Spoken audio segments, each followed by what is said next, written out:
His first wife died in an accident. At least, that's what he tells me. Welcome to The Bride in the Locked Room. Jack was everything I'd ever wanted. Handsome, charming, impossible to resist. He swept me off my feet, and before I could question my luck, we were married. Now I'm moving into his imposing old house, a place full of history, secrets, and shadows. My excitement shatters the moment I arrive. From the driveway, I see a face staring down at me from an upstairs window, watching, waiting. When I look again, it's gone. Jack laughs it off. He says we're alone, but I know what I saw. Inside the house, I find a long ivory wedding gown hanging in one of the bedrooms. My heart pounds as I realize this is the same room, the window where someone was watching me. Jack says the dress belonged to his first wife, the one who died in a tragic accident. He says he forgot it was there. Yet his eyes won't meet mine as he ushers me out and locks the door behind us. As the days pass, Jack grows distant. He's rarely home. When he is, he tells me I'm imagining things. That grief is playing tricks on my mind, that I need to stop obsessing over his dead wife. But I can't. Left alone in that house, I feel her everywhere. In the silence, in the locked rooms, in the questions Jack refuses to answer. And when I finally unlock the door to that bedroom, I discover a truth far more terrifying than I ever imagined. Because if Jack didn't kill his first wife, why does it feel like she's still here? Prologue. Present time. Willow. I married a man who has secrets. In truth, I hardly know Jack. We've just arrived at the airport after a very romantic honeymoon, and he guides me toward a new Porsche. Yes, that's right, a glossy red Porsche. And I realize that his first secret is his wealth, but that's not all. The longer I'm with him, the more secrets unfold. Why did I marry him? It's simple. I love him. You may ask how I'm in this crazy situation. Well, many things in my life have come about by being in the right place at the right time. I just happened to be in LA at the auditions for a commercial for Jack Hunter's company, and he'd taken one look at me and swept me off my feet. I went to lunch with him, and we talked for hours, right up to dinner and then way into the night. We had what you might call a whirlwind romance, and I married him just 3 weeks later. Charismatic, handsome, with deep blue eyes to dive into. Jack is 12 years older than me, but you'd never guess it. He's tanned and fit with only a couple of laugh lines on his face. I often wonder why he chose me. He could have just about anyone. During our first date, he explained that he'd been married previously and has 2 children, Ava, 9, and Noah, 8. His wife died in an accident at sea 7 years previously, and after going through the arduous task of pronouncing her dead through the courts, he'd decided that life must go on. Although he has this goal in life, I find it very strange that he speaks about Laura as if she's still alive. It's spooky. It's been 7 years.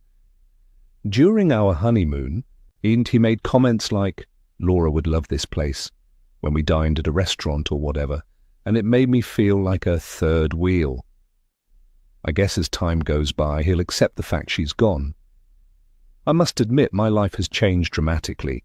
Wealth is intimidating, and so are the people who surround my husband, but Jack brushes my worries aside, assuring me when I get to the house, I'll find my feet.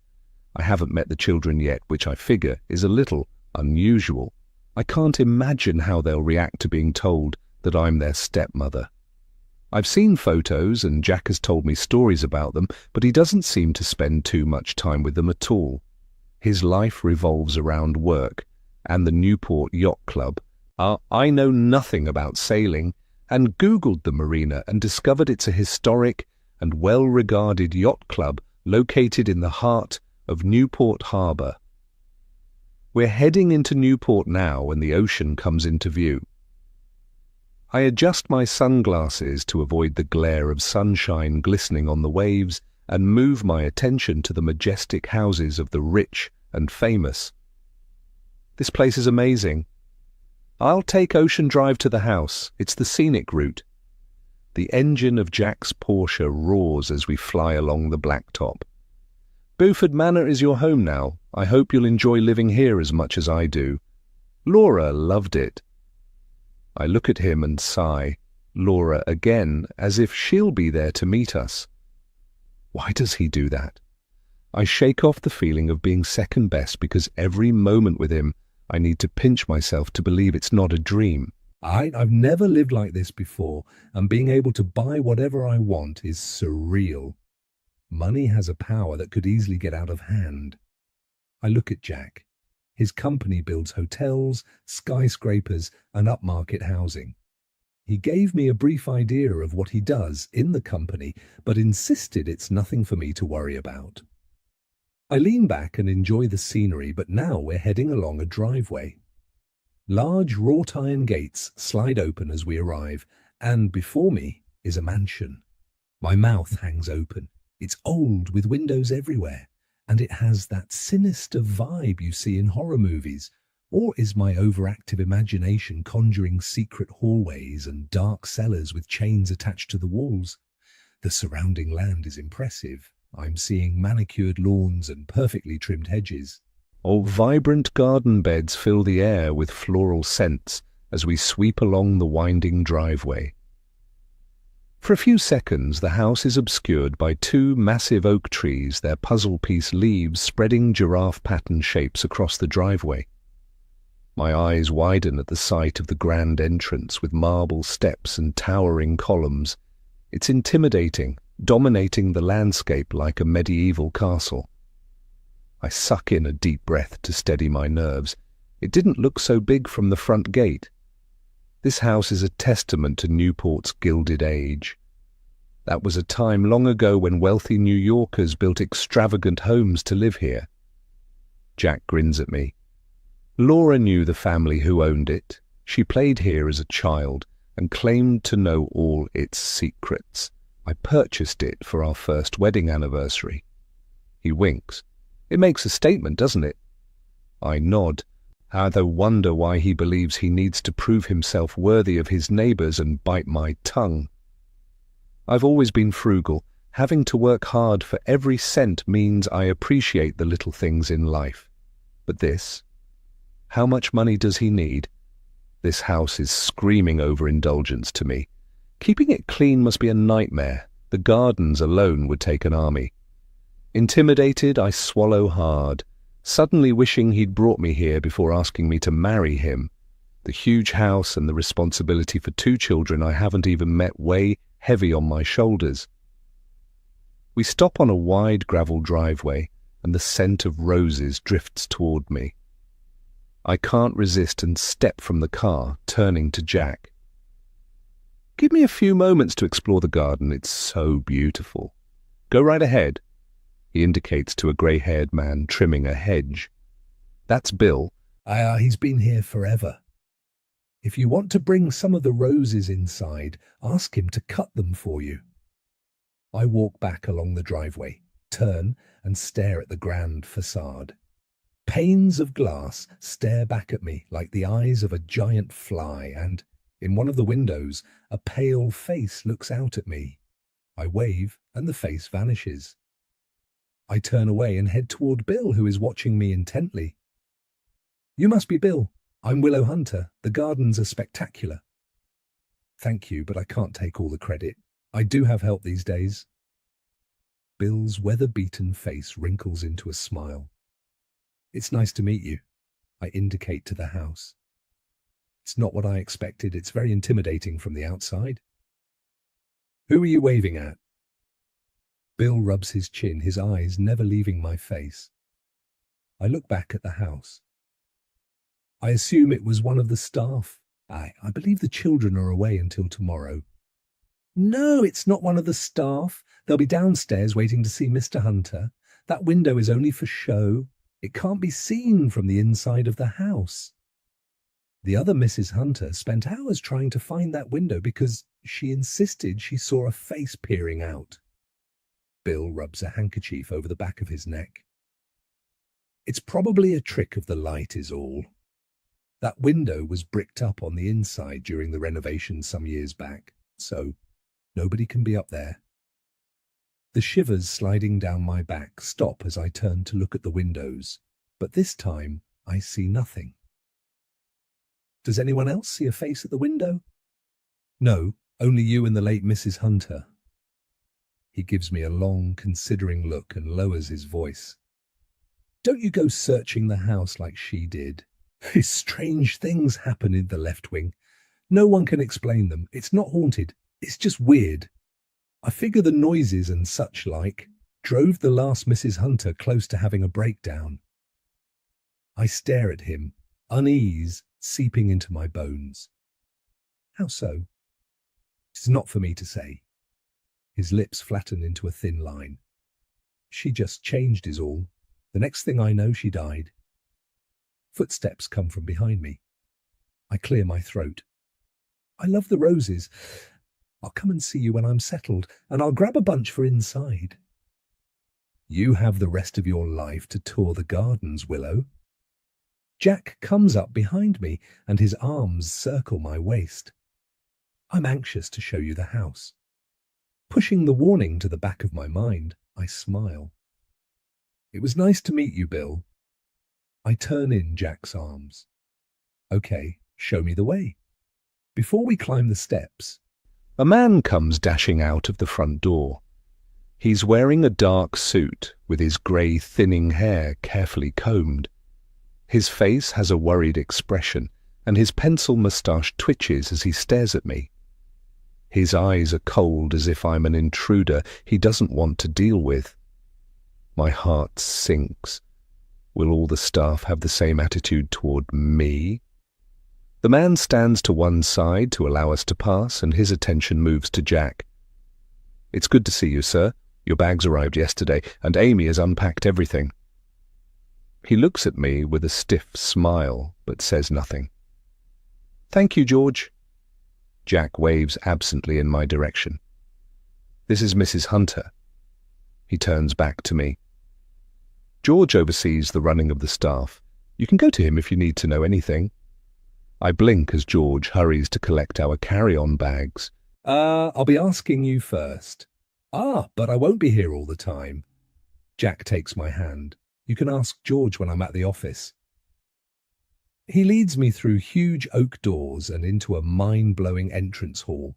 The walls are decorated with glossy carved wood panels depicting bowls of fruit with grapes tumbling carelessly over the edge. A polished marble floor reflects a huge chandelier in the high ceiling. Dumbstruck, my gaze moves up an ornate staircase, and I stop mid-stride at the shock of seeing the portrait dominating the wall at the top of the stairs. The woman's eyes seem to look straight through me. It's unnerving. Why would anyone keep such an evil-looking picture? Who's that? That's Laura. Jack is watching my reaction. She was a beautiful woman. I meet the penetrating eyes of a woman dressed in red, at her black hair tumbling over her shoulders. I swallow hard and shivers run down my back. There's something not quite right about her. It's as if she hates everyone. I can imagine how menacing she'd be in life. Her chin is lifted in an arrogant tilt, as if daring me to take her place. It's been 7 years. Why do you keep her portrait in such a prominent position? She's the mother of my children. Jack shrugs and walks on. I pause, staring into unforgiving eyes. It's as if all the happiness has been sucked out of the room, out of me. Chapter 1. 7 years ago. Laura. I'm angry, and who wouldn't be after what I've been through over the last 3 years? I figure I'm entitled because happy isn't in my vocabulary, and never has been. I'm just existing day to day. And most people would advise me to walk away from my marriage.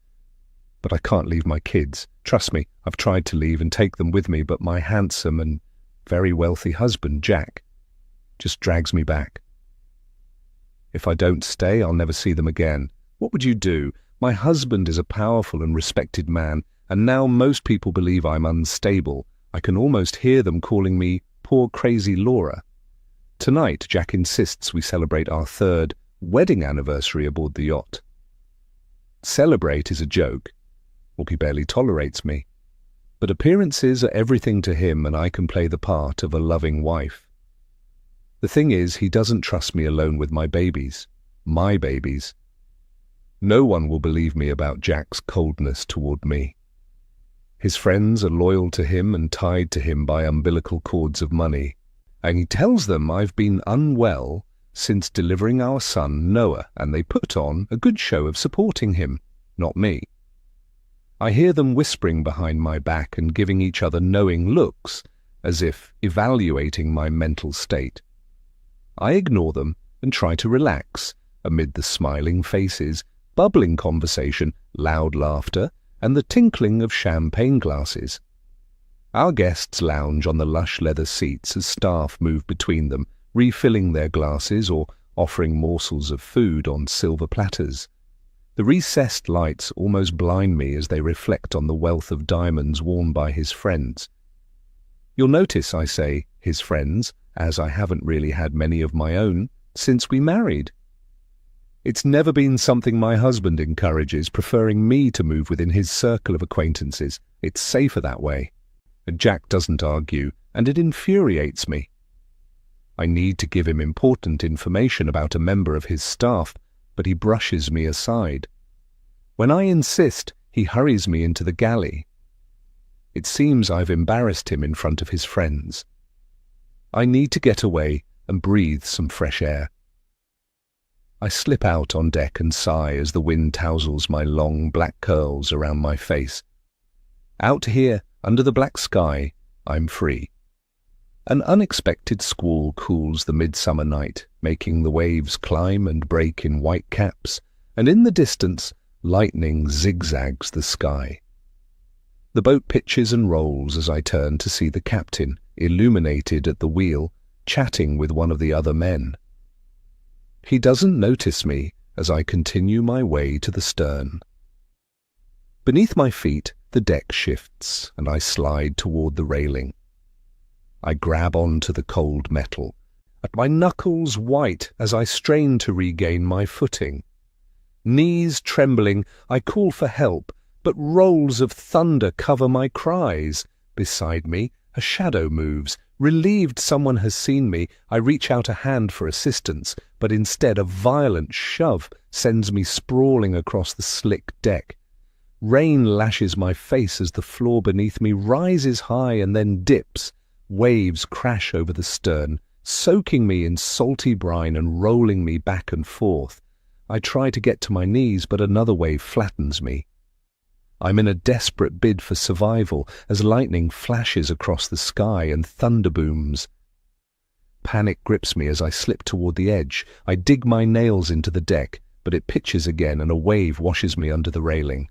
I float in mid-air and seconds go by before I smack hard into dark, freezing water. Waves engulf me and I rise, screaming. I must survive. I can't leave my kids without a mom. A shadow looms on deck and I wave frantically, screaming for help. They've seen me. Something flies over the railing and strikes me hard in the face. Pain rocks through my brain and I sink. Icy coldness surrounds me and bubbles leak from my lips, but instinct makes me kick to the surface. Waves crash all around me, but the current is dragging me away in a slipstream of violence. Terror grips me as another massive wave of black water drags me under. There's no escape. My lungs are bursting, but I fight hard to catch just one more breath. I don't want to die. I have kids and I can't leave them alone, not in that house, with him. As I break the surface, pitch-black walls of water surround me. Salt stings my eyes as for a few moments of respite, I bob up and down like a cork flowing to the will of the sea. I'm so cold and my head hurts. I gasp as another wave swamps me, rolling me over in the bubbling breakers. Cold, seeps into my bones. I can't feel my fingers and my teeth chatter as I rise through the dark waves, gasping and spitting. There's no time to breathe before another wave crashes over my head, sucking me deep into the murky depths. Salt water fills my mouth and runs from my nose as I bob up again. I spit and cough, gasping precious air, before the next wave smashes over me. Above, in a stormy sky, a sliver of moon peeks out between fast-moving clouds. Lightning flashes and rain comes in sheets. I search all around. However, between the intermittent lightning, there's nothing but inky blackness as I rise on the swell.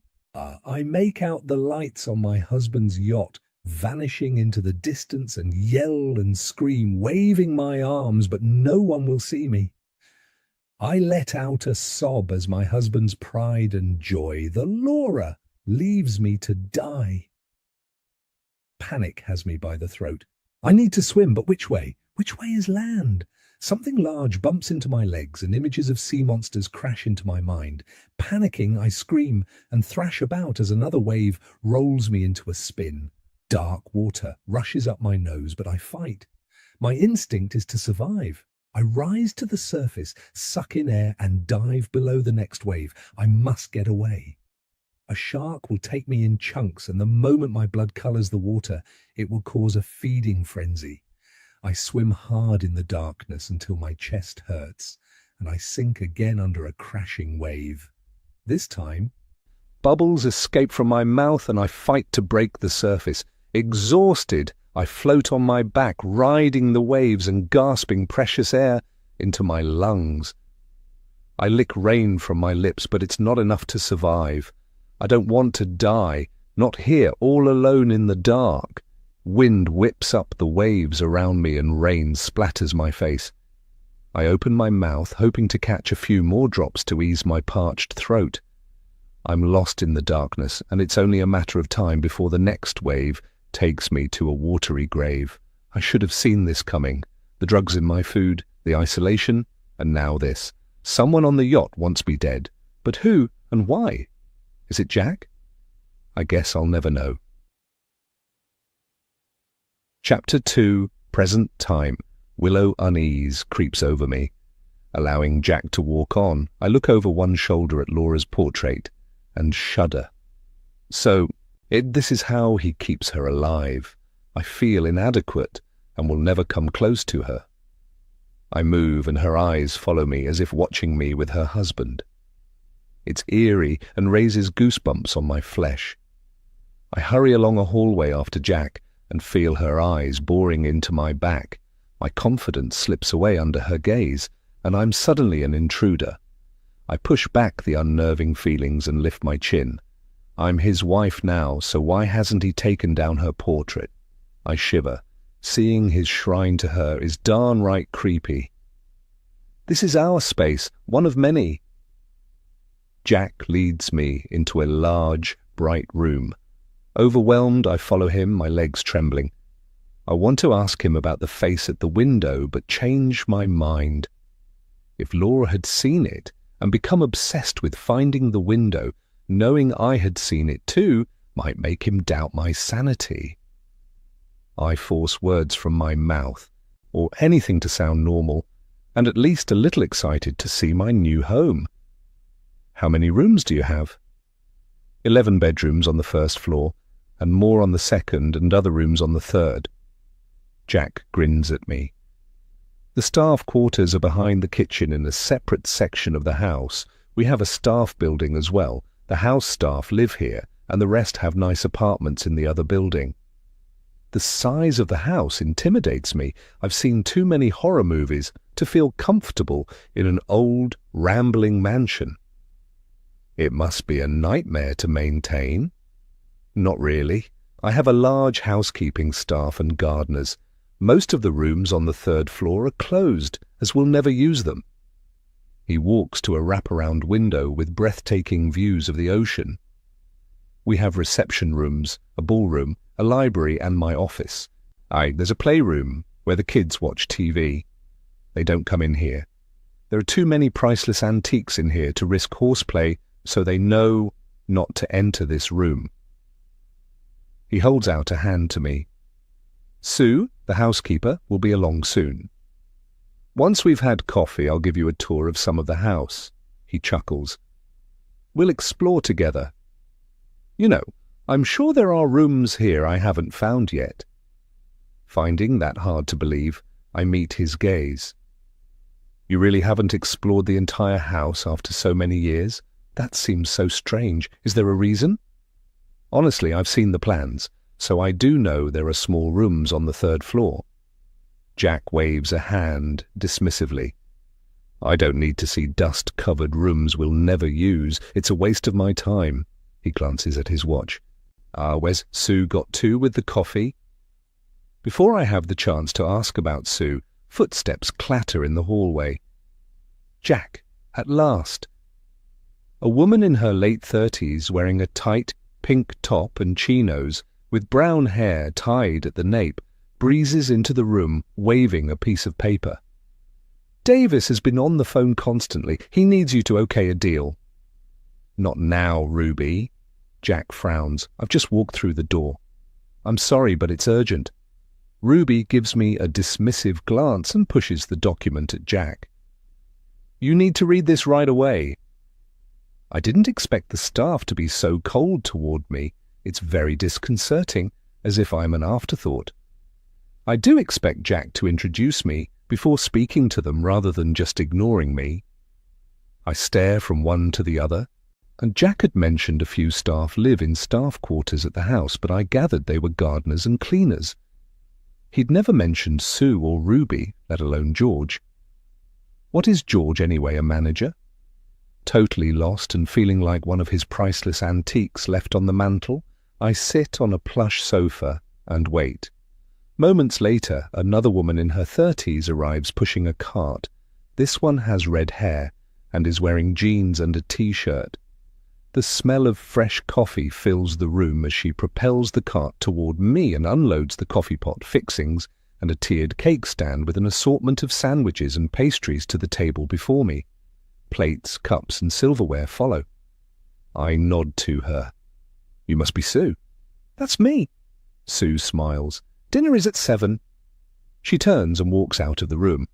Without a word to me, Jack follows her with Ruby on his heels, and their voices disappear along the hallway to heaven knows where.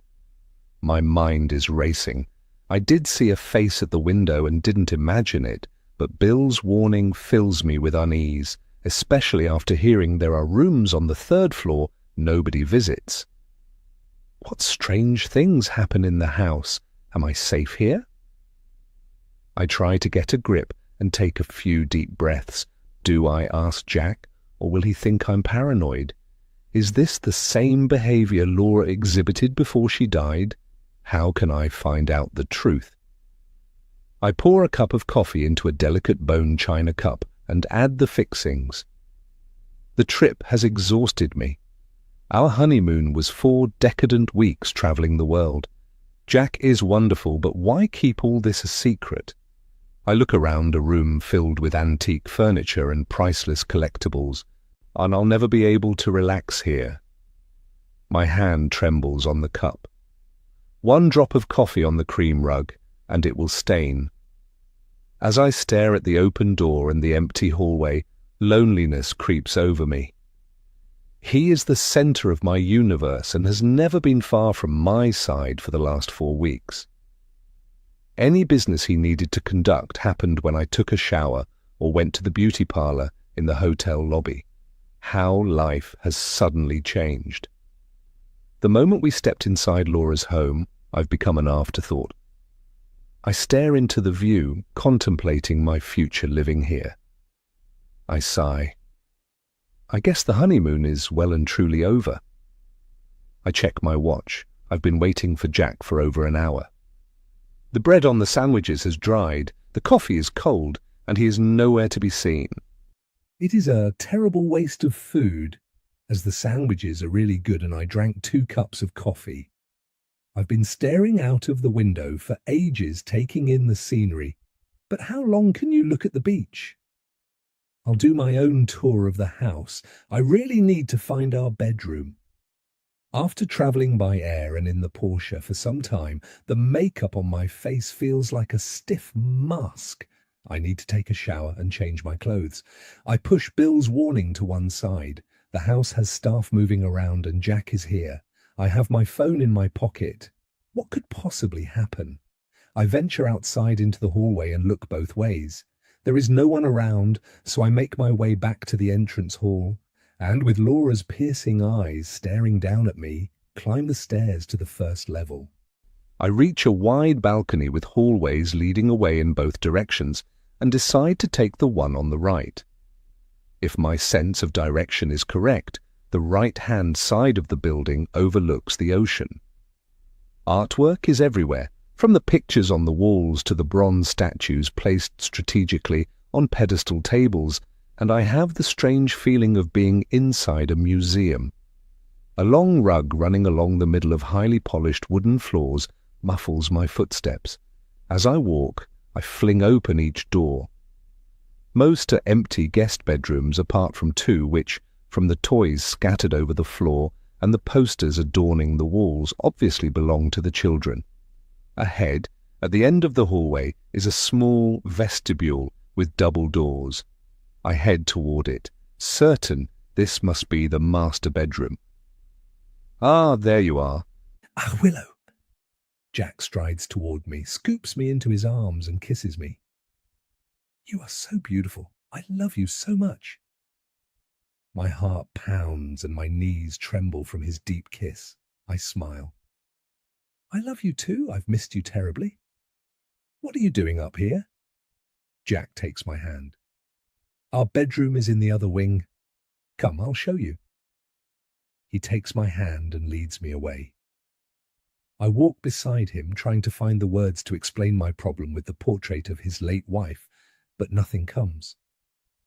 I follow him along the hallway and across the balcony to the opposite side of the house. When he opens the door to a large, spacious bedroom, my heart drops at the view. I see the gardens, but the view is of other houses, not the opulent vista of the ocean. The disappointment must have shown on my face as he looks at me and shakes his head. I smile and turn away, opening drawers to search for my things. I'm sorry I left you alone, but it was business, and it intrudes on my life frequently. Jack grips my shoulders and his thumbs massage my neck. Unfortunately, it's going to cause an issue later as well. I need to go into the office and sort out a problem. It can't wait until the morning, I'm afraid. Ruby has been running interference for me for weeks, and now they know I'm home. Well, I don't need to explain. I step away and turn to face him. Who is Ruby? I'd like to know the names of the people living here with us. I fold my arms across my chest. How many staff do we have? Quite a few, and I don't know all their names. They come and go. Jack grins at me. I love it when you're feisty. He reaches for me. Come here so I can kiss you again. I step back. I'm in a minute. We need to talk. Of course, darling. Jack strokes my cheek. Anything you want. I only want to make you happy. You know that, right? I look at him. It would be so easy to just fall into his arms. Let's start with Ruby. She's my PA.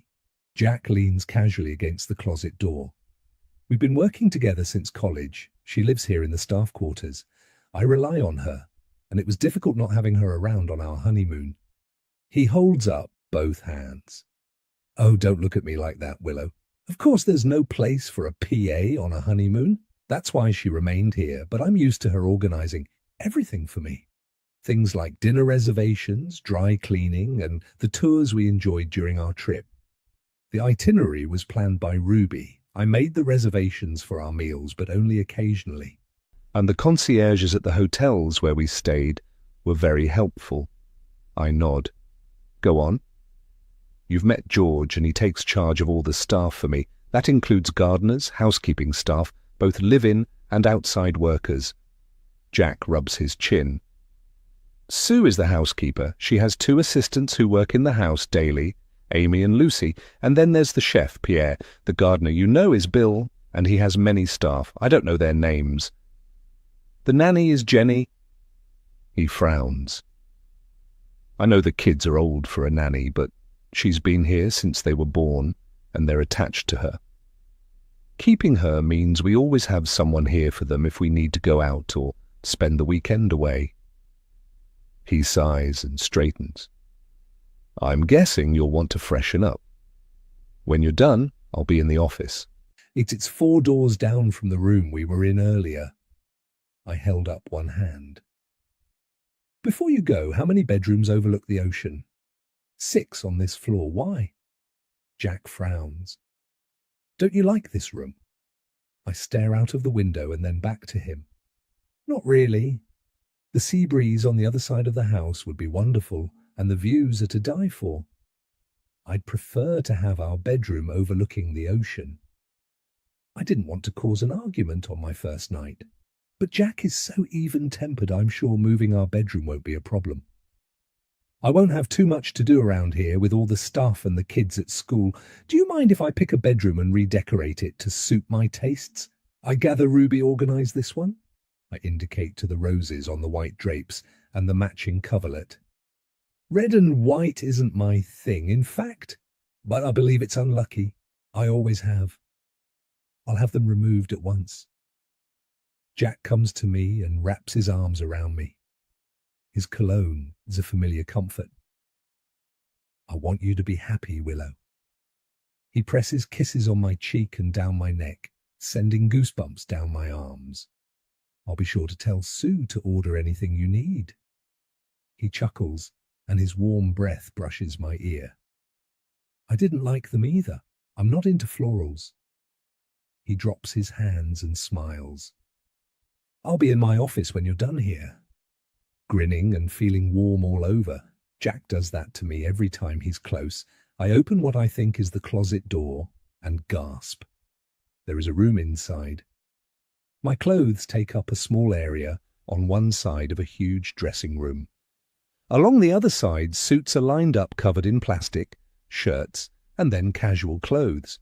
Oh, I've never seen so many ties displayed in rows. Shoes, boots are along one part of a wall as well. It's like being in a department store, and I'm gaping at the room, unable to believe my eyes. Mirrors are everywhere, and when I pull open drawers to a double dressing table, I discover my makeup and my tiny jewellery box. On the opposite side, I find a drawer filled with watches, cufflinks, rings, and tie pins.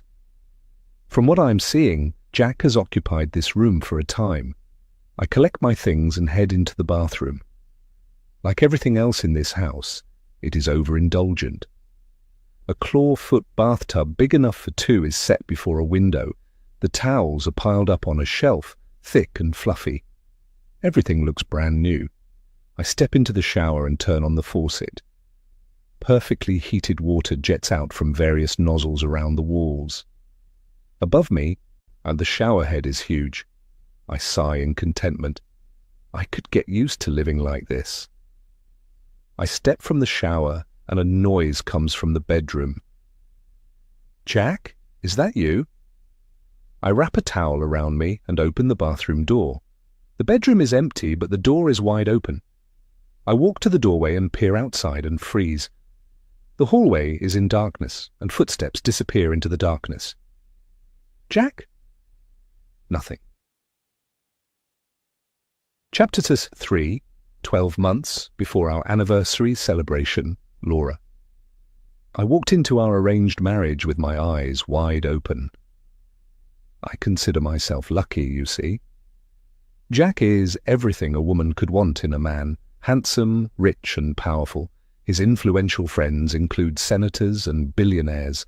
Well, people want to know details about our lives, and each time we go to a function we make a splash across the society pages.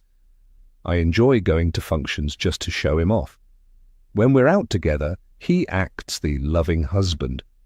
Often his arm snakes around my waist and he gives me frequent stolen kisses.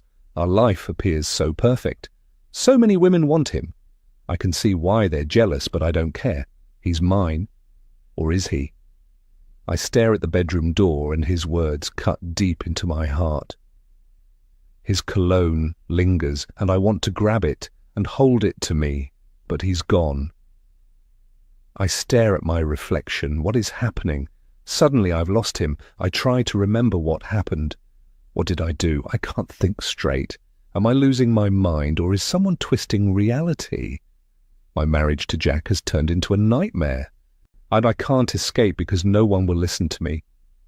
I must act the perfect wife to a handsome, wealthy husband, but I'm trapped inside this marriage and slowly dying. Realization creeps over me. Jack doesn't love me. He never has. To him, I'm just the mother of his kids. His pained expression when we discovered I carried a daughter is imprinted on my soul. My life in Newport, Rhode Island, in the esteemed Beaufort Manor, went downhill from then. I've been so stupid to believe his smooth tongue, his lies of love and a future filled with happiness. He'd acted like a hero in a romance novel, but now I realize when I'd walked into a marriage of convenience, I'd made a huge mistake. My family name and the wealth that came with me was his reason to go ahead with this farce. Yes, I trusted him, and we pooled our money for him to invest in his company, and I got an allowance. I've been fooling myself that he loves me. For a time after Ava was born, he'd acted so loving again, but now I know it was for only one reason. He wanted another baby. The second the ultrasound revealed I carried a boy, he commissioned a portrait of me. He wanted to capture my pregnancy glow for prosperity the moment his son was conceived, he'd say, as if he truly believed it. From that moment, it was all about the baby. As my pregnancy continued, my loving husband refused to come near me. He made excuses and isolated me inside the house until Noah arrived. The day I came home from the hospital is etched into my memory like a nightmare. The moment I carried our son into the nursery, Jack presented me with a credit card. Was it payment for a job well done? He had his son, and that was all that mattered to him. I stared at him in astonishment. "Oh, Jack, that's very nice of you, but I won't have time to go shopping with a new baby." I nuzzled my son, inhaling his sweet aroma, and my breasts tingled, although the doctors had forbidden me to feed him myself. I wanted to. "Where is Ava?" "She's having a nap. There's no need to worry, Laura. Jenny will care for Noah. That's why we hired a nanny." Jack took the baby from my arms and handed him to Jenny. "You're free to do what you want now." I stared at him in disbelief. "No, Jack, I'll care for him." I went to take my son from Jenny. "Give him to me." "Don't make a scene, Laura." Jack gripped my arm. "You know it's for the best." Trembling, I gaped at him, tears stinging my eyes. I couldn't give up my son. I wouldn't. "You can't take my son away from me." "Laura, stop it." Jack gave me a shake. "Now look, you've made him cry." He looked at Jenny. "Take him to the nursery. I'll be along soon." Pain gripped my heart as Jenny walked away with my son. I reached out a hand wanting to run after him, but Jack glared at me, and I lifted my chin, ready to fight. "No, I'm his mum. He needs me. He doesn't know her. Give me my son." I pounded on Jack's chest. "You're not well, Laura." Jack held me firmly by the arms. "You need to rest, and when you're better, you can do all the things you wanted to when you were pregnant. I know you hated that time, and I'm sorry for it, but Noah is here now, and I won't expect you to go through it again." The smell of the old house surrounded me. It was decaying like a corpse. But I was the only one who saw it. I shook my head, edging toward the stairs. "I'm fine. You can't keep me away from my baby." "He's my son, too." Jack gave me a little shake. "Right now, you're not capable of caring for him or Ava. I can't trust you with my children." He sighed. "You need more time to recover. It's for your own good." Tears rolled down my cheeks. I fought to get away, but his hands clasped tighter. I couldn't win. I want to see my babies. Please, Jack. You'll see them. Jack led me up the stairs. You need to rest, but I'll ask Jenny to bring them to you once a day. We don't want to upset their routines, do we? Now it's time for you to take your meds. He took my hand. You know it's for the best, Laura. I stared into the eyes of my portrait hanging above the stairs and wanted to scream. I looked at him. So what if I decide to take my children and leave? You can't hold me here against my will. No, I can't, but you'll be leaving alone. Jack turned me to face him. I'll never allow you to take my kids, not ever. I dug my feet in. I imagine you'd prefer if I left you, Jack. You don't want me anymore, do you? Laura. He gave me a condescending shake of the head. You rejected me, and if you really want to leave, I can't stop you. Be very sure, because I won't chase after you, not this time, not after what you did. What had I done? I had no idea. I gaped at him. Oh, you'd like that, wouldn't you? You'd divorce me and remarry before the ink is dry on the paperwork. Maybe I would. Jack shook his head. One thing is for sure, I wouldn't walk back into hell with someone like you again. Chapter 4. Present Time. Willow. After dinner, Jack kisses me goodbye and heads into the office with Ruby. His PA seems like a nice woman and made me feel at home, but I did wonder why she sat at the table with us for dinner. When I asked after the children, I discovered Noah and Ava would be spending the next few days with their grandparents to allow me to settle in. I'm hoping they'll accept me into the family. Deep down inside, I have the strange feeling that there's a reason I wasn't introduced to them before we married. They weren't even at the wedding. It was a low-key event because I didn't want a big wedding. I married Jack in a hotel room with my parents and two of Jack's business partners looking on. After a perfect honeymoon, being left alone on my first night in this creepy old house seems so out of character for Jack. I stand as a girl who tells me her name is Amy clears the table. I'll follow you to the kitchen. Yes, of course, Mrs. Hunter. Amy places the dishes onto a cart and pushes it into the hallway. I follow the squeaking wheels, peeking into as many rooms as I can along the way. I poke my head inside the library door and inhale the smell of books. The bookcases almost reach the ceiling. Leather-bound volumes fill one wall and another has various books of all shapes and sizes. Two cozy leather chairs sit before a fireplace, but although the evening is cool, the grate is empty. I guess they leave the fires until winter.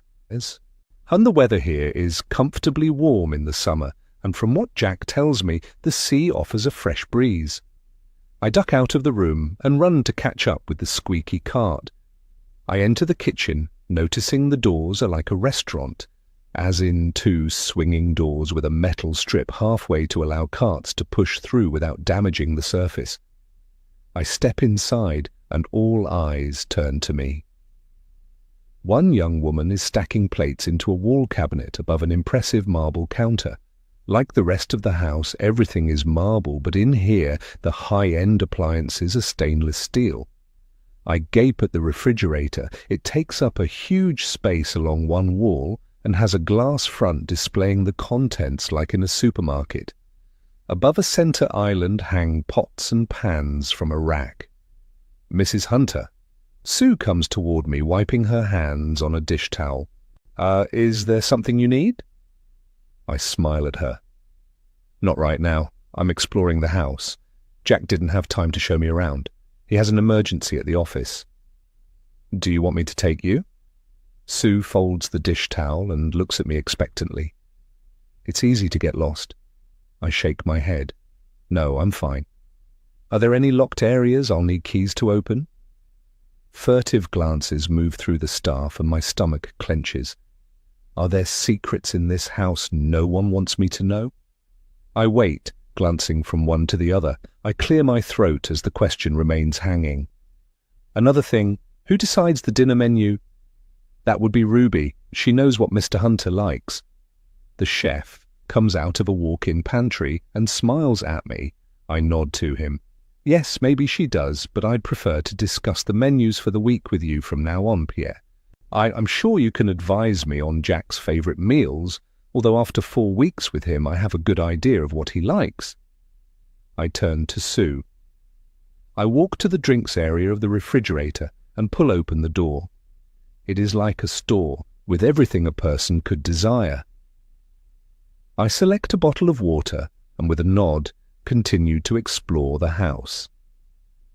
It's dark now and the drapes remain open with the night pressing against the window panes.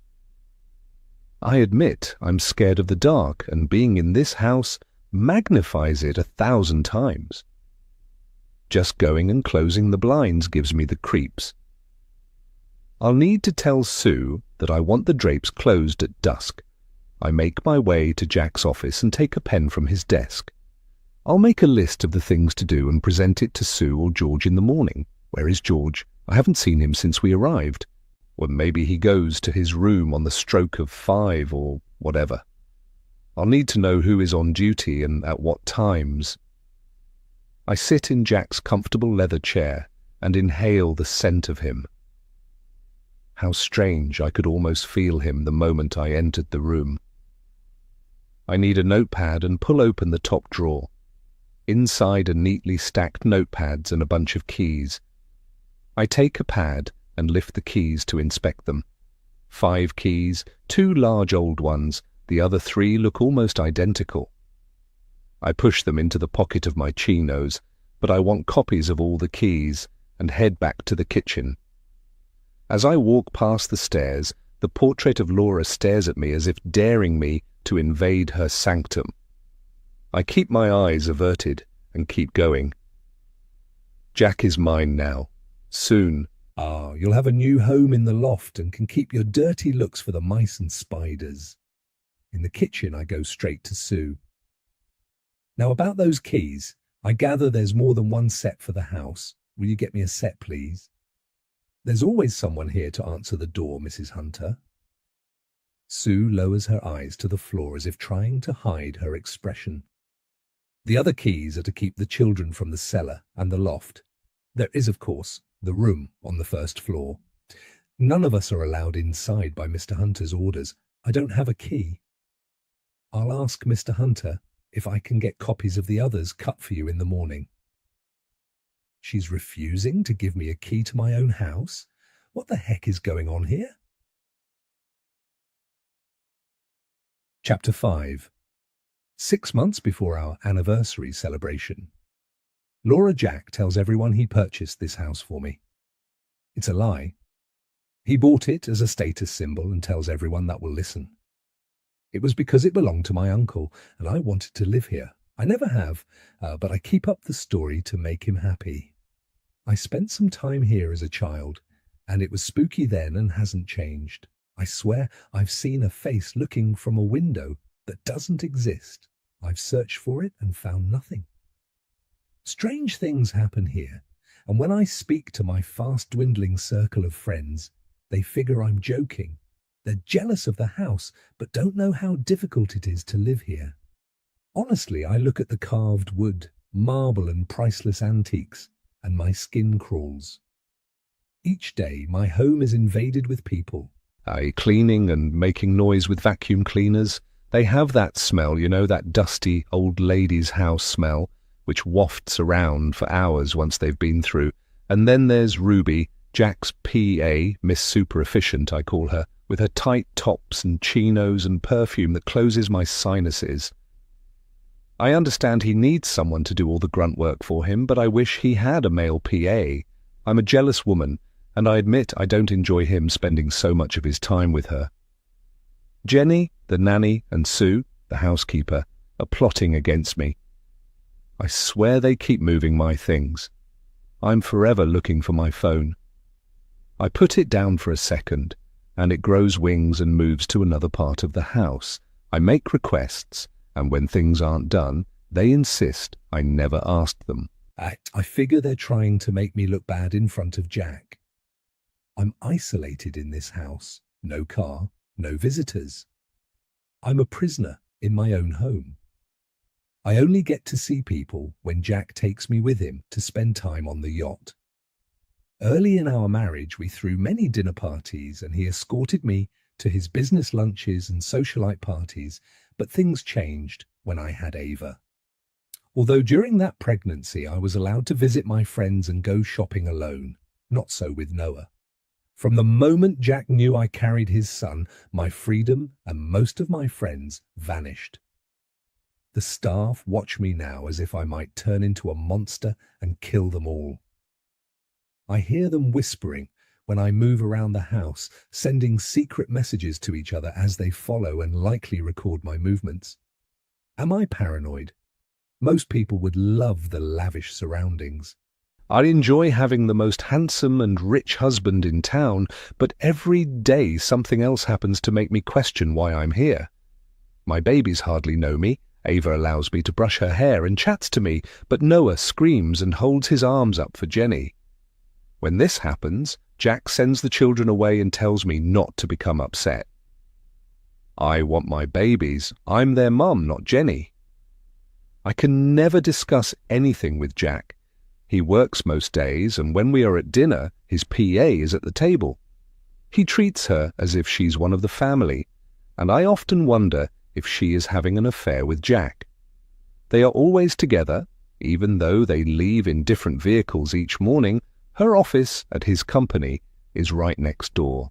She organizes everything for him, right down to what he should wear for the next meeting, all the things a wife should do.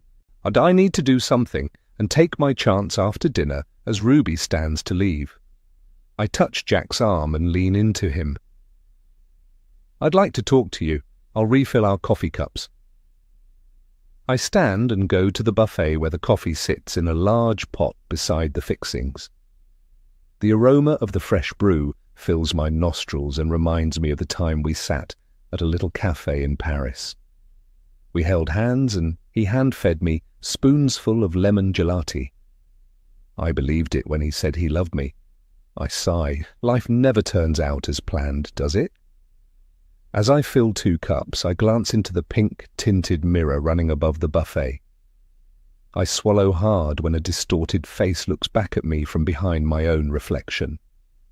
My heart pounds as I turn, but no one is peering into the dining room. Is Ruby spying on us? I beckon Jack over. Jack! "Oh, come and see this." He reluctantly gets to his feet and I point into the mirror, but of course the other person has vanished. I'm sure I saw someone in the reflection behind me. Can you see anyone, or is my imagination playing tricks on me again? I see you and me, Laura. He stares into my eyes, his expression concerned. What do you see? I laugh. What else can I do? He already believes I'm losing my mind. Oh, I'm sure I saw Ruby peeking around the door. She doesn't like to miss out on anything involving you, does she? That's because she needs to know everything about me, so she can assist me in my work. Jack takes his cup and sits down at the table. She is excellent at her job. That's why she lives here, Laura. She takes the extra work from you. He doesn't understand that saying things like that cuts me to the quick. I swallow hard and stare at him, trying to keep the hurt from my expression. What do you mean by that? Most wives of CEOs enjoy organizing and hosting dinner parties. I know you hate doing that kind of thing, so that's why I need a PA. He gives me one of his condescending looks as if he's placating a small child. Ruby makes sure I'm dressed for the occasion and organizes my day. You know that look someone gives you when they figure they've won? The small, confident smile? It doesn't work for me. It just makes me angry, and I slam my fist on the table. My coffee cup tips over and spins in the saucer, spreading brown liquid over the pristine, white linen tablecloth. I love the look of horror in his eyes as he fixates on the spreading brown stain. Does she take my place in your bed too? I won't dignify that with a reply. Jack leans back and lifts an exasperated gaze at me.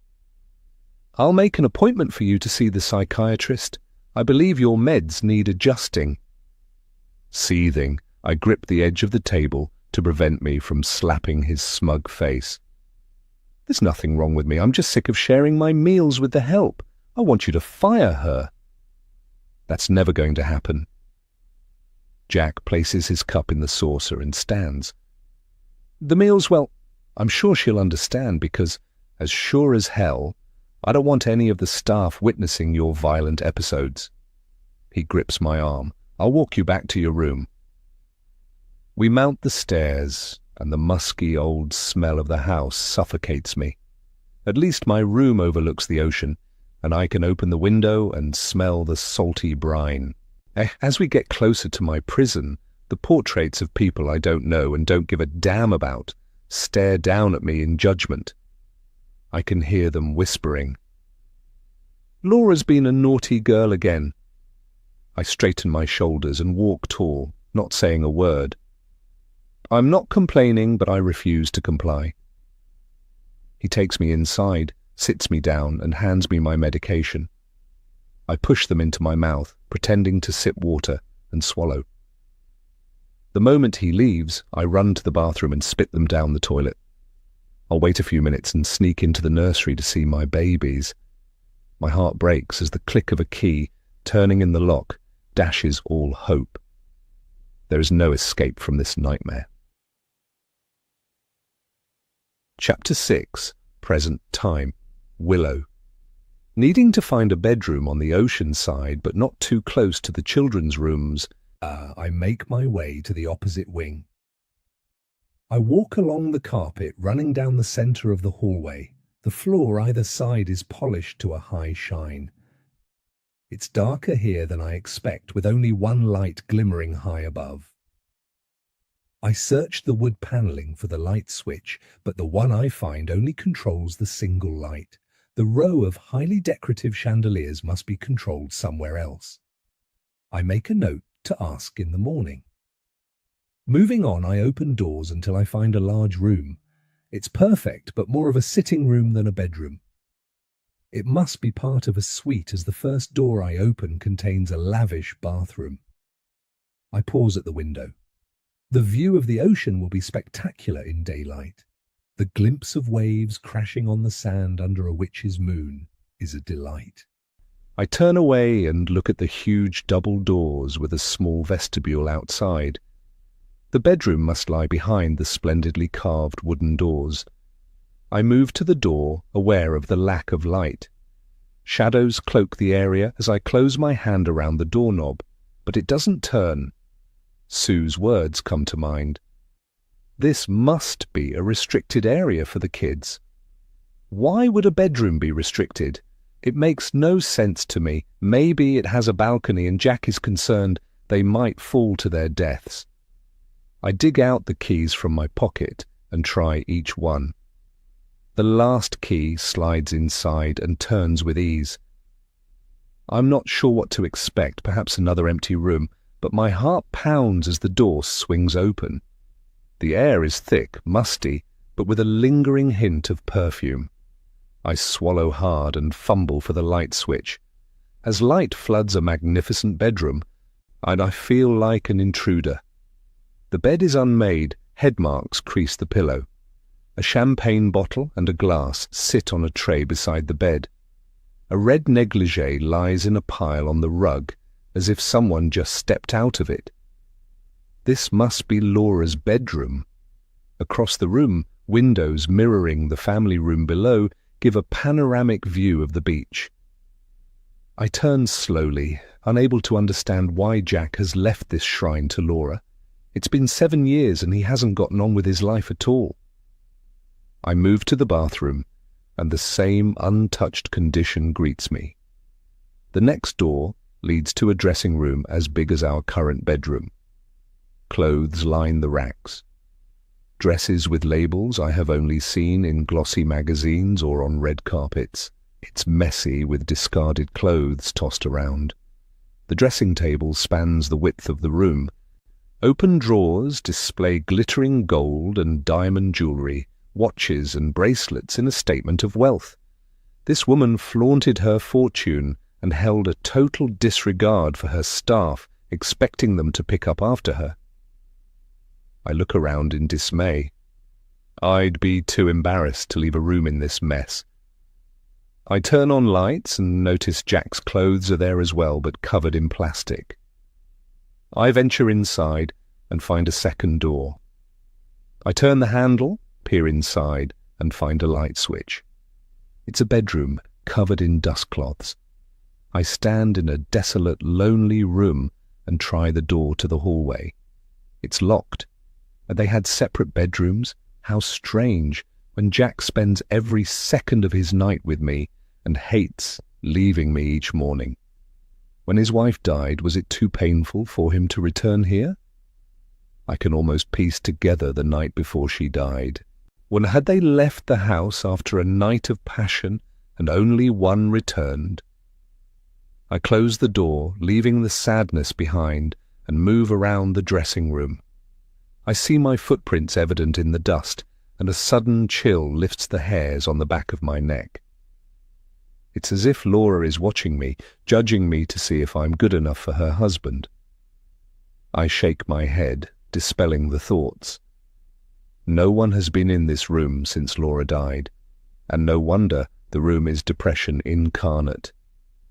The dressing table is untidy with discarded makeup and dirty tissues all over. The laundry basket is full with items hanging over the edge. Clothes are piled over the backs of chairs, as if Laura had been deciding what to wear. My heart pounds. It's as if she walked out and time stopped, freezing this moment.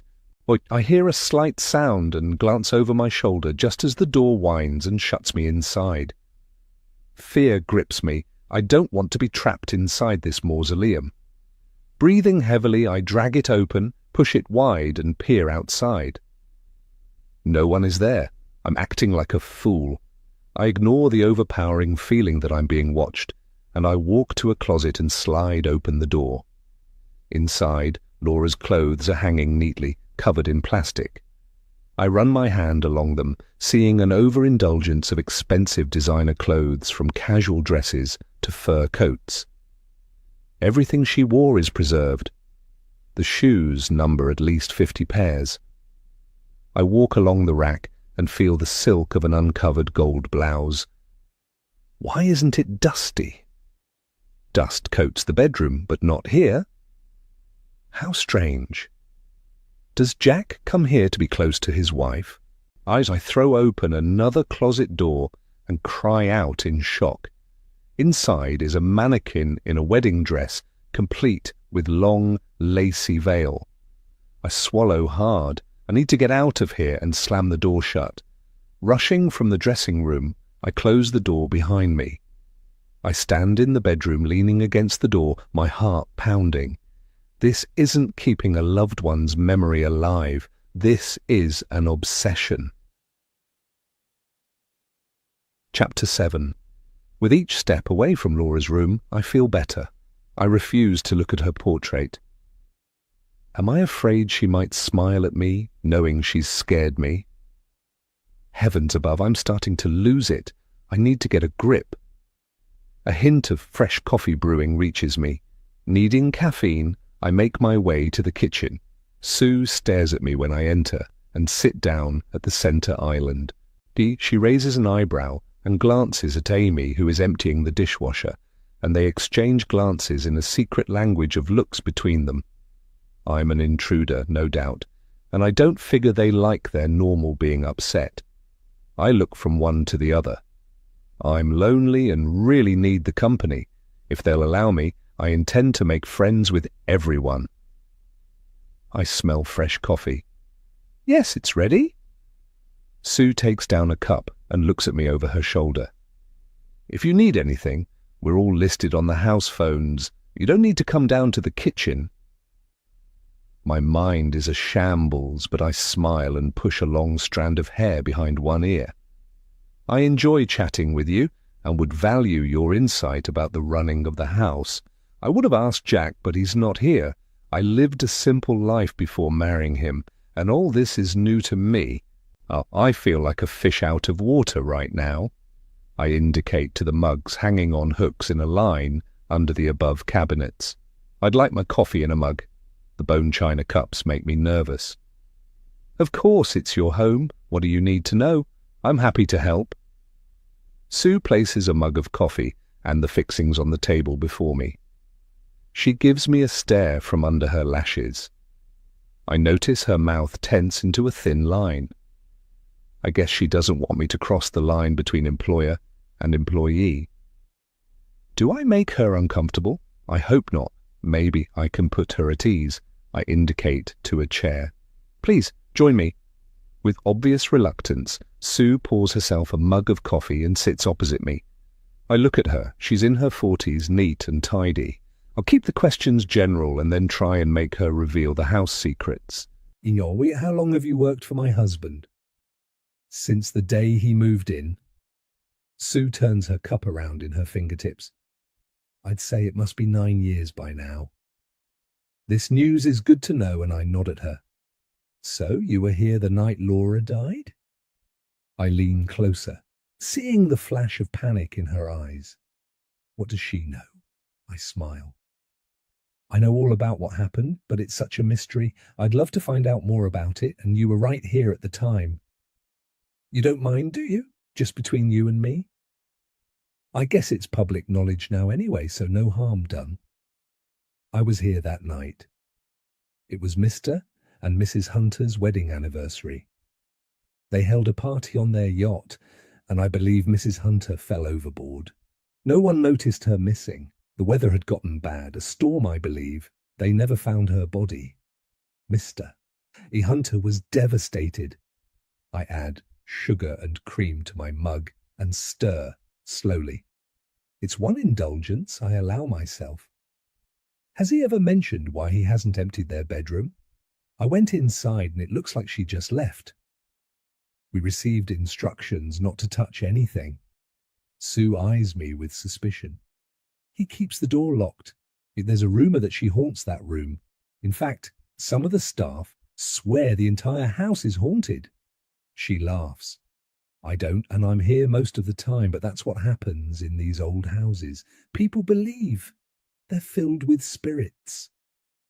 My mind is moving at warp speed. Do you figure that's why Jack doesn't go inside? I don't know. Sue looks at me over the rim of her cup. I can almost see her shutting down. You'll need to ask him. I sip the delicious coffee and sigh. I've seen Laura's portrait and her clothes. What happened to the rest of her belongings? She must have other things. I frown. I hate to ask Jack and stir up sad memories. Can you tell me? I guess so. They were moved into the loft when you married. Sue frowns. Before that, none of her personal items were touched. Everything remained where she'd left them. Her boots were in the mudroom along with her wet weather gear. Photographs of their wedding and other personal items are stored in the loft. I guess Mr. Hunter wanted to keep her alive for the children for as long as possible. The thing is, a woman in her late 40s, with brown hair and kind eyes, wearing a summer dress and sandals, walks into the kitchen. She smiles at me, but they don't have any recollection of her at all. And they know the woman in red is their mother, but they were way too young to remember her. She holds out her hand. I'm Jenny, the kids' nanny. I've been here since they were born. Mr. Hunter insists I talk about her to the children. I tell them stories about her all the time to keep her alive for them, but they aren't interested. She shakes my hand and frowns. Ava is frightened of the portrait. She says the eyes follow her. I clear my throat. How terribly sad. I hope you'll redecorate. Sue purses her lips. Mr. Hunter had the kitchen renovated the week you married. It's only been finished this past week. He followed my specifications. The man I assume is Pierre opens the refrigerator and takes out a plate of pastries. He sets them on the table. There are always fresh pastries, pies and cakes in the refrigerator. Healthy snacks as well. The children have ferocious appetites. I smile at him. That's good to know. Please, everyone, come and join us. I'd like to get to know all of you. Mr. Hunter would never approve. George blusters into the room, his face beet red and one strand of grey hair hanging over one eye. The late Mrs. Hunter had strict rules. She didn't like any of us being seen when she had guests, unless we were serving food. I'm sure Mr. Hunter approved. I turned to look at him. From what I gathered from Jack, Laura was Mother Teresa. Really? Was she old school, like the mistress of the house? And some. Jenny giggles. You shouldn't speak ill of the dead. George frowns. They say they come back and haunt you. I lift my chin. I'm not Laura, and I'll enjoy our chats together. I shift my gaze to Sue. Redecorating is a splendid idea. I used to design stage sets when I was in college. It will be fun. I'll speak to Jack when he gets home. I'd like to take the old master suite, but not as it looks now. A complete makeover will remove any ghosts. I chuckle. You have my word. By the time I finish my coffee, my notebook has pages of staff names and their shifts, those who live in the house and those that come by daily or weekly. I stifle a yawn as footsteps echo in the hallway, along with muffled chatter. Beside me, George leaps to his feet and hurries out the door. I raise an eyebrow at Sue. It's late for visitors. Who might that be? I'd say Mr. Hunter is home. Sue stands and gathers the cups. I hear Ruby's voice. She'll be calling for a snack. I stand, and a shiver of excitement runs through me, knowing Jack is home. I need his company, and hope the honesty he promised me on our wedding day proves to be true. There's so much I want to ask him, but how do I explain how horrified I am at seeing the shrine, and it is a shrine, to Laura? He's waited 7 years before marrying me, and he must have moved on. Or has he? I need to know. I glance at my watch. It's 11:05, and everyone is up. I look at the staff. Do you wait up for him every night? Yes, we do. Pierre stretches and replaces the plates of pastries in the refrigerator. He doesn't work late every night, so it's not so bad. I look at the staff. They snap to attention, shutting down any further conversation with me. I look from one to the other. I've enjoyed our chat. I'd like to discover more about Laura's time here. They exchange glances, and Sue gives a slight shake of her head. They regret speaking to me, and my hope of discovering more information is remote. What are they afraid of? Chapter 8. Trying hard to cool my excitement at seeing my husband, I dash along the hallway and into the sitting room. Jack is handing his briefcase to George, and his face lights up at the sight of me. Curled in one corner of the sofa, Ruby has kicked off her shoes and made herself at home. She is a very friendly woman, but I need some alone time with Jack. As far as I'm concerned, we're going to be on our honeymoon for a long time.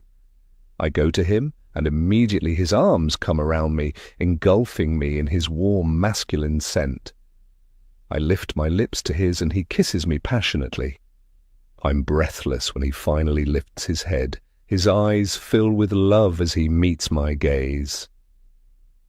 I've missed you, I say. Aye, me too. Jack rubs his nose on mine. I'm also starving. Ruby has sent for coffee and sandwiches. He stands back and loosens his tie. I smile and turn to Ruby. It's been a very long day. I'm sure any shop talk can wait for the morning. I'd like some time alone with my husband. Do you mind? Of course she doesn't mind. Jack grins at me. I'm all yours until Monday. I'll take you to my club tomorrow for lunch. Ruby has made the reservations. I can't wait to show you the Laura. Words freeze on my tongue. The what? His yacht. Ruby pushes her feet into heels. The vessel is named after his first wife. She smiles at Jack. Good night, Jack, Mrs. Hunter. Sleep well. Night. Jack examines my face. What's wrong? I'm shocked. You kept the yacht after what happened to your wife? She loved it. Confusion crosses his handsome face. She wouldn't want me to sell it. I named it after her. I shake my head. Jack, she fell from the boat and drowned. I'm sure at the time she didn't like it at all. I watch his expression change from joy to remorse. Is that why the room upstairs hasn't been touched and her portrait still hangs in the entrance hall? All these years you did this to please a dead woman? At first maybe, but then as time went by, it was a memento of our time together. I'd go inside the dressing room and sniff her perfume. I'd cry like a baby, but it was like having her back for a few minutes. He shrugs and stares into my eyes. We had 3 wonderful years and 2 beautiful children together. Part of me still loves her, but then I met you. It was like the sun breaking through the clouds after a storm that lasted 7 years. He pulls me close and wraps his arms around me. You're my soulmate, and I love you more than life. I lean into him. I love you too. I sigh, hesitant to broach the subject of Laura's clothes and upset a perfect relationship. Maybe if I take baby steps, I can ease her things from the house. When do you think you'd be ready to let go of Laura's clothes? Of course, we'll keep her jewellery for the children and any personal items, but Goodwill would make a fortune selling her clothes. I believe it's the right thing to do. Let me think on it for a time. Jack can't meet my eyes. I'm not sure I can let them go to strangers. Dismayed, I slip my arms around his waist and look at him. Then we'll move them to another room. It's such a waste having that beautiful room closed. It needs sunshine and fresh air. It is a special place. He points up to the ceiling. It's right above this one, and we share the same view. Unfortunately, the second floor has small windows, which makes that room unique. Is he deliberately not answering my question? This man has the art of the deal in business, so he can manipulate people, and likely uses his skill many times to get contracts, but he's never shown this hard side to me. I decide to change course a little and see if I can make any headway. Do we really need to go to lunch at the yacht club tomorrow? I'd really like some time to get acquainted with the house. There are a few changes I'd like to make. Would you agree to me making it my own? I've already renovated the kitchen. He looks down at me. And I guess that would be okay, but use muted colours befitting the style of the house. I really dislike bold, bright colours. Before you make any changes, run your ideas past Ruby. She knows about the renovation restrictions for heritage buildings. He smiles at me. You're like a breath of fresh air, Willow, but leave all your plans for weekdays. I like to enjoy myself at the weekends. It's perfect weather for sailing. I'll get Ruby to gather some of my friends and we'll spend Sunday on the water. What do you say? I almost turn green at the prospect. I shake my head. I'm sorry, Jack. I get seasick crossing a bridge over a river. I try and read his masked expression. This is the first time you've mentioned the yacht, or I would have told you. Okay. He pushes a hand through his hair. My bad. I can go sailing alone, well, with some of the boys. We do take fishing trips. He nods as if to himself and then looks back at me. I'm sorry I wasn't here to show you around. Is there anything about the house you need to know? I swallow hard. The staff figure the house is haunted. I find it hard to believe, in this day and age, that people still believe in ghosts. Oh, well, I do too. Jack stares into space as if looking at something over my left shoulder. I never did until I saw one myself. I went to check on the kids, like I do every night, to make sure they're asleep, and I swear I saw Laura outside our bedroom door. I dashed along the hallway, opened the door, and searched inside. Of course there wasn't anyone there. Some of the staff have claimed to have seen her too. He shook his head. It only happened the once for me, and I figure it was her saying goodbye, or was it wishful thinking? I guess I'll never know. Goosebumps crawl up my arms as I remember the way the door moved and almost shut me inside the dressing room. Had I imagined it to, Or was all this talk about ghosts some weird initiation prank to welcome me to Beaufort Manor? Chapter 9. Saturday. I can't get the notion of ghosts or wandering spirits out of my mind, and after tossing and turning all night, I'm totally exhausted.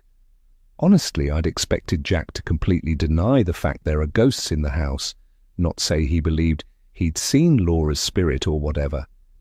I'm not easily spooked, but find myself staring into the shadows, waiting for them to move. I doze for an hour or so before the first rays of sunlight creep through the window to wash the bed in bright light. I hold up my hand to cover my eyes. From now on, the drapes will be closed at night. I sit up and Jack stirs beside me. He always wakes up in a good mood and gives me a smile to melt an iceberg. "Morning." I peer at him from under my hand. The sunlight is blinding me. "I'll fix it." Jack jumps out of bed and draws the blinds. "Better?" He glances at his watch and pulls me from the bed and into his arms. It's almost time for breakfast. Shower with me. Some time later, as we're dressing, I recall some of the other things that kept me awake most of the night. I understand completely the role of a PA and for Ruby to be with Jack most of the time. He's a busy man and she organizes his day literally down to the second. However, there must be a time when she steps away for a while and leaves us alone. I dress with care. Jack purchased so many clothes for me on our honeymoon. I know what he likes and expects from me.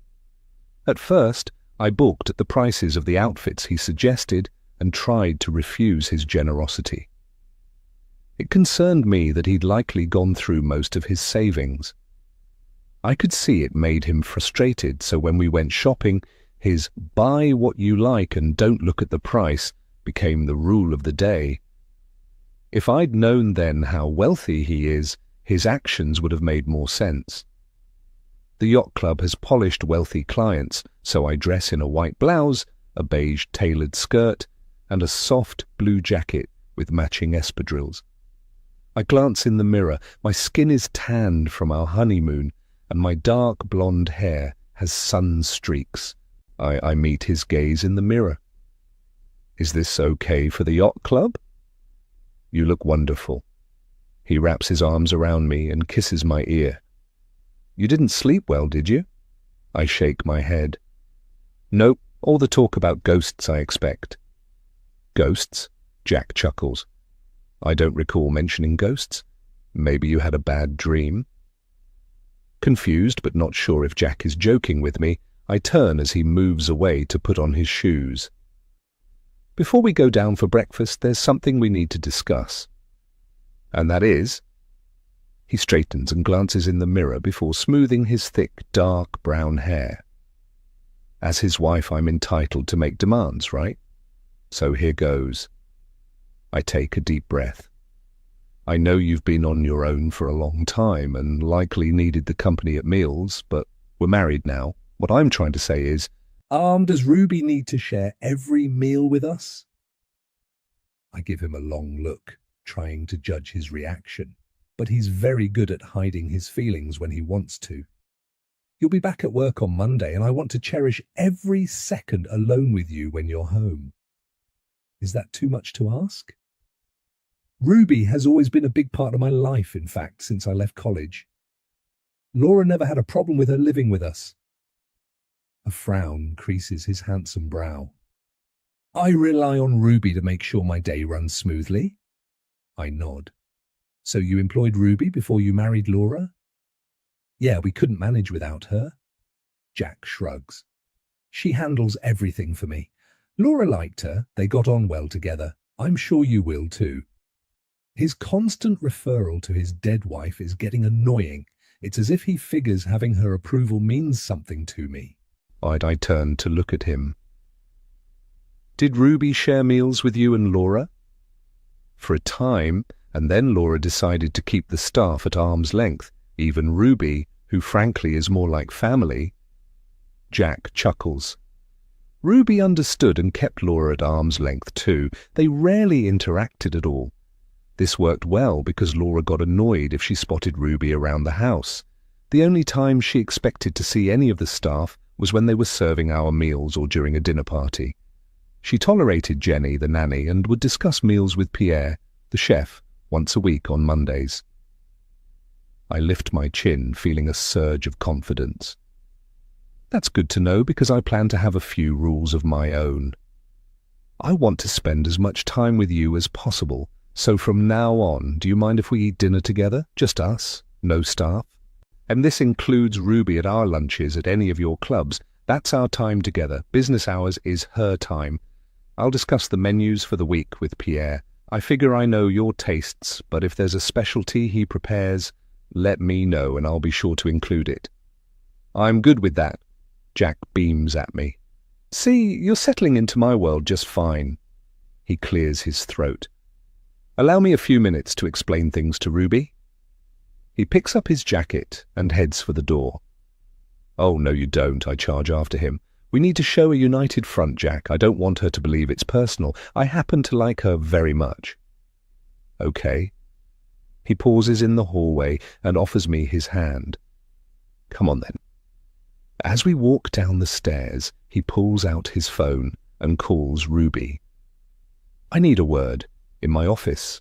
Please. Jack disconnects and smiles at me. I'll ask her about the renovations at the same time. So he remembers the renovations, but not the ghost story. I shake my head, trying to rationalize my thoughts. I recall the dressing room door moving for no reason and closing behind me. It spooked me as not one breath of air had circulated around that room in years. Had that experience made me dream vividly, and I imagine Jack had told me about seeing Laura's ghost? I glance at him as we walk down the stairs and head to his office. That's good. I'd like to start right away on Monday. I'll need a budget. I squeeze his arm. Are you happy for me to move Laura's things and redecorate that beautiful room? I'll make it look totally different. It will become our special place. I want to make new memories in that room with you. Oh, Jack. Don't move anything yet. Just work out what you want. Jack nods as if deep in thought. You don't need a budget. In case it's slipped your mind, I'm a builder. Like I said, run the ideas by Ruby and she'll send the right people to speak to you.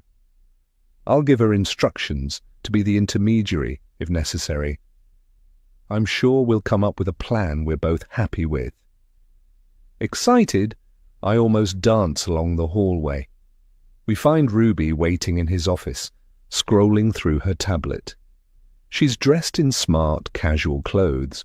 I assume she believes she'll be coming with us to the yacht club. I nod to her. Good morning. Good morning, Mrs. Hunter. Ruby turns to Jack. You wanted to speak to me? Her mouth turns down. Is something wrong? Not at all. Jack shakes his head. Oh, it's just that some things will need to change now that, my wife is here. I look at him and blink. Did he forget my name? Ruby didn't notice his slip and is looking at him expectantly. I move my attention from one to the other. It's like watching a tennis match. I spend long hours at the office, as you know. Jack clears his throat. When I get home, I need to spend my entire time with our Willow. I don't expect you to be beside me for all my waking hours. Willow mentioned that you need some time for yourself too, so unless some emergency occurs, the weekends are yours from now on, and we will be taking all our meals alone. He smiles at her. Willow will be speaking to you about renovations for the house.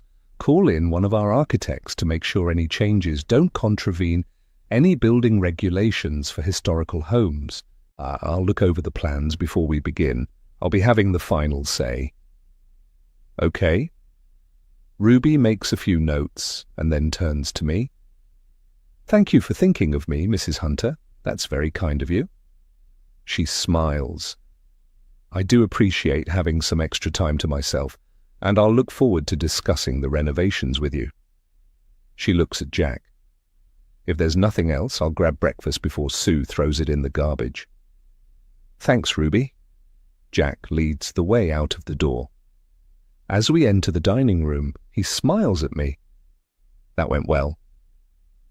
The aromas of delicious food greet me, and I stare at a smorgasbord of dishes filling a sideboard. My stomach groans in appreciation.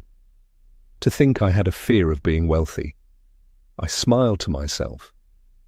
This luxury I can get used to. Above the sideboard is a long, beveled mirror, and the antique finish is unusual, and the colour a watery pink. As I spoon eggs onto my plate, I glance up and see a face in the doorway. It's distorted, and I turn quickly to see who's coming, but there's nobody there.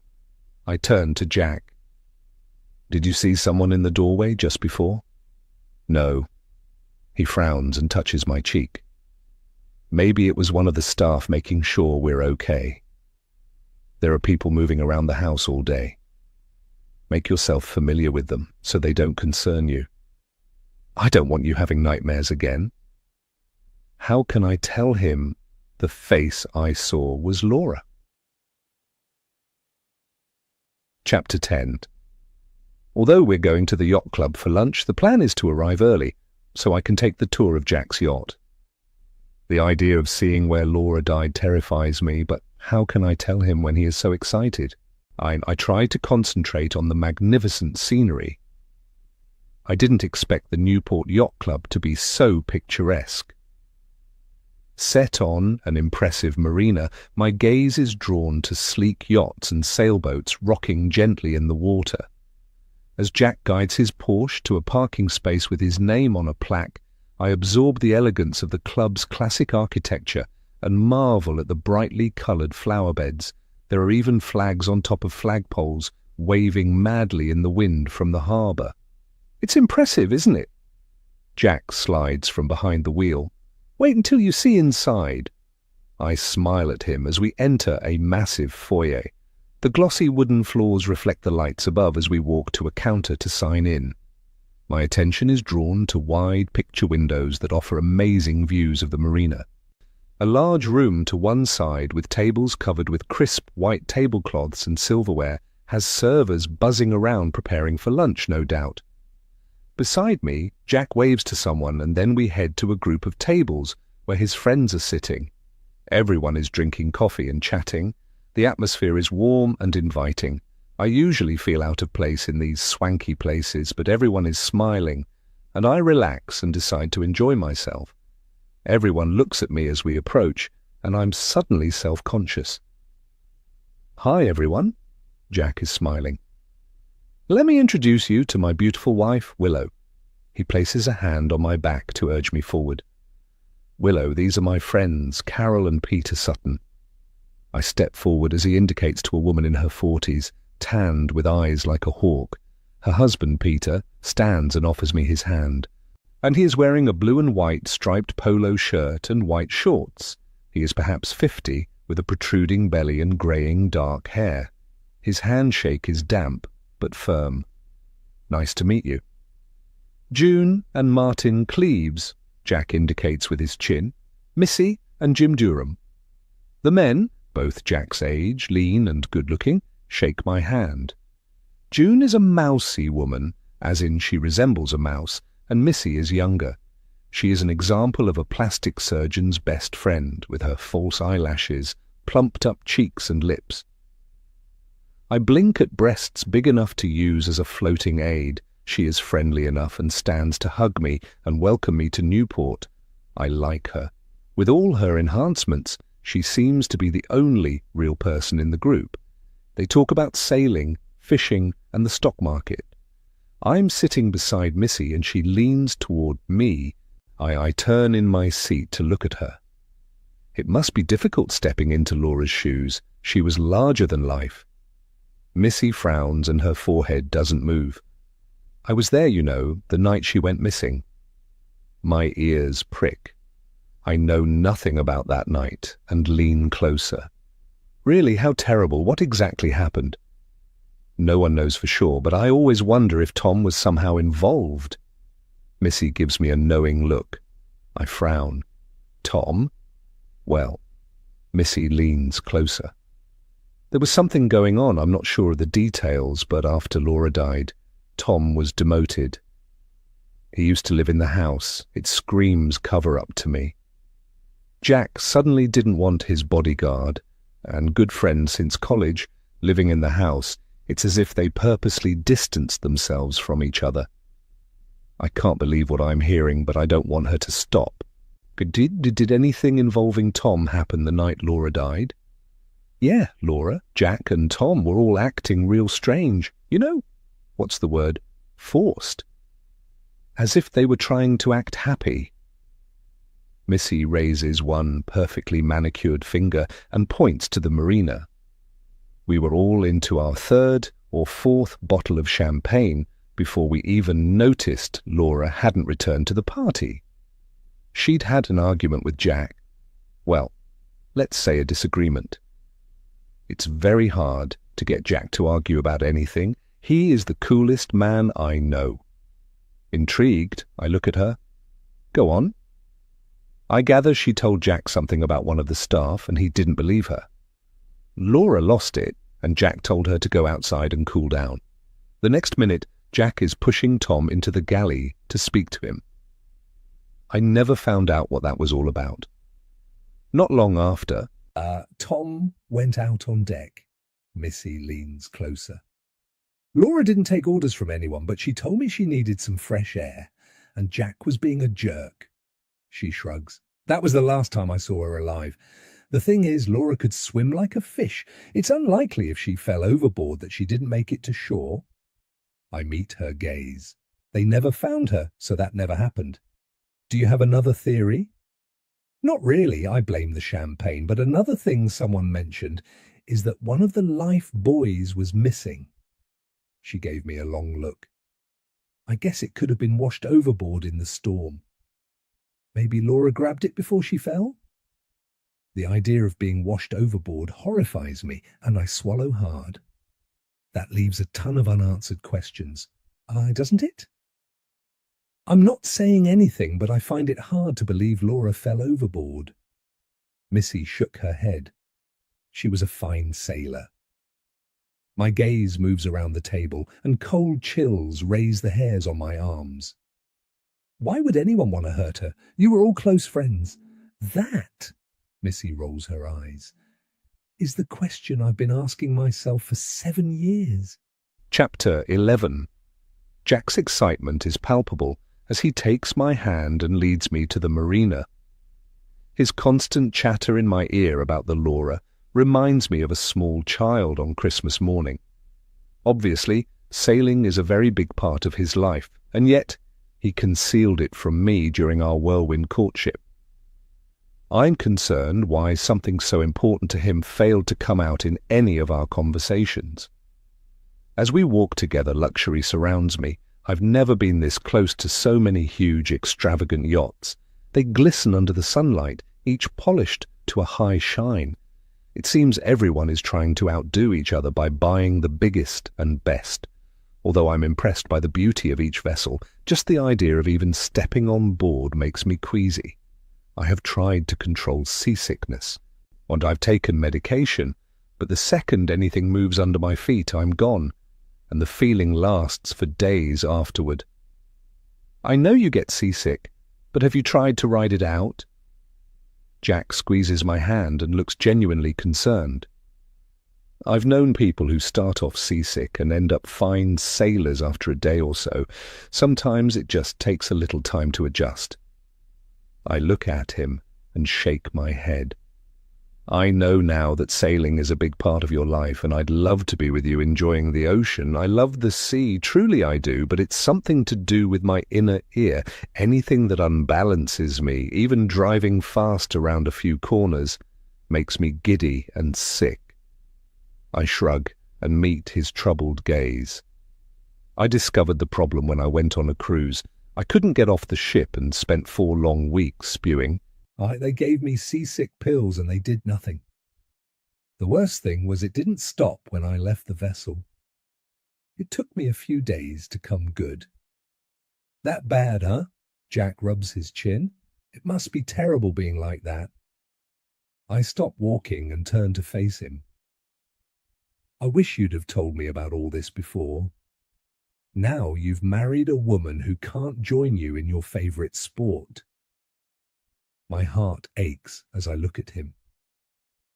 I guess as marriage is a contract, and I didn't reveal all the details of my life to you either. That's grounds to get an annulment, but I didn't do it intentionally. An annulment? Jack dashes a hand through his hair and stares at me. It might have helped if I'd told you about my yacht. The thing is, Willow, I was so head over heels in love with you. I didn't want you to believe I was one of those pretentious rich guys. Now, I know this life isn't what you wanted. The one thing I do know about you is you're not a fortune hunter. You enjoy the simple things in life, and I appreciate that. He rubs his hands up and down my arms. I know you want me for myself, and all this...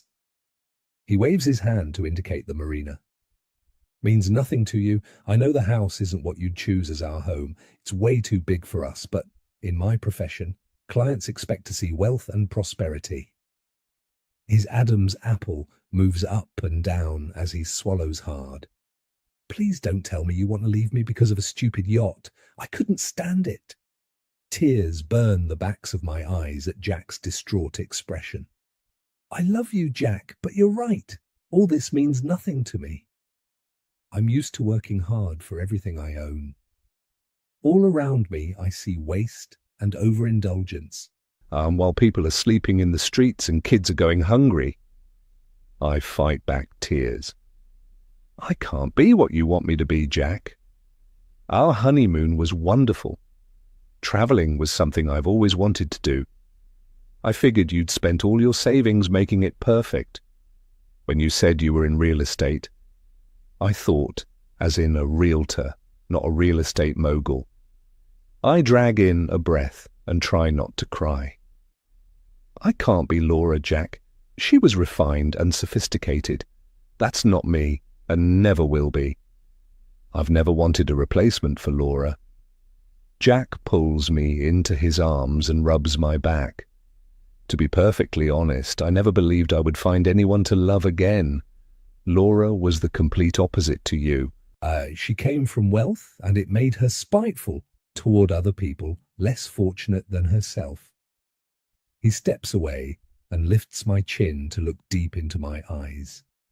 If helping the homeless is something that will make you happy, we can set up a charity. In fact, I could probably build apartment blocks to use as halfway houses until they can get a place of their own.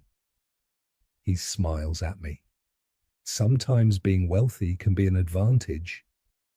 I blink, hoping he's not just saying things to make me feel better.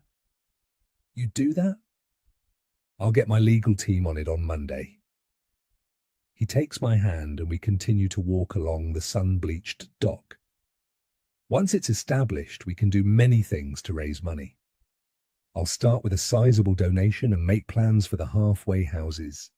You'll need a working board to run all the nitty-gritty, but you can be involved in all the decision-making. Knowing how donations for charities can be eaten up by the paid board members, I stop walking and look at him. I'm happy to have paid legal counsel and an accountant, but I want like-minded people who do this work for charity, not to line their own pockets. Okay, so wives of the rich or famous? Jack nods as if thinking. I'll ask around. He suddenly smiles. I've always wanted to be a philanthropist, and this seems to be a very good way of starting. I'm happy he cares about my feelings enough to start a charity. He surprises me with his generosity all the time. I stare at the line of yachts sparkling under the sun and bobbing slightly. Just looking at them makes me giddy. As this club is a big part of his life, I'm glad I offered him a way out of our marriage. Although losing him would break my heart, I need to know where I stand with him. He is still so new to me, and so is my new life alongside him. His chatter goes over my head as we walk along the dock. My stomach tightens at the idea of stepping onto Laura's yacht. How could Jack still cherish the place where his wife died? Although heat burns through my clothes, a shiver runs down my spine, and a wave of nausea grips me. I really don't want to go near the Laura. In fact, I need to be anywhere but here. Chapter 12. We walk in brilliant sunshine along a dock lined with millions of dollars of the finest vessels money can buy. When we reach his yacht, the captain greets us, and I must admit the yacht is magnificent, and I gape at the seamless blend of glass and polished steel, with multiple decks offering panoramic views of the sea. The name Laura, emblazoned on one side, screams out at me. I nod as Jack introduces me to the staff, but I won't be staying long. Even in dock, the boat is moving too much for my comfort. Inside is luxurious, and I can see Laura's touch everywhere, not what I would expect to find at all. It's as if Jack's neutral taste has been completely disregarded, and Laura's feminine touches have taken over. I personally don't like lace and frills, and it seems very strange to me that Jack hasn't changed anything since his wife died. This yacht is his baby, and yet it resembles a feminine boudoir. He shows me the decks and the bedrooms. They smell of room freshener and fish.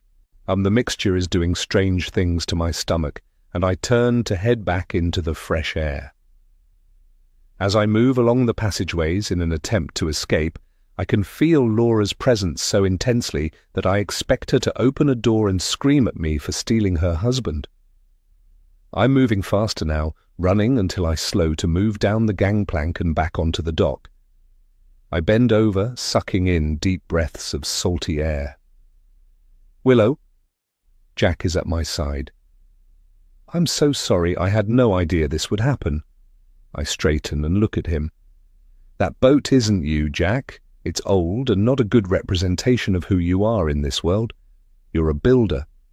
I wave a hand at the yacht. Inside is the opposite of your tastes.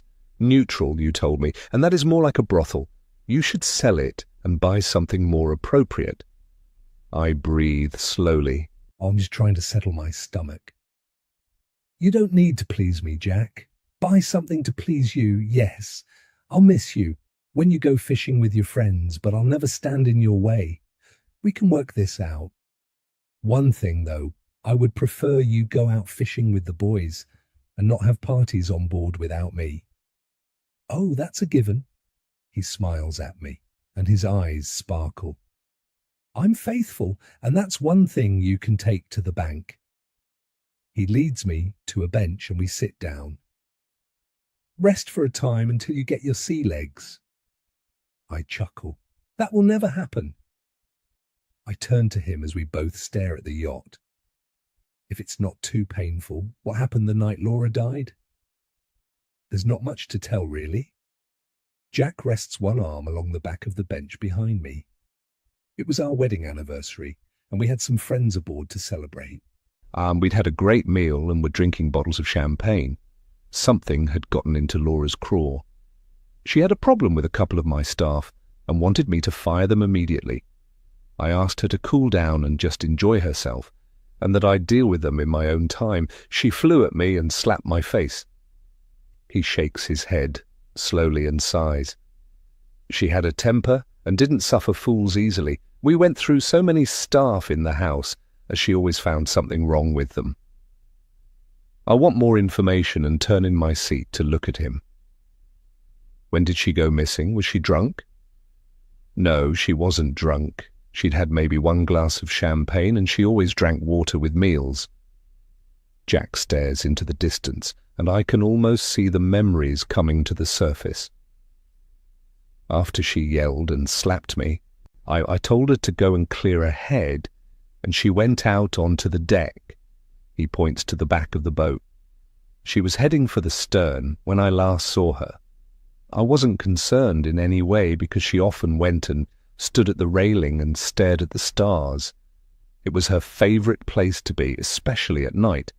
I figured I'd give her a few minutes to cool down and then go and see her, but I got into a conversation with the others and lost track of time. I guess 20 or 30 minutes had gone by before I went out to speak to her. She was nowhere in sight. I came back inside and asked if anyone had seen her come in. No one had seen her, and then we all searched for her. When we couldn't find her, we contacted the Coast Guard and turned around immediately and headed back the way we'd come. And we moved at a slow rate of knots and used the searchlights across the water. It wasn't long until the Coast Guard arrived and we searched all night and the next day.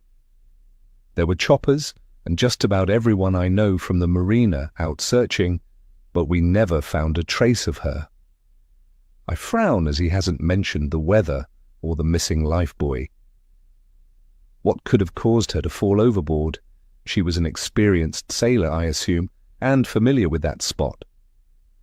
The water was choppy, but was it enough to throw her overboard? Jack turns his gaze back to me. This fact has played on my mind since that night. You see, Laura hadn't been herself for months. She'd been unwell, and I put it down to the medication the doctor had given her for depression. She was never the same after Noah's birth, and I blame myself for her death in some ways. I avoid arguing with anyone. It's not in my nature, but she kept goading me. This time I told her to get some fresh air because she was making a spectacle in front of our friends, and I knew she'd regret it in the morning. I said it softly, and I doubt anyone heard. The thing is, Willow, I should have taken more time to listen to her, and maybe help her work out her insecurities. He sucks in a deep breath and lets it out. She was the mother of my children, and I cared for her, but our relationship toward the end was difficult. I'd hoped she'd recovered, but when she attacked me, I knew she needed to see the psychiatrist again. Nothing I did helped her.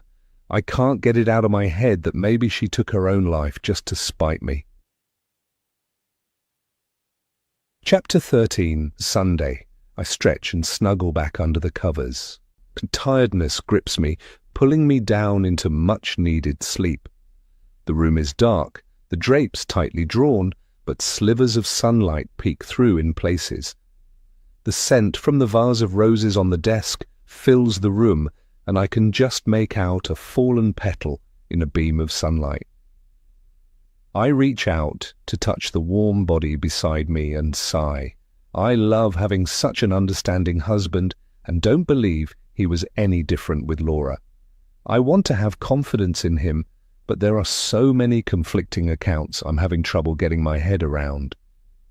Again, last night I had trouble sleeping and just couldn't get Jack's tragic expression from my mind. I know it's been 7 years, but most people recall a terrible incident in their lives with clarity. What is the truth about Laura's death? Getting one version of the night she died from Sue, one then another from Missy, and then a slightly different story from Jack makes me want to get to the bottom of what really happened. Did she fall overboard, jump, or was she pushed? I need to know, and I'm not doing this for Laura, although it would be good to know if she was a spoiled brat or the mother with postnatal depression that Jack insists. I guess she could be both. If she was unstable, was it because of the ghost stories and the face at the window, or this depressing house? Have I been mistaken about Laura all along? In the portrait, anger shimmers from her eyes. It's unmistakable. The problem is I have strange things happening to me too. In her position, I'd want someone to find out the truth, or am I going crazy too? I know there are vastly different trains of thought about spirits.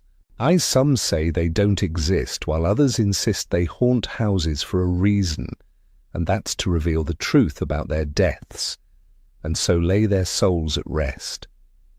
I didn't imagine the door closing or the image in the reflection in the dining room mirror yesterday. I've tried to make sense of it all, and the only logical explanation is that Amy or one of the other staff were peeking in to make sure we had everything we needed. But that doesn't explain the door closing behind me in the dressing room. Then there's the conversation I had with Jack about ghosts. I remember it so vividly. Had that really been a dream? Or had he forgotten he'd told me? It would have been an intimate moment for him, seeing her as if she was saying goodbye. Then again, Jack might believe it shows weakness by admitting he'd seen her. What I can't fathom is, and he remembers everything else we spoke about that night. It doesn't make sense to me that he'd forget the bit about seeing her ghost. I sit up in bed and shake my head. Perhaps the lack of sleep and exhaustion is causing a slip in my memory, or am I slowly losing my grip on reality? I'm apprehensive about meeting the kids today, and more so Jack's parents. I overheard a heated conversation he had with them just before we boarded the flight to Paris. His mother's outraged voice cut through my happiness like a wrecking ball. She'd heard about our whirlwind romance and marriage from Ruby. Personally, I don't believe it's Ruby's job to inform Jack's family about his personal life. He wanted to tell his parents in his own time. He told me his mother believes no one is good enough for her son. I was shocked to discover she'd arranged for him to meet Laura. The fact that he'd liked her was a bonus, and he insists he'd married her for love, not for her family name or the old money behind her. I push hair from my eyes and swing my legs over the side of the bed. I would be the last person she'd pick for Jack.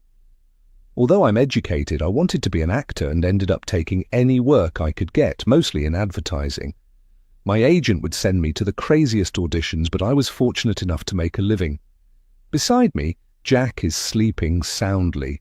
I head for the shower. I'd like time to speak to the staff before he wakes. When I'm done, I walk to the kitchen, determined to get answers, but before I make it to the bottom of the stairs, I hear Jack calling my name. I turn and try to ignore the accusing stare from Laura's portrait and call back. "I'm on the stairs. I'll wait for you in the kitchen." "Okay, give me 5. The bedroom door slams shut. I stare blankly for a few moments. Have I upset him? I shrug and hurry down to the kitchen. It's busy with people moving around. Sue is issuing orders and George is just finishing his meal. I figure it's too noisy to ask questions, so I get Pierre's attention and make an excuse for being there. "Can I have crispy bacon this morning?" I smile at him. "I love it with pancakes." "Your wish is my command." Pierre grins at me. "I'll send it right along." He turns back to the stove. I nod at Sue and notice Jenny entering the kitchen. I wait for her to come to me. "Do you know what time the kids are due home?" "They should be here by the time you finish breakfast." Jenny glances at her watch. "Mr. and Mrs. Hunter live about 20 minutes or so away. It was convenient as they were due for their grandparents' weekend. It gave you time to settle in." I consider the implications of caring for another person's children and lean against the counter. What is a typical day for them? I'd like to be involved, but I don't want to push myself on them. Weekdays they go to school, they'll have breakfast with you, and then I drive them. I collect them in the afternoon, they have a snack in the kitchen, and then I supervise their homework. After that they play until dinner. They have a short time watching TV or playing video games, and then they go to bed. It's much the same every day. Weekends vary as to what Mr. Hunter has planned. If he wants some time alone, I can take them to the park or the beach. There are many things to do here. Sometimes they just want to chill at home. Interested, I nod. "How are they at school? Do you need to tutor them in any subjects?" "Only with reading at first, but they're good students." She smiles. "They attend a very good school." I hear footsteps in the hallway and push away from the counter.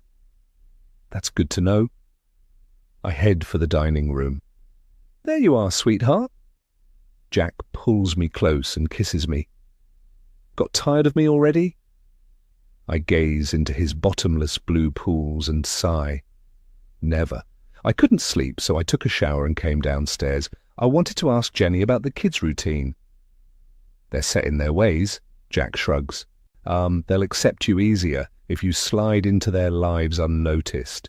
Don't make sudden changes. They're settled with Jenny. She's been a surrogate mother for them since Laura died, and, in fact, she was the one that changed their diapers. Laura liked them when they were fresh and clean. He frowns. Don't judge her. She loved them, but that's the way her mother raised her. I look at the table, set for two, and smile to myself. Moments later, Amy glides into the room carrying a covered platter and places it on the sideboard. That will be the crispy bacon. Over breakfast, I turn to Jack. I'm going to spend tomorrow checking out which rooms I need to redecorate.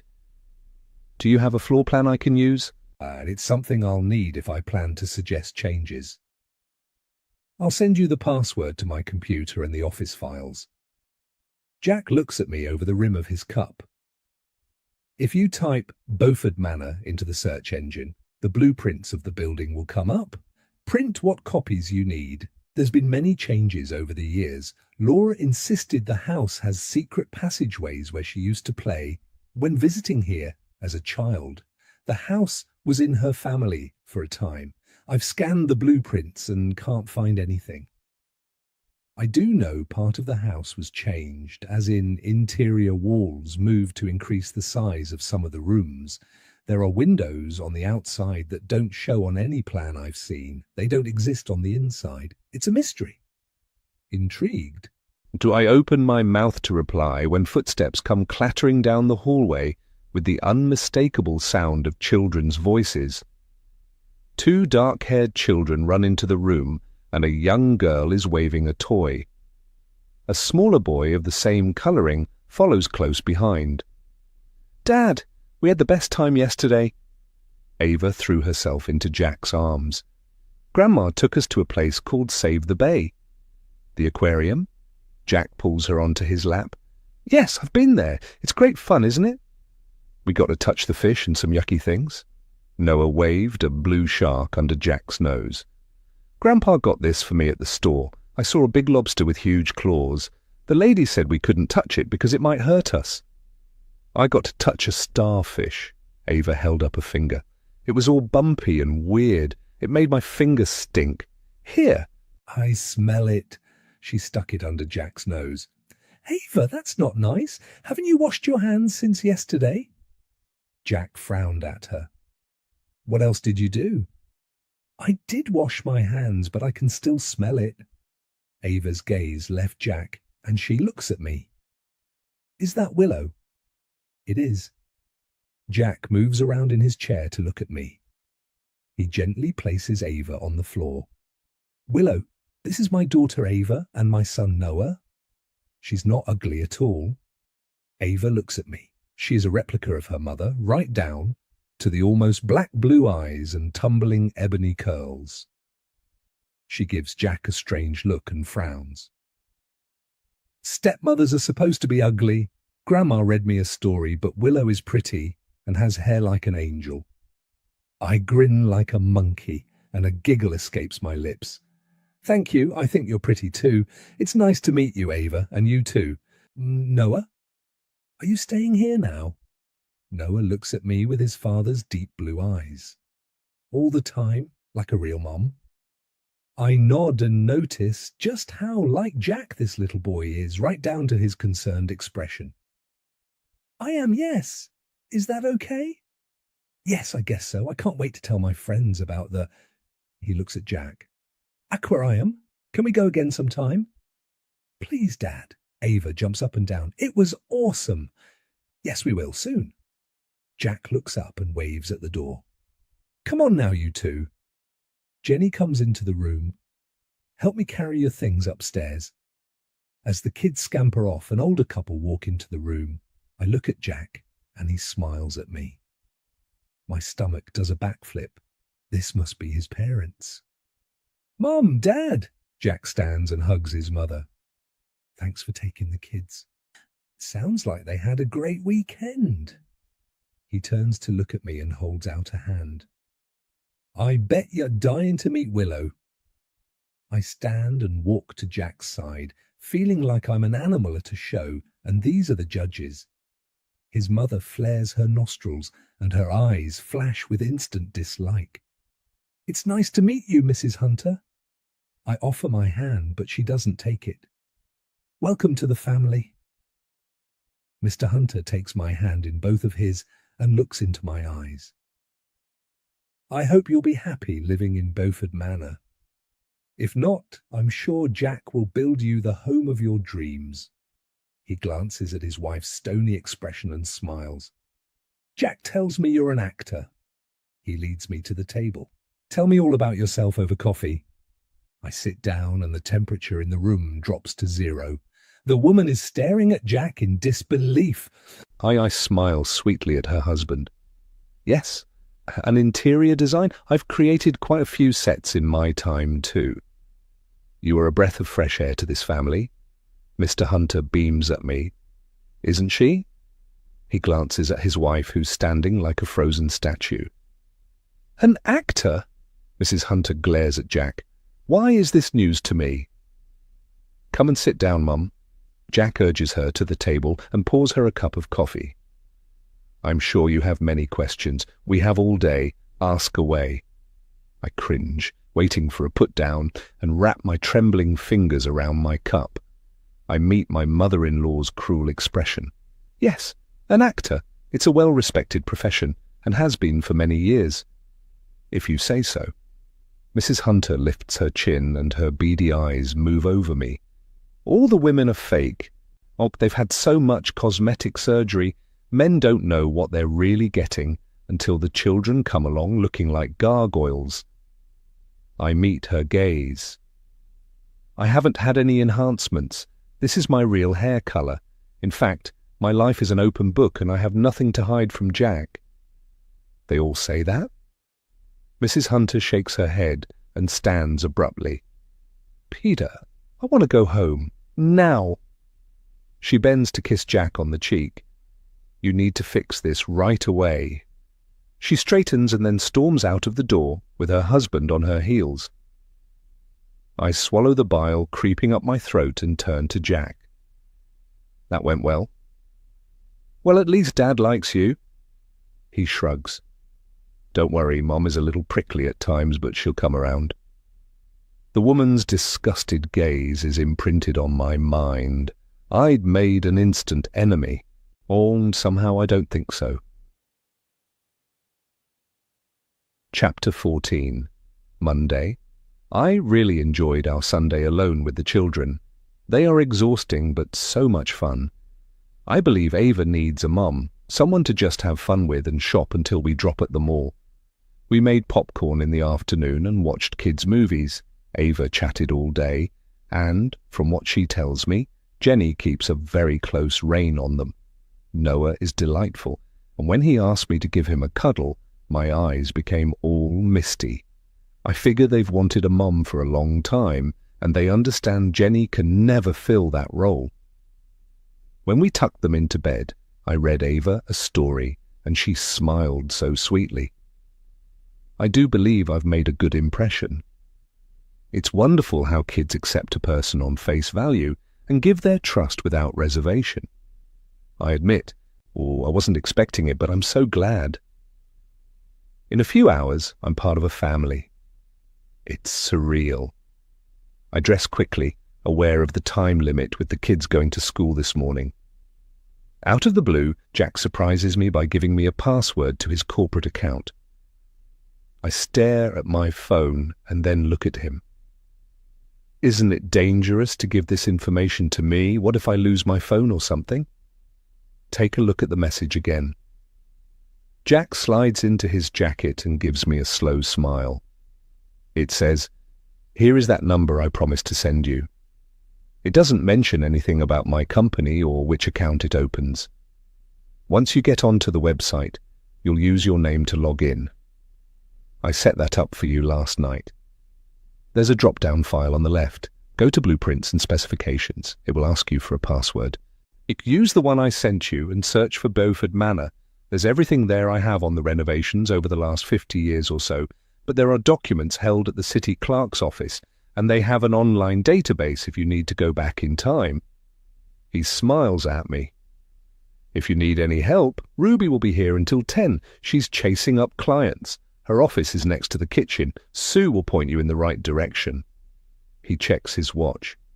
I gotta go. I wish I could spend more time with you showing you around, but I guess you have the general layout of the house by now.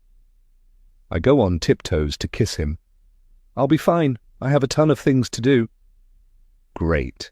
The kids will be ready for school and I like to be there when they leave. He picks up his briefcase and holds out a hand to me. They like you. The Ava figures you look like a princess in one of her fairy tales. The children surprised me with their openness. They chatted with me over breakfast as if I'd always been there and asked so many questions. My head is still buzzing from the chatter. I like them too. They seem very contented. Jenny has done a fine job of raising them. It must have been difficult for all of you when Laura died. They were a little confused, and Ava asked for her mom, but Noah was very young and he spent most of his time with Jenny. Laura loved the kids, but Ava was the favorite. She doted on her, and Noah has always been loud. I had his ears tested in case of deafness, but he's just loud. We head down the stairs and meet Jenny and the children by the front door. I stand to one side as Jack hugs and kisses both kids. What do we call you? Ava frowns and looks at Noah. Noah wants to call you Mom because we don't have one, and it would be nice, but Jenny says, Dad will be sad if we call you Mom. I don't want to call you stepmother. It's silly. Noah's blue eyes meet mine and his cheeks pink. I'd be happy for you to call Willow Mom if that's what you want. Jack looks at me and I see him misting up. Would you like that, Willow? Speechless, I can't believe they want this after just meeting me. I look from one child to the other and then bend and open my arms. I would love that. Thank you so much. They run into them. Tears wet my cheeks and then the moment is over. The kids give me a hug and then tear out the door with Jenny and into the Range Rover. I turn to Jack as his arm slides around my shoulders. I'm stunned. I'm not. Jack squeezes me and then drops his arm. They've been asking when I'll get them a mum for about 2 years now. I believe with the current high divorce rate, the turnover of mums and dads at their school is quite frequent. Changing a parent has become the norm. I blink and look at him. I hope that's not why you married me. Oh, Willow, I have Jenny. She's as close as any mother could be. Jack snorts with laughter. I married you because I love you. If there had been any doubt, I'd have asked for a prenup. Them liking you from the get-go is a bonus I could never have dreamed of. He bent to kiss me. I'd better go before I carry you back upstairs. He turns and hurries to his Porsche and drives away with a wave. I watch his car get smaller as it vanishes from sight and then go to his office. I boot up the computer and log into the company files. I find what I'm searching for and sit scanning the blueprints. There have been many changes to the house over the years. I hear footsteps in the hallway and look up as Ruby sticks her head inside the door. Is there anything I can do to help? Ruby smiles at me. Did you find the files you need? I smile back. After our first hurried meeting, she's been pleasant and helpful. I nod. I have, but I'd like to print some sections of the house plans. Is there a printer anywhere I can use? See that door? Ruby walks over to what looks like a closet and slides open the door. In here you'll find stationery and printers for large documents, or the regular size ones. Just print as usual and the document will be in here. Jack is very organized. I stand and peek into the room. That's good to know. I'm hoping to reclaim the main bedroom upstairs and convince Jack to clear out all of Laura's clothes, but he has difficulty letting go of her possessions. When he comes around to my way of thinking, I'll need a storage area. Any ideas? I believe he stores some of her personal items in the loft, but perhaps one of the bedrooms on the 3rd floor would be more suitable. Maybe if we get someone in to line the walls with closets, the garments can be hung inside. Ruby taps her bottom lip. Then he's not throwing out anything, is he? I'll speak to him as well. Maybe if we form a united front, it will work. I'm enthusiastic by her willingness to help. Yes, if you can convince him, that would be brilliant. Of course, all her jewellery I'll make sure is in the safe. We do have a safe. Yours, don't we? I believe there are several. Ruby went to a picture and it swung back to reveal a large safe. There's this one. One in the main bedroom, so maybe there are more of her things in there. One in the sitting room and maybe more. You'll need to ask Jack. This one is used for contracts and other documents regarding his business and the house. The others, I have no knowledge of the contents. Jack doesn't give me that information. Excitement at getting things moving spurs me on. I can imagine how the main bedroom would look if I made the changes I require. Okay, I'll make a list of my proposed changes and run them past Jack. No, you won't. Ruby smiles. He told me to call in whoever you need to make you happy. The architect will talk to him. She indicates to my phone. May I? I'll add my number and contact email. He mentioned bed linen and drapes as well. Just send a list along of what you prefer and I'll order them. She sighs. I'll also arrange for the architect to drop by and speak to you. We'll need him to make sure we stick to code. He'll arrange any work that needs doing, and all you'll need to do is supervise and make sure it's what you want. I hand her my phone. How long will it take to get someone here? We're always busy, but I'll make sure to find someone suitable. Ruby thumbs in her details and hands the phone back to me. Jack will make it a priority, so not long at all. She checks her watch. I have a video meeting in 5. I'd better go. Catch you later. She hurries away and her high heels clatter on the floor. I lean back in the chair, mulling over what she said. Most of Laura's personal things are in the loft, but Jack told me the upper part of the house is never used and nobody goes there. It's no wonder if the rumours of strange happenings are true. I consider going to search the loft and hesitate. What could possibly happen in daylight? The rooms in the top part of the house are empty, or the furniture is draped with dust covers. How long has it been since anyone went to the loft? Yesterday, Jack made it quite clear that going upstairs would be a waste of time. Does he know about what happens to people searching the house alone and has kept it from me? I shake off the impending feeling of dread. The loft and its potential secrets are calling to me. What if there are letters or something in Laura's possessions that tell her state of mind? I have a good excuse to be searching upstairs, not that I need one as Jack's wife, but gossip can cause problems. So hunting for a room for Laura's clothes would cover me. I need to know what really happened to Laura. There are so many conflicting stories. If I'm ever going to be happy here, I must discover the truth. Chapter 15. 3 months before our anniversary celebration. Laura. I stare at my reflection. I no longer look like me. I'm painfully thin. My clothes hang on me and my face has hollows below the cheeks. I need new clothes and Jack is planning a wedding anniversary party aboard the Laura. I can't meet his friends looking like this. Why hasn't Jack taken me shopping? Maybe I should make an appointment with him. Yes, it's that bad. I need to ask Ruby to fit me into his schedule, but I'll have to wave her down the next time she flies past. That woman is always busy. I wonder when she sleeps. I go into my dressing room and pull clothes from the hangers but find nothing to wear. I'm not usually a person who lounges around all day in my nightwear, but the skimpy negligés Jack used to love are the only things that fit me. Not that he comes to my room anymore. I take a shower and then drag on a gown only because my hairstylist is due soon. She does my hair 3 times a week. Maybe I can talk to her.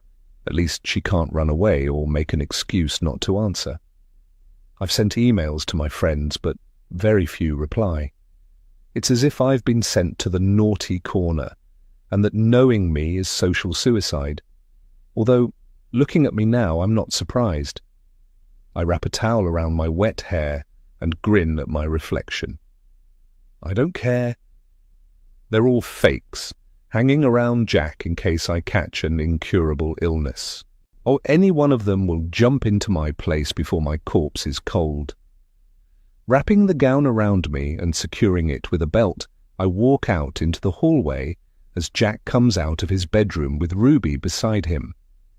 He's dressed for work in his blue suit, and she's Ms. Corporate Fashion, wearing 6-inch heels, a jacket, silk shirt and skirt. She has her nose buried in her tablet as usual and is talking a mile a minute. They both stop walking and stare at me as if I've suddenly grown 2 heads. I smile. "Morning, Jack. I'm glad I caught you." I pull him into my room. "Are you sick?" Jack examines my face. "Do you want me to call a doctor?" Surprised by his compassion, I give him my best smile. "I'm fine. I'm getting better all the time, but I need new clothes. With the weight loss, it seems I don't have a thing to wear." Can you take me shopping in New York? I'll need something special for the upcoming business events and, of course, our anniversary party." "That's not a problem." He steps outside and turns to Ruby. "I need to organize a shopping trip, fitted in ASAP. He looks at me. "There, done." "We've already discussed this, Mrs. Hunter." Ruby smiles at me, as if I'm a small child. "Monday last, I asked Sue to measure you so I could order you some basic outfits. You can't go out in your robe." I blink, wondering why she is lying to me. I look at Jack. "That isn't true. I only thought about asking you to make time to go shopping just before. So how could I have spoken to Ruby?" "She did mention something about you needing new clothes, Laura." Jack steps closer and runs his hands down my arms. "Don't get upset." The medication likely makes you forget things. It's quite normal." I want to shout that I haven't taken the medication for months.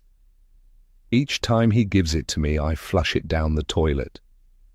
I imagine the sewer rats must all have amnesia by now. I laugh at the notion and catch myself when I see the confused expressions in their eyes.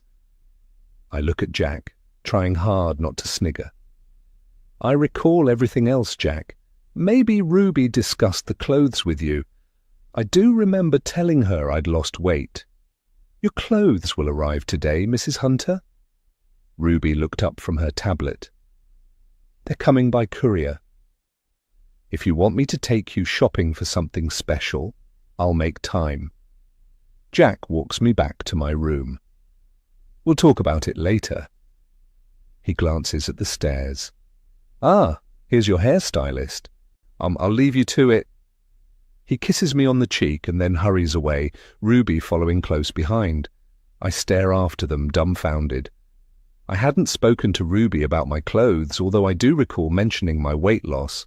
I can't recall what day it was. I wave the stylist Joan into my bedroom and go and sit in the chair in front of the table below the window.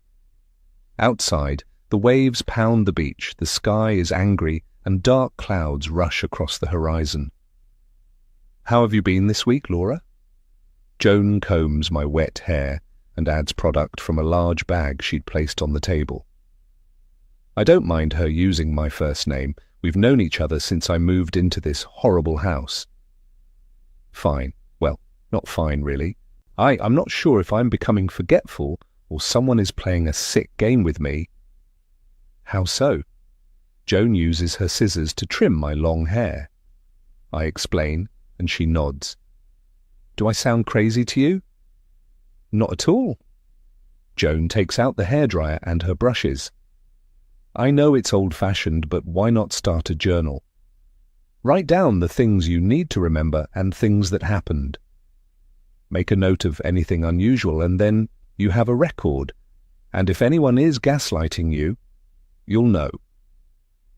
That makes sense, and if anything should happen to me, I'll have a record for hopefully someone to find. Right now, I don't trust anyone in this house. I look into the mirror Joan set up on the table and smile at her reflection. What a brilliant idea. I'll use my laptop. At last, some good advice, if I can trust Joan. I'm no fool. I know Jack is at the end of his rope with me. One more slip and I'll be in trouble. He'd never divorce me. It would cause a scandal. But if I died, suddenly Jack would be the grieving widower. I need to watch my back. Chapter 16. Present Time Willow. As I climb the stairs to the 3rd floor, it's as if I'm stepping into another dimension or time. The long empty hallways seem to stretch out like endless dark tunnels. Each room I open is dark inside.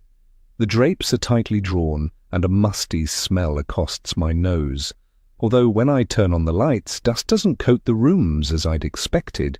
In fact, the floors are highly polished and clean. It seems that Sue keeps this part of the house clean and tidy, but that doesn't stop the sudden panic that creeps up on me every time I open another door. I assume the scare from the mannequin in the closet is still with me, and I try to shake it off.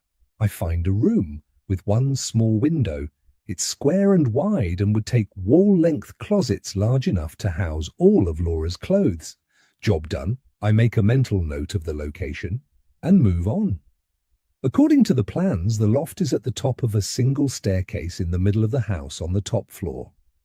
I hunt for light switches along the way, but I'm unable to find the main panel for the entire length of the hallway.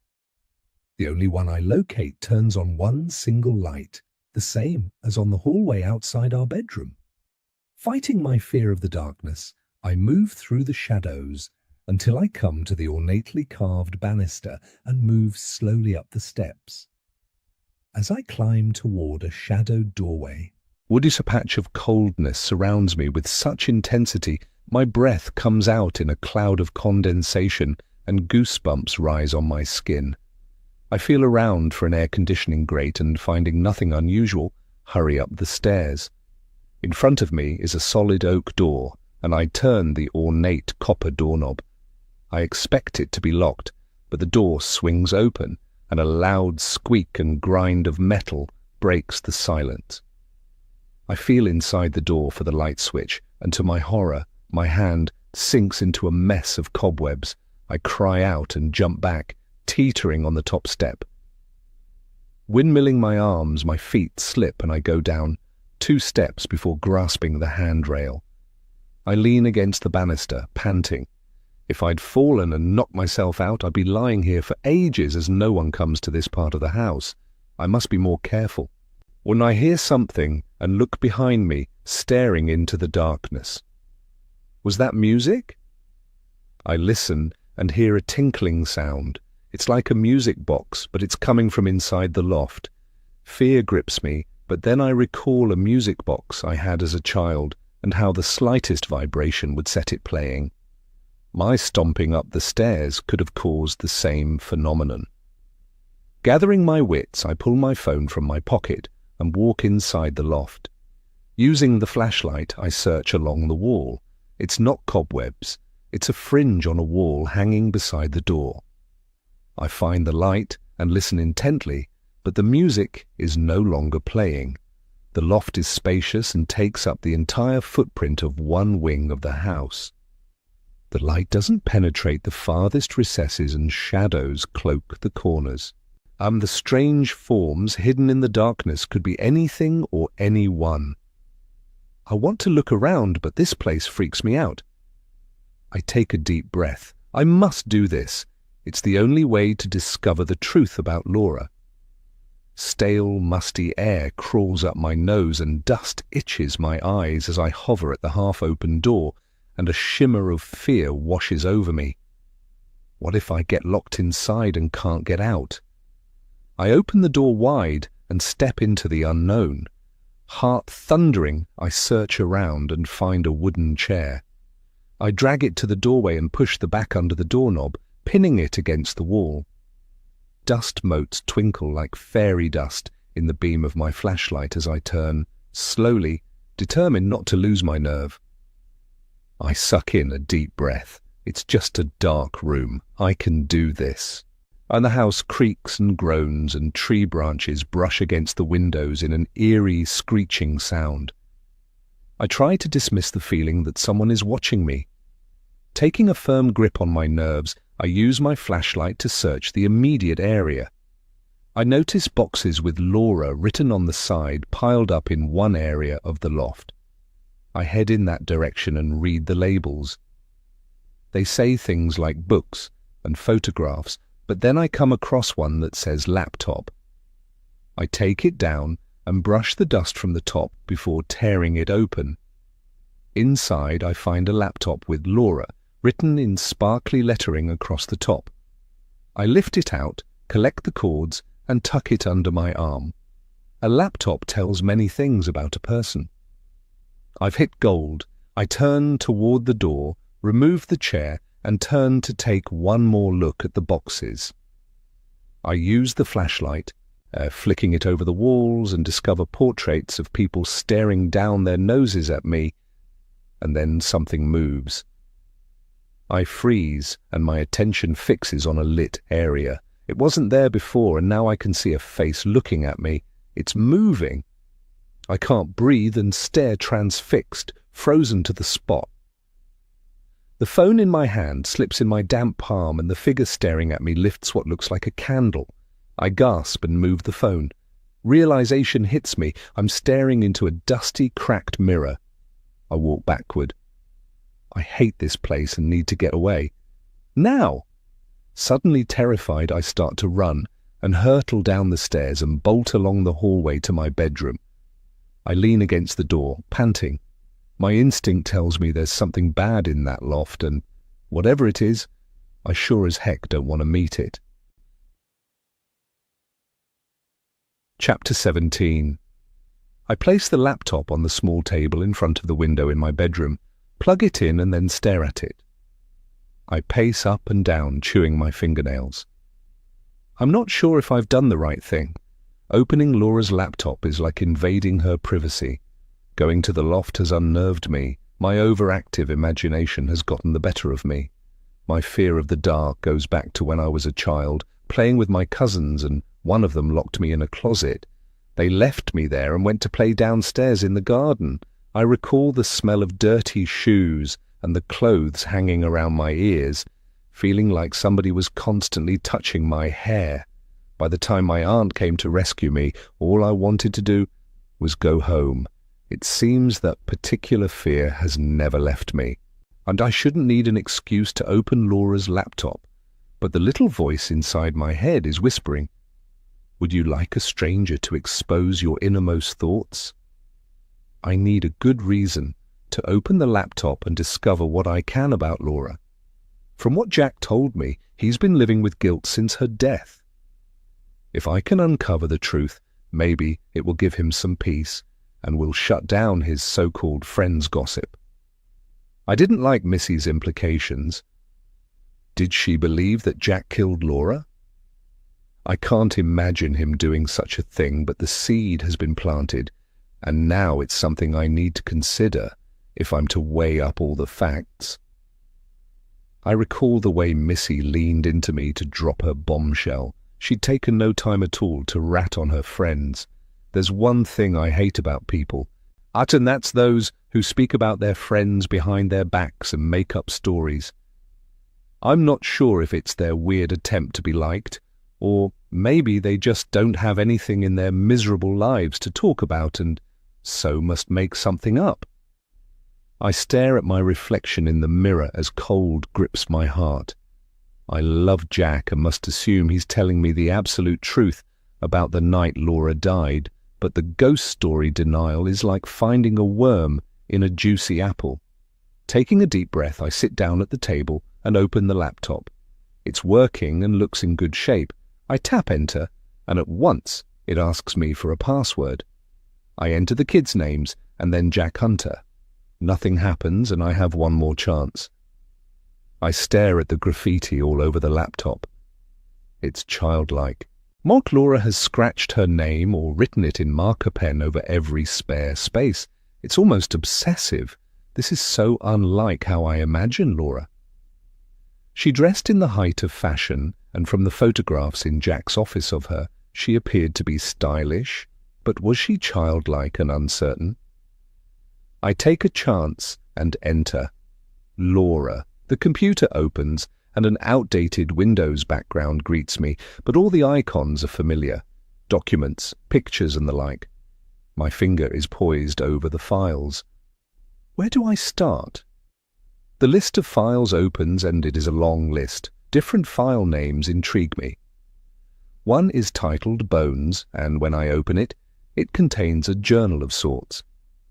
Lists of things Laura didn't like about the staff. The staff have their own sub-file with an assortment of complaints. I laugh at the absurdity of the things that upset her. The salt wasn't filled to the top each day, or the orange juice wasn't sweet enough. I open another file, titled Laura, and scan the pages. It's a diary. I lean back in my chair, unsure if I should invade a woman's privacy by reading thoughts written just for her. My cheeks heat, and I close the file and move to her emails. I'm surprised to discover her friend is the one I met at the yacht club, Laura Hunter. To Carol Sutton, Tuesday, 30th April, 2 p.m. I don't know why I married Jack. He suffocates me.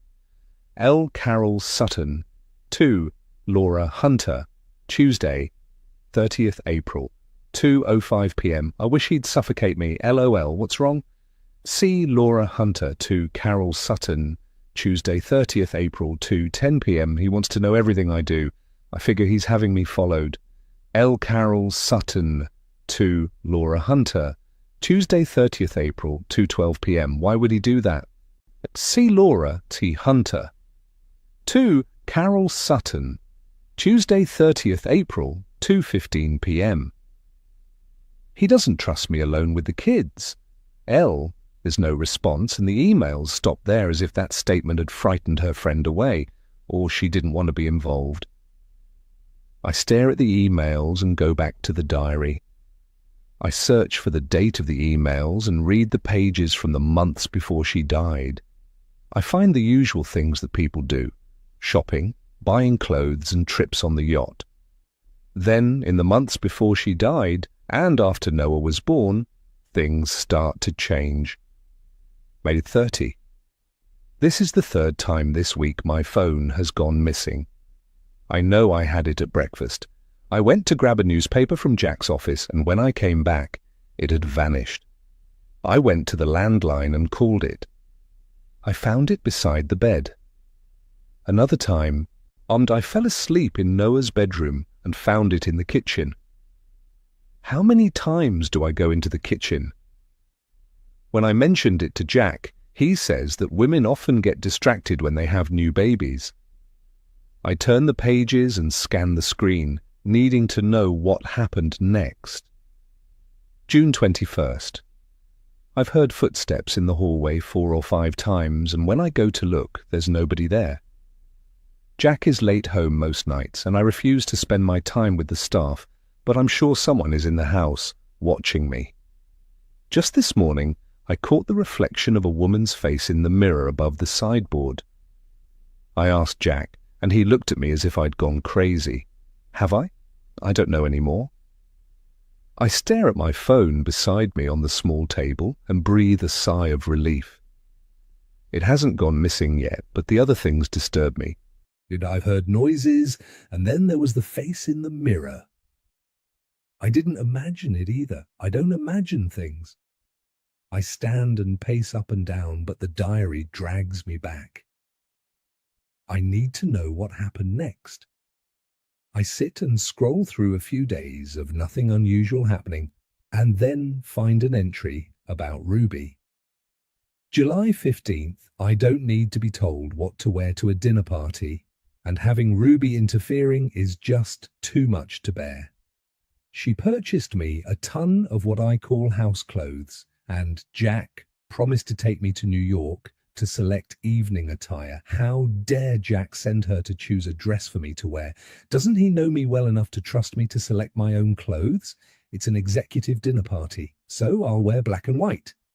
A little black dress and shoes will do nicely, although they should always drip designer labels. as is fitting for his wife. So when she arrived with frills and silk, I sent her away, and all hell broke loose. Jack came storming into my bedroom and ordered me to take Ruby's advice and to apologize to her for being rude. I told him I'll do no such thing, so he locked me in my room. At 6, I heard his car starting and looked out of the window. He'd taken Ruby to the dinner party. A short time later, Sue came and opened the door. July 16th. Jack didn't return until breakfast. He said nothing and gave me no explanation. I need space from him, and with Jenny caring for the children, as usual, I take a walk in the garden. I have scissors in my basket to collect flowers. As I walk into the shadows alongside the garden beds, I hear footsteps crunching in the gravel. I turn, but no one is there.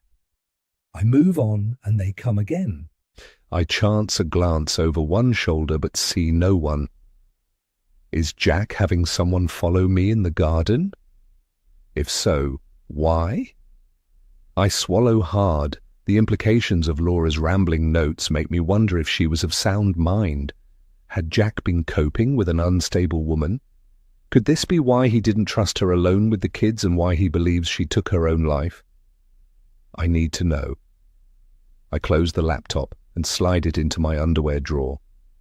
Right now, I don't want anyone knowing what I'm doing. I cast my mind back to seeing the face in the mirror above the sideboard. Laura saw the same face over 7 years ago, so why did I see it? A cold shiver raises the hairs on my arms. I've only been living here for a short time. I had a frosty start, but now I get along with everyone just fine. So why are unusual things happening to me too? And is someone in the house trying to make Jack believe I'm unstable, just like Laura? Why would they do such a thing, and what do they have to gain?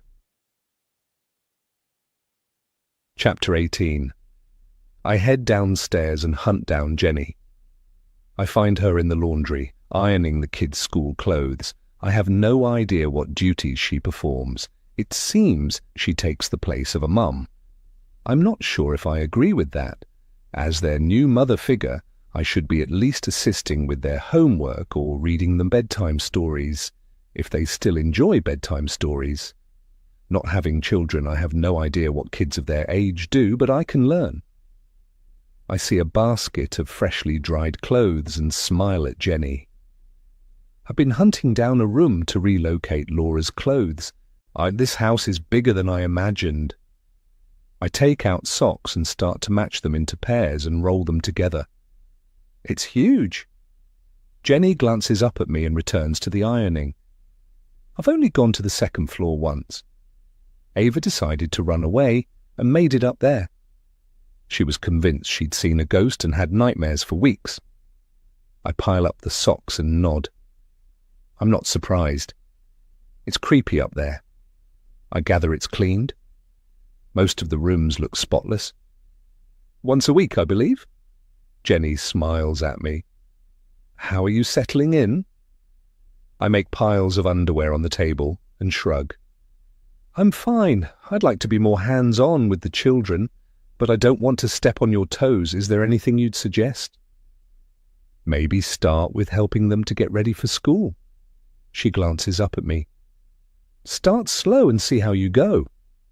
She sighs. Kids go along at their own rate. I'm surprised they wanted to call you Mum so soon.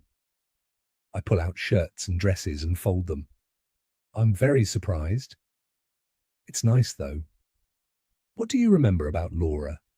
Have you kept her alive for them? The truth? Laura was a complicated person and only liked them fresh and clean. Jenny stops ironing and places the garment on a hanger. She glances at her watch. Time for my break. Would you mind discussing her over a cup of coffee? I smile at her. Sure, I'm famished. The smell of baking and coffee greets us as I follow her into the kitchen. We collect mugs of coffee and fill our plates with food the chef has already prepared and left in the refrigerator, and then head outside to a garden table and chairs. So the fragrant garden bed surround the small picnic table, and closer to the back door is a large kitchen garden overflowing with fresh vegetables and herbs. The house looms up behind us. It's not pretty this side and resembles a prison. The bricks have many years of moss growing all over, and vines climb up the walls and surround the windows. I lean back in my chair to look up and see the many windows, like the eyes on a fly, dark and reflecting. I dig into a slice of cherry pie and look at Jenny. So, was Laura always like this, or did something happen around the time she died? Please don't hold back. This is between you and me. I just want to know more about her and how she died, mainly to support Jack. I arrived here when she was 7 months pregnant with Ava. Jenny peers at me over the rim of her mug. She was difficult to work with and hated being pregnant. When Ava arrived, she doted on her in public and in front of Mr. Hunter, but she never changed a diaper and had a strict rule that both children remained in the nursery. She leans back, regarding me as if gauging my reaction. I remember the fight they had when she discovered she was carrying Noah. It was around the time she'd sat for the portrait. She had her figure back, and they were out dancing the night away all the time. Things changed after she had Noah. She became forgetful and spent long hours in her room. I nod. That tallies with what Laura wrote in her diary. Jack said he didn't trust her with his children, but won't elaborate. I hate to push him. Do you know what happened? I do. Jenny shudders as if remembering frightens her. She filled the bathtub with water, not much, just an inch or two, and placed Noah in the bath, and then walked away. She denied it and became angry, saying someone was trying to make out she was crazy, but I never saw anyone near the nursery that day. It had to be Laura. She shook her head. He was only a month old, so tiny. If I hadn't heard him crying, he'd have likely drowned. I told Mr. Hunter, and he took Laura to see a doctor soon after, and he never allowed her near the children again, unsupervised. I stare at her in disbelief. But she never tried to hurt Ava? No. Jenny shook her head. They didn't know Ava was a girl. They wanted the sex to be a surprise. But when she came along, things changed. They argued about everything, and when Ava turned 1, they became close again until Laura became pregnant. She hated Mr. Hunter for making her pregnant, and, after the birth, she practically ignored Noah. I assumed it was postnatal depression and did my best to support her and ease her gently toward caring for him. I didn't believe she'd try to kill him. I eat my pie, thinking. Nothing in the journal intimates that Laura hated her children. She seemed lost and alone. Jack obviously got help for her. I wonder how long her depression lasted. I look at Jenny, glad of her candor. So the night they went out for their anniversary, was she okay? In front of Mr. Hunter, she always acted perfectly normal. When he left for work, she spent the entire day screaming at the staff or locked in her room. She accused everyone of touching her things, and one day she insisted I was having an affair with Mr. Hunter. I recall her accusing him of spending too much time settling the kids with me each night. Jenny nibbles on a sandwich. The night she died, she dressed in the new dress that Ruby had purchased for her, and they left to meet their friends on the yacht. She kissed the kids goodnight, but Noah turned his head away and buried his face in my shoulder. She waited for her husband to leave and poked her finger at me and said, "If I ever hear my kids calling you Mommy, you're fired." That was the last time I saw her. She stares at me. Do I try and keep her alive for them? No, not really. They know the portrait is their mother, and Ava was upset for a time when Laura went missing. But that wasn't because she missed her mum. She reacted to Mr. Hunter's grief. I sip my coffee and mull over what she told me. Did anyone tell you what happened on the yacht? Yeah, she fell overboard and drowned. Jenny shrugs. I hear rumours, but they're just that. Her body was never found. I look at her. Rumours? What rumours? Most people will tell you, including her friends, that they believe someone murdered her. Chapter 19. Did someone kill Laura? I can't help wondering if the same person that moved her things around to make her appear unstable put Noah in the bathtub to clinch the deal. Who would risk the life of an innocent baby? I doubt anyone in the house would gain from her death, and by all accounts, Jack was devastated. My mind is in turmoil. If strange things were happening to Laura in this house, as she claims in her diary, no wonder she became unstable. I need to know more. What was the exact date of the tragedy? I have no idea and feel foolish asking. I head back to my bedroom. I can Google the information. The death of Jack's wife would have made the news. I go to the table, but my phone isn't where I left it. I search the floor and pat my pockets. I distinctly remember leaving it on the table. Why didn't I take it with me? I never leave my phone behind. I must be so consumed with discovering the truth I left it somewhere, but where? I check the room again and then head back downstairs, retracing my steps. Laundry, kitchen, and outside, but it's nowhere to be seen. I come back inside and go to Jack's office and call my number.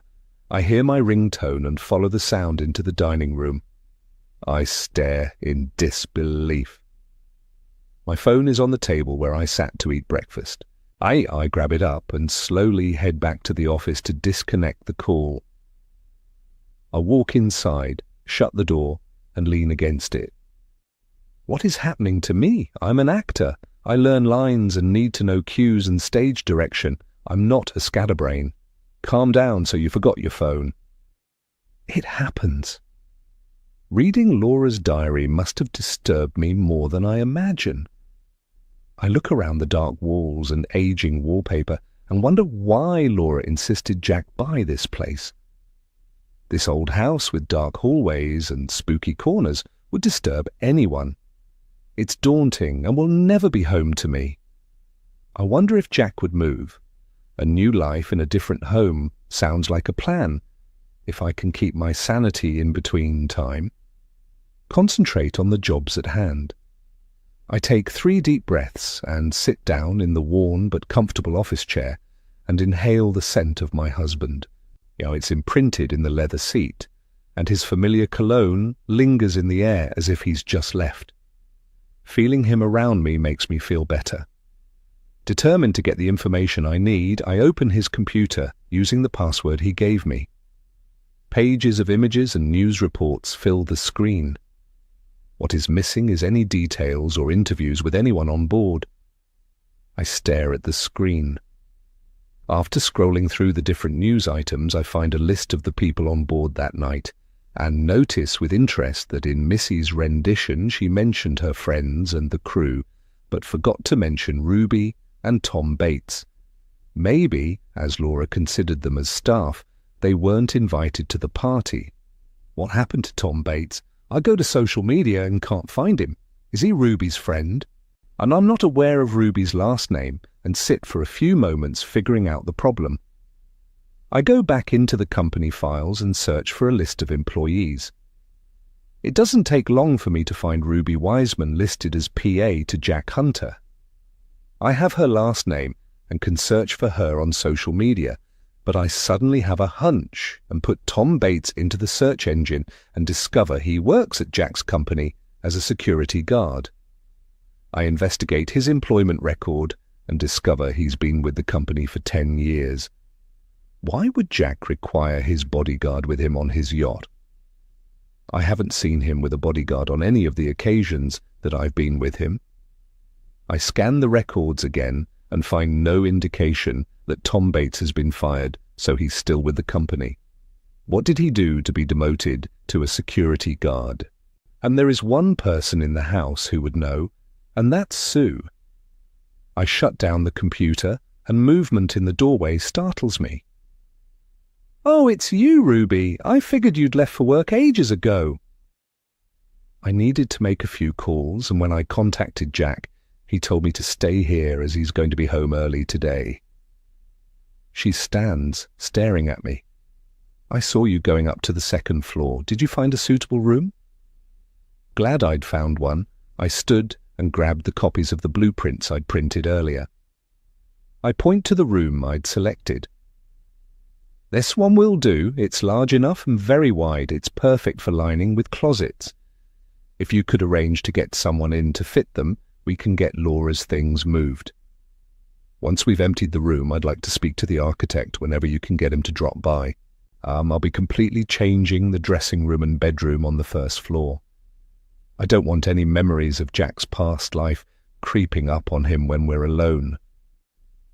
I'll run it past Jack, but I doubt you will ever get Laura out of this house, Ruby indicates behind her with her thumb. That portrait is a constant reminder. I doubt very much that Jack will remove it. I'll run it past Jack.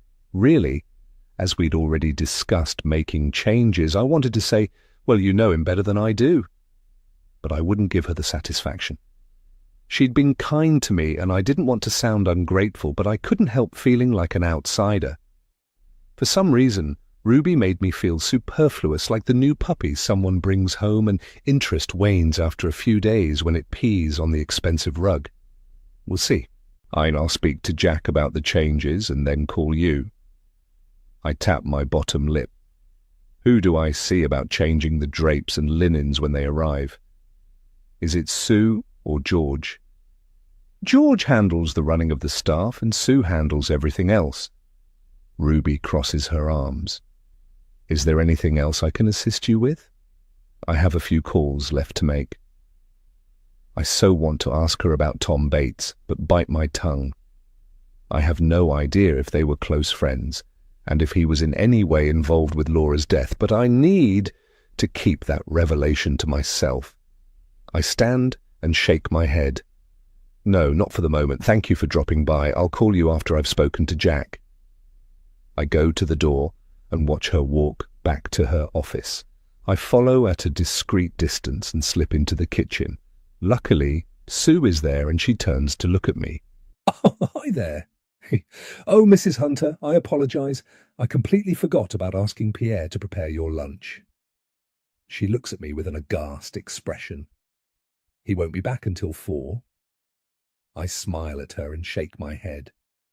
That's okay. I'm sure I'll find something in the refrigerator. I don't eat much for lunch. I go to the refrigerator and swing open the door. As usual, the shelves on one side have a selection of grab food. I take out egg salad sandwiches wrapped in plastic, complete with the date and time they were made. Goodness, this is like living in a delicatessen. If you'll go into the dining room, I'll bring you a cup of coffee or whatever refreshments you require. Sue turns away to refill the coffee pot. I place the sandwiches on the island and sit down. I would rather sit here if you don't mind. He said there are a few things I need to ask you. Sure. Sue turns and leans her back against the kitchen counter. What can I do to help? I slowly unwrap the sandwiches and Sue instantly gives me a plate. Thank you. There's a couple of things I need to speak to you about. One of them is the furnishings for the new main bedroom. I'm not sure what the protocol is here for purchasing drapes and furniture. I'm not sleeping in the same bed as Laura, so everything in that room will need to be replaced. Have you spoken to Mr. Hunter about changing everything? He doesn't like me to touch the bedroom at all.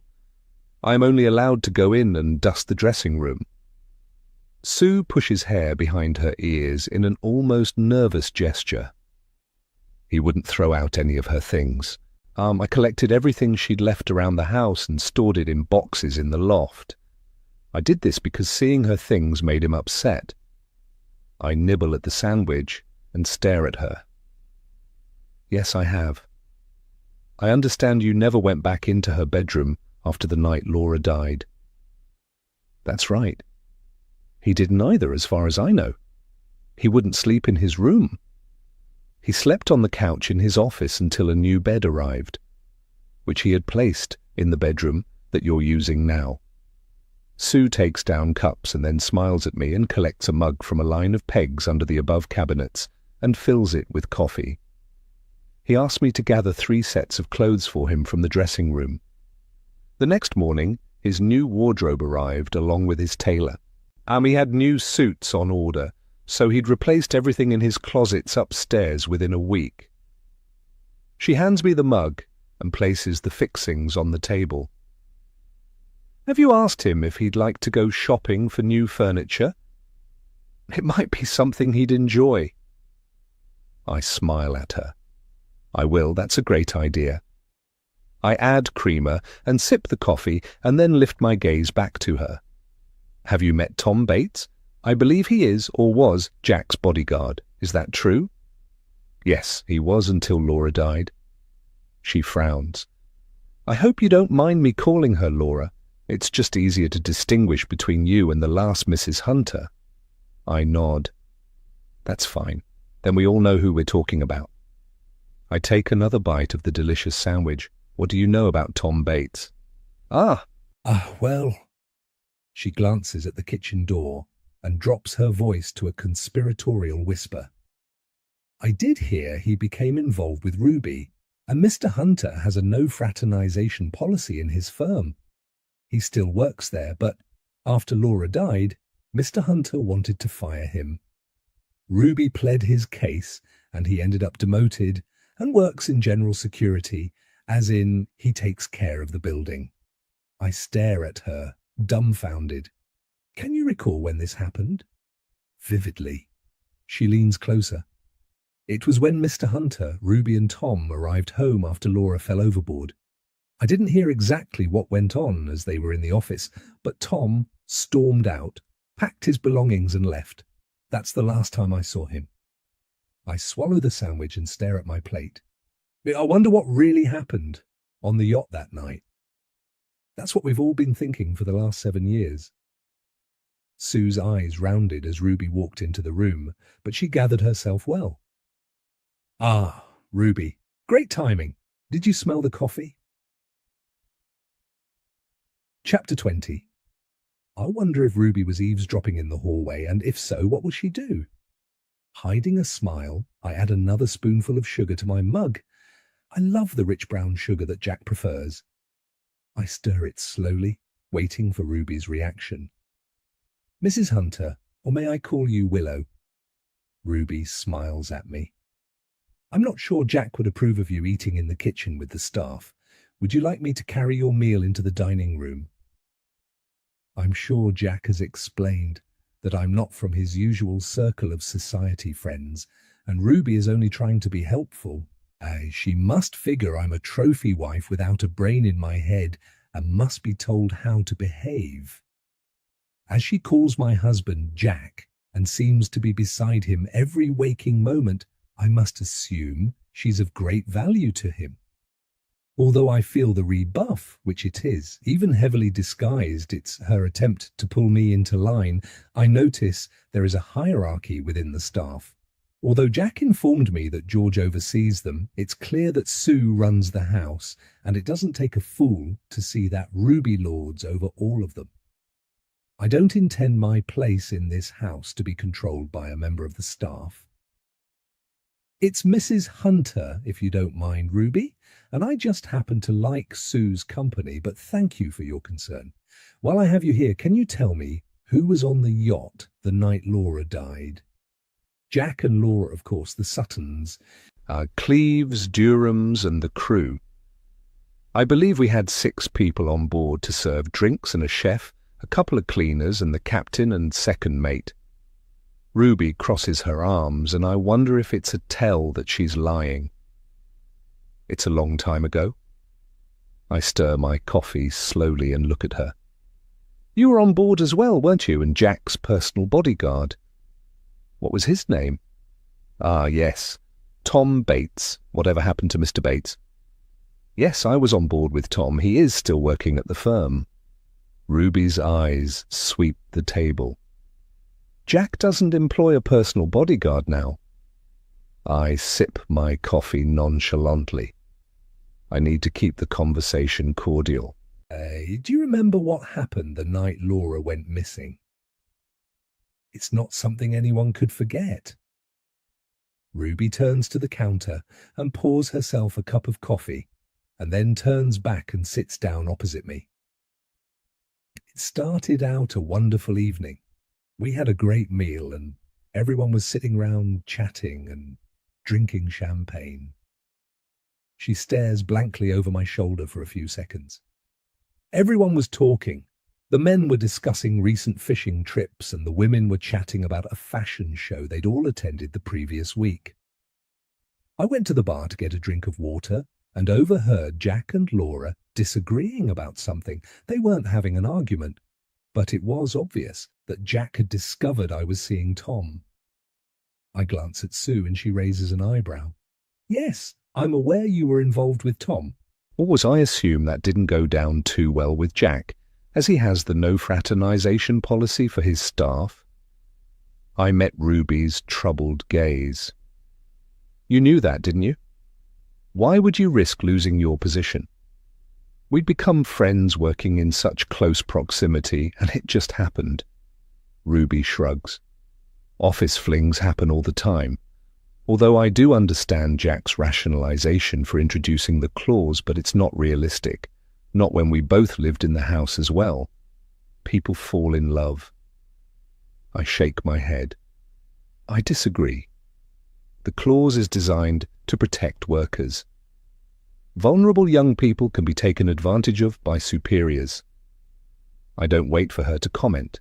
What else can you tell me about the night Laura died? She was saying something about having one rule for me and one rule for everyone else. Ruby turned her coffee cup around in her fingertips and then ran the tip of one finger around the rim. She was very possessive of Jack. In her eyes, every woman was a threat to their marriage. As I worked very closely with him, I was always in her sights, but it wasn't always me. His secretary and other office staff came under fire as well, and were moved around frequently for no other reason than Laura was jealous of them. I lean back in my chair observing her. How come she wasn't jealous of you? I made a point of flying under her radar. Ruby sighs. Jack understood her unfounded jealousy, so made sure I didn't interact with her. There was one time when she needed new clothes and I spoke to her about getting Sue to measure her so she could order online. Laura had been ill and lost a lot of weight, but apart from that, I was invisible to her. She didn't like me, so to keep my job, I kept my distance. I need to get the conversation back to the night Laura died. So, what happened on the night she died? Laura went out to get some fresh air. Ruby blows out a long breath. The next second, Jack is in Tom's face and he fired him. I went to plead his case and then followed Tom out on deck, and we stood for a time watching the ocean. Interest shivers up my spine. Did you see Laura? Yeah, she was standing by the railing in the stern, staring at the stars. Ruby sips her coffee. She did that all the time. I nod. What was the weather like that night? The water was a little choppy and the wind was cool. Ruby places her cup on the island and sighs. I only stayed outside for a few minutes before I went to my cabin. At the time, I didn't feel like rejoining the party. I needed to think of a way to prevent Tom from being fired. He didn't deserve that just for having an affair with me. I scratch my head, unable to understand Jack's reasoning. If they both broke the rules, either give them a warning or fire them both. Jack always acts fairly, so what made his decision different this time? Was Jack upset with you too? No. Ruby lifts her chin. I've never seen Jack upset. He is the most even-tempered person I've ever met. He said, "You know the rules. You are both pivotal parts of my company. I rely on both of you, and I can't have either of your minds wandering. In your case, it would mean a breakdown of communication, and for him, safety. I can do without the safety. I can look after myself. I only hired him in the first place because Laura insisted." I said I would end the affair and begged for Tom's job. He demoted him to a position on the security team, but is paying him at the same wage. Since then, Jack has promoted Tom, and now he is running the entire security for the firm. I hold my mug up to Sue, who refills it, and then settle back in my chair. So what happened next? I don't know. Ruby pushes both hands through her hair. I heard shouting and went out on deck to see everyone hanging over the railing staring at the sea. Then all hell broke loose. There were helicopters and the Coast Guard. We were awake all night and the next day searching for Laura. I nod. So the water was choppy. Did the weather cause a problem searching for her? Not that I recall. Ruby finishes her coffee and places the cup in the saucer decisively. That's all I know. I need to finish up in my office. She stands, goes to the refrigerator, grabs a packet of sandwiches and a bottle of water. Jack said he'll be home before 3. I sit for a few moments, mulling over Ruby's story. She mentioned the water was choppy, as did Jack, but Sue said there was a storm that night. I pick up my phone and search for historical weather, and it sends me to the National Oceanic and Atmospheric Administration website. They have a database of historical weather. I stand and smile at Sue. I'll get back to my renovation plans. Once in Jack's office, I close the door behind me and find the website. I enter all the information I have about the night Laura died into the database search engine and wait. It only takes a few minutes. I print out the results. The weather is in detail and measured in hourly increments. From what I understand from the wind gusts, the water was indeed choppy from the time they climbed aboard. A violent storm blew through the area between 10 and 10:30, but it rained heavily for 4 hours. From the media's accounts, Laura was last seen around 10, and they checked on her before 11.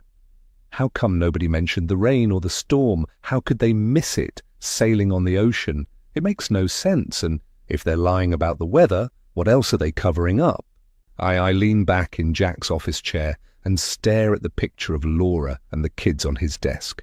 Beside them is another of her in the infamous red dress. There isn't one of me. Chapter 21. Tuesday. This morning I'm going shopping with Jack and I'm so excited. When he came home yesterday, he went through my closet, checking my clothes, and decided I need a completely new wardrobe again. Apparently he has dinner parties and other social functions to attend and needs me by his side. I want to argue the clothes I have are fine. I wave a hand at the closet. What's wrong with these clothes? They look perfectly fine to me. Most of the functions are in New York. Jack smiles at me. It's a different world. I'm nervous as we head toward the helicopter, its rotors spinning slowly. I climb inside and Jack makes sure my seatbelt is secure, and I have a headset to listen to the conversation in the cabin. Where exactly are we going? New York. I like to shop on Fifth Avenue. We'll be landing in Manhattan at the East 34th Street heliport. Jack smiles at me. You'll have a ball. Laura loved to shop for clothes. I'm sure you'll be the same once you get used to spending money. He gives me a long look. I've never met someone as frugal as you. Most women would go crazy with the allowance I give you. I'm not most women. I look at him and shake my head. Actually, I don't like having an allowance. It makes me feel as if I'm one of your employees rather than your wife. Oh, I see. Jack runs a hand down his face and stares at me. Laura needed an allowance. I would put a certain amount of money into a bank account for her, and she had a debit card. She knew she could spend everything in that account over a period of 1 month. She came from a wealthy family and was given carte blanche when it came to spending. Giving her access to a joint account would be like giving the inmates of a sanatorium the keys to the place. I shrug. You told me on our wedding night that everything of yours was now mine. Why would I want to or need to spend so much money? I'd bankrupt you, and that doesn't make any sense. Yes, I'm frugal, but that works to your advantage, doesn't it? There's no way I would run through huge amounts of money without discussing it with you first. I'm not made that way, and you should know that by now. I sigh. I wish you would stop comparing me to Laura because we're completely different people. Okay, Jack chuckles. I'm sorry, I didn't realize I was doing that. Must be very frustrating for you. I nod and drop the subject. Have you considered my ideas for changing the bedroom you shared with Laura? I have, and it's not going to happen. Jack gave me a solemn look. I can't possibly go into that room again. I can feel her in there. Her scent lingers everywhere. It's soul-destroying. He takes my hand. I've come up with an alternative plan. We move the kids' bedrooms over to the opposite side of the house. They'll love that because the rooms are much larger. Then we knock both their rooms into one huge bedroom. We can add a picture window that will blend in with the same design as the one in the living room and my old bedroom. It will pass scrutiny. I've run it past my architect, and he assures me it can be done without doing any damage to the historical value of the house. This will mean you will have an entirely new room. Somewhere you can make your own without any ghosts of the past. He squeezes my fingers. How does that sound? Slightly dumbfounded, I blink a few times. It sounds like a great idea, but what do you intend to do with Laura's things? Keeping them in situ like that isn't healthy. It's almost as if you were obsessed with keeping them. Let me think on it for a while. Jack leans back in his seat and stares out of the window. The conversation is over. Have I hit a nerve? I wait a few minutes before I ask the big question. Jack, why do you keep Laura's portrait? Isn't it a constant reminder of the pain that you suffer? You've moved on by marrying me. So isn't it time to put that painting in storage? No. His head swivels toward me. That portrait is there to remind the children who their mother is. They may choose to call you Mom. But I won't allow them to forget Laura. Having the painting there is a constant reminder. I nod. Fine, but a few photographs would do the same thing and wouldn't be so obtrusive. Do you believe it should be your portrait hanging there? He gives me a long stare and one dark eyebrow raises. I shake my head. No, I don't. A nice landscape of the gardens would look better. I take his hand. How do you imagine it will look to your friends the first time we hold a dinner party? They'll believe that in your mind, I'll never be good enough to be your wife and that I'm just a companion. They won't. He shrugs and pats my hand. You've been on edge ever since we arrived. Don't you like my house? I meet his gaze and my cheeks grow hot. Honestly? It's not something I would choose for myself. I prefer new modern places with white walls. Black leather furniture and tons of stainless steel and marble. You could build me the house of my dreams. It was Laura's dream house, he sighs. The kids are happy there. You wouldn't want to take them away from everything they know, would you? He pats my hand in a placating manner. You'll be happy there too. Just give it time. If after 6 months it doesn't grow on you, I'll build you a house. It's an inch in the right direction, so I smile at him and hold up my phone. While we're out today, I'll take some selfies so you can have photographs of us together on your desk. I believe that would be good for the children to see as well. They weren't old enough to see the relationship you had with Laura. It's time for them to see what a normal, loving family looks like. I'd like that. Jack's blue eyes wash over me. I'll have some photographs taken when we're at the dinner parties as well. I'll have them framed and placed on the mantel. He indicates with his chin out of the window. Manhattan looks wonderful from the air, doesn't it? You're about to have the time of your life. A wave of uncertainty hits me and my stomach clenches. I'm moving into his world and I'm so not ready for this. Chapter 22. We land and the wind lashes me as I step down from the chopper. From here, I can see buildings rising all around me, packed in without any space in between. It's like a forest of bricks and chrome. I've made an appointment for us at Saks. You'll love it. It was Laura's favourite store. Jack takes my hand as we leave the building. We can walk from here. I would have had a car waiting for us. Hey, but with the traffic being as it is, it's faster to walk. And it's not like we need to carry anything. I'll have everything delivered by courier. I look at him and wonder if he realizes what he is doing. The constant comparing of me to Laura is jarring. No, it's downright unpleasant. It is as if I'm a replacement or he wants to create me in her image. I hope to discover the stores I like. I don't feel comfortable walking in Laura's footsteps. You're nothing at all like Laura. Jack frowns at me as if confused. You've seen her photographs and the portrait? That was Laura, dressed in the height of fashion, and she never put a foot outside the door without having her hair and makeup perfect. We employed a stylist. They lived in the staff building and attended her whenever she needed them. He smiles at me. It's how she was raised. Our old money and a family that goes back generations. Does he even realize his comment is a put-down? I swallow the distaste crawling up the back of my throat and feel like Orphan Annie. Well, everyone's family goes back generations, Jack, or we wouldn't be here. I guess it's been difficult for you to make the switch from old money to a lowly actor. They say love is blind. Jack chuckles as if it's funny.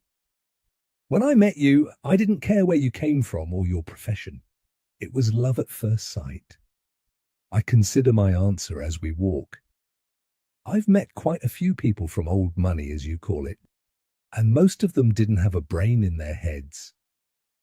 You can be so delightfully naive sometimes, Willow. Jack stares straight ahead. It's never about brains, it's about money. I stop walking and he turns to look at me. I raise my chin.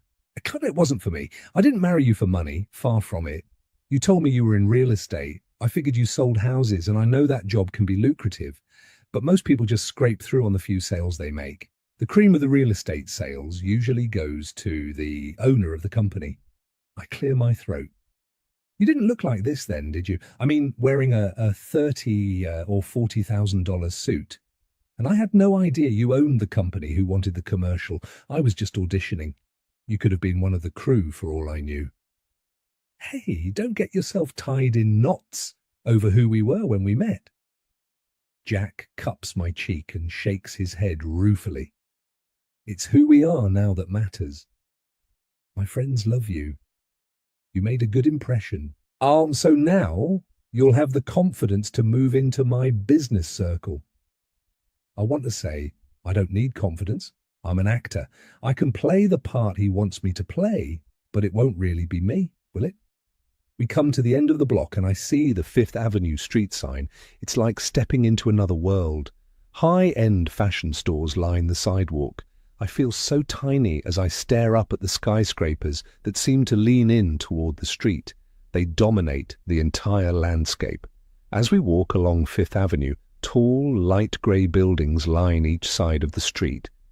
The aroma of fresh coffee leaks from the cafes, mixed with hot dogs from the vendors' carts. It's noisy, with vehicles moving up and down, packed together, snake-like, as they crawl along the blacktop. Horns honk, and street vendors raise their voices to sell their wares. The bright yellow cabs, buses, and riders on bicycles weave in and out of the traffic. There are so many people rushing in every direction. I cling to Jack's arm as he strides along in absolute confidence, head held high. I believe his attitude was one of the things that attracted me to him in the first place. We arrive at Saks. It has an impressive facade that appears as if it's draped in long, wide purple ribbons. A doorman greets us, and we step into Aladdin's cave. Jack leads me through the store, and the scent of perfume envelops me in a miasma of fragrances, not one stronger than another. I'm mesmerized by the lavish interior and wish I had the time to explore. It's as if Jack is on a mission as he leads me through the different departments. He knows where he's going, and soon we arrive at a women's designer fashion area. A woman wearing a neat, tailored cream suit glides out to greet us with another close behind. They speak to Jack, not me, about what I require, and then guide us to a private shopping area. Jack sits in a gold velvet chair as, shell-shocked, I stare at the chandeliers spreading a soft light over the cream carpet. Racks of clothes are set in alcoves under the designer names. The magnificence of the place is daunting. I'm a fish out of water, and as the assistant stands looking at me, hands folded in front of her, and with an expectant expression, my nerve almost deserts me. I glance at Jack, who is staring at me, supremely confident as usual. I can't let him down. He's known here and has a good reputation. I inhale and decide to play my best role ever. I lift my chin and act as if I own the place. I indicate to a designer I admire, and we head in that direction. I need everything. My wardrobe hasn't arrived from LA, and I'm stuck here without a thing. Both women exchange glances, and I smile at them. New York fashion is so different from LA. I'm sure you'll be able to guide me. Of course. The oldest of the two removes dresses from a rack and holds them up for me. I touch the fabric, and it runs through my fingers like silk. There is no price tag. I assume if you need to ask the price, you shouldn't be in the store. I nod and give them my size. Yes, I like that one, but I have many dinner parties both day and evening to attend. I'll need everything, as I said, from gowns to shoes and accessories. Bring me anything you consider suitable. I can almost see the commission dollar signs flash in their eyes, and I play the performance of my life and try on outfits and display them to Jack as if I do this all the time. I see his eyes light up as he nods his approval. I can't believe it. Acting the part of the rich and famous is even fooling him. Maybe he's seeing his beloved Laura in me, and the thought chills me to the bone. I like this one. Jack stands and points out a black dress with a low backline. Try this on next. In the changing room, I stare at my reflection and my blood runs cold. I press both hands on the mirror, trying to breathe. I've seen this dress before in the pictures taken on the yacht. The dress is exactly the same as the one Laura wore the night she died. Chapter 23. Wednesday. This morning I spent time with the children, getting them ready for school. I enjoy every second with them, and the chatter is uplifting. After sending them off with Jenny, I walk Jack to his Porsche and kiss him goodbye. I have many things on my mind. The inconsistencies in the stories about Laura's death are starting to niggle at me. I wonder who is telling me the truth and who is gaslighting me. If I am to believe Jack and Ruby, I must consider that the information about the weather is incorrect, or perhaps it didn't rain where they were at the time. I've known it to rain on one side of the street and not the other, so anything is possible. Inside, I want to believe my husband and his personal assistant. I can find no reason why Ruby would lie to me about the weather when she has been so forthcoming about her affair with Tom. I make my way to the kitchen and find Sue loading the dishwasher. Morning, Sue. I'll just grab a mug of coffee, and then I'm going to work on my plans for the new bedroom. That will be exciting. Sue smiles at me over one shoulder. I can't wait to see it. I take down a mug and pour myself a coffee. Me either. I'm sorry to be harping on Laura again, but do you recall who told you about the accident? Ruby? Sue raises her eyebrows as she looks at me. She was standing right there where you are now when she returned home with Mr. Hunter. They were both exhausted from being awake all night. I stir cream and sugar into my mug. How did they look? Were they wet or dry? They resembled a pair of drowned rats. Sue shook her head. Both of them had wet hair and their shoes were soaked through. I suppose that's not surprising considering there was a storm that night. I nod. So did they mention a storm? Yes, they both believed that's how Laura got tossed overboard. Sue's eyes narrow.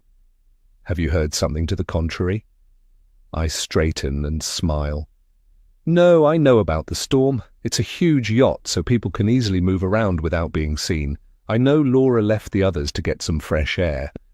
And she was seen by Ruby and Tom. The thing is, I'm surprised they were on deck during a storm. From the weather report, it was bad with high waves, and if Laura fell overboard, I doubt anyone heard her scream. If it was a bad storm, as the reports say, I couldn't see her lasting long in that swell. I'm just surprised her body didn't show. The Coast Guard searched for a full week. Sue swallows hard. Likely a shark ate her. They didn't find so much as a shoe. Head spinning with the conflicting stories. While I sip my coffee, I must keep my composure, although inside my stomach is twisting. So many different versions that I can't keep my head straight. I need to get away and think. I stand slowly. That's awful. I frown. I better get a start on these ideas. Ruby will have the architect here before I'm finished. I smile as I leave the kitchen and carry my mug up the stairs. As I climb the stairs, I'm acutely aware of Laura's eyes following me from the portrait. The uneasy feeling remains as I make my way to my room. Even in the daytime, the hallway is still dimly lit, and as I walk, the hair on the back of my neck stiffens. I stop and look around. I'm sure someone is watching me. A loud bang comes close by. It frightens the heck out of me, and I spill hot coffee over my fingers. Heart pounding, I lean against the wall, scanning the hallway. Oh, as I turn, one of the bedroom doors moves and a sliver of light cuts across the hall carpet. I'm frozen in place, staring at the door, but nobody emerges and everything is eerily silent. No one should be here. The rooms along this hallway are furnished for guests, but the furniture is covered. I can think of no reason why light would be coming from that room. When I looked inside just yesterday, the blinds were shut tight. The door creaks and moves again, sending more light into the hallway. Panic grips me, but I listen, trying to hear, over the pounding in my ears. A clicking sound comes from the room, but no footsteps or voices. Gripping the mug before me like a pistol, I watch the door moving back and forth. The mug trembles in my hand, and I place it on a delicate, highly polished table beside a vase of fresh roses set on a lace doily. I don't recall seeing the table before, and why are the flowers here outside this particular room? The door whines again, and I shrink back, heart thundering in my chest. This is supposed to be my home, so why am I so afraid? I'm no threat to anyone. Taking a deep breath, I push leaden feet toward the door, place one palm against it and thrust it open. I flinch as someone runs toward me, but it's only the long white silken curtains billowing out from the window like two women dancing in long white gowns. The window is wide open, pushed up on a sash, and the thick drapes either side are gathered back and secured with gold ropes to rings in the wall. Reluctantly, I step inside and scan the area. The bed and everything else are the same. Goosebumps prickle up my arms, but I push through the fear and walk across the room and shut the window and secure it. I search the garden below and see Bill tending the flower beds. I leave the drapes open and move slowly through the room. The ever-present feeling of being watched hangs about me in a shroud of uncertainty. Why would someone want to observe me? I move my attention around the walls, searching for cameras, but shake my head.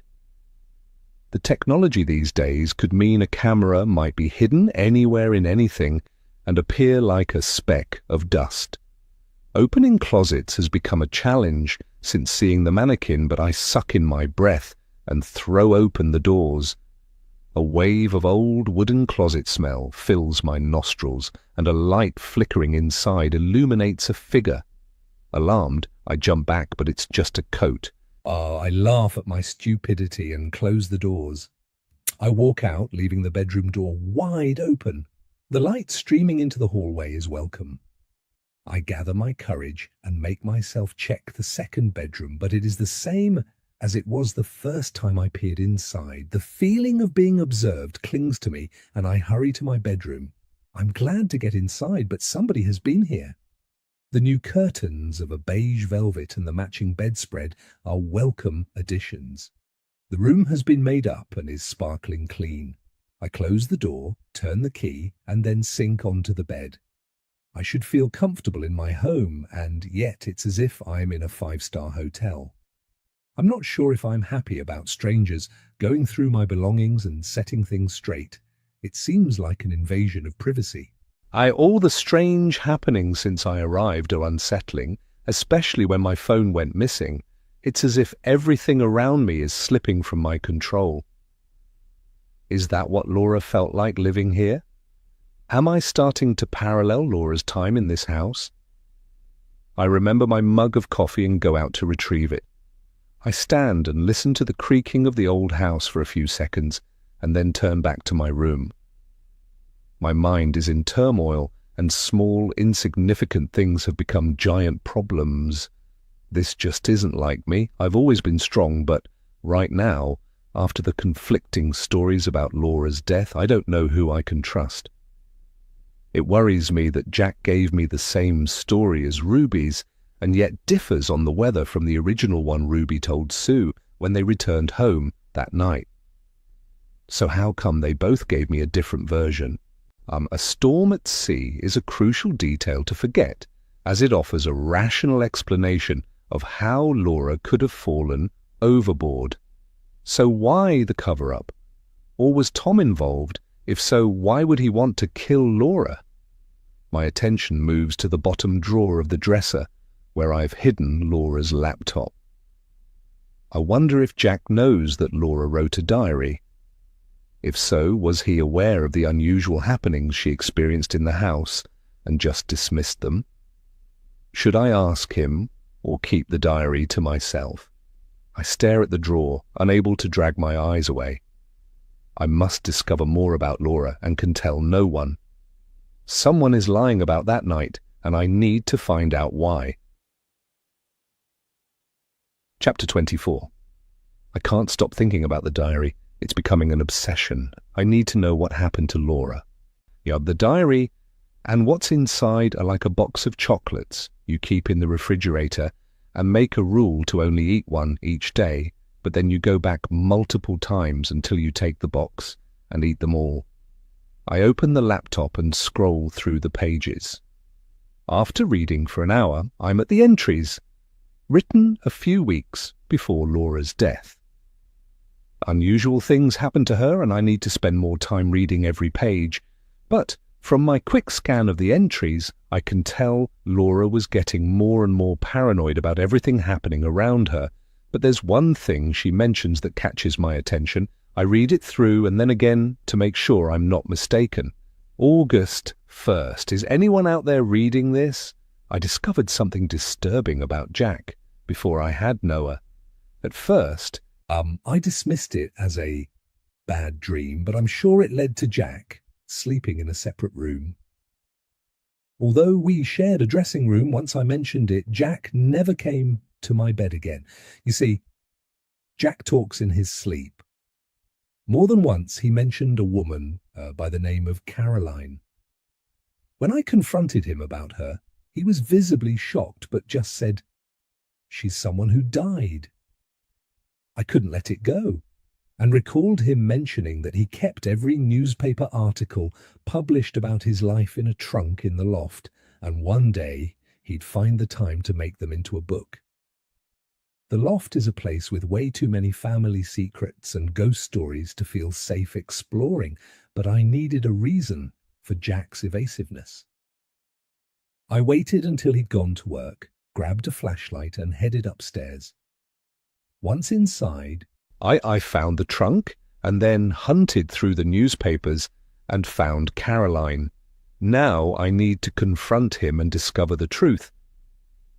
Swallowing hard, I sit back in my chair. What had she found? Was it enough to have her murdered? Is my wonderful, caring husband a killer? I picture his face and the way he holds me with tenderness and can't believe it. I suddenly need a drink of water and take my mug to the bathroom, wash it and fill it from the faucet. Meticulously, I scan the last entries but find nothing more about the mysterious Caroline. The following entries are rambling and it's as if she'd forgotten about her. There's no option. I need to find the old trunk in the loft. I check my phone and it's fully charged. I stand and head back along the hallway and stop dead. And the door to the bedroom is now closed and the flowers on the table are missing along with the soiled doily. It was silent in my bedroom and the floorboards creak in the hallway.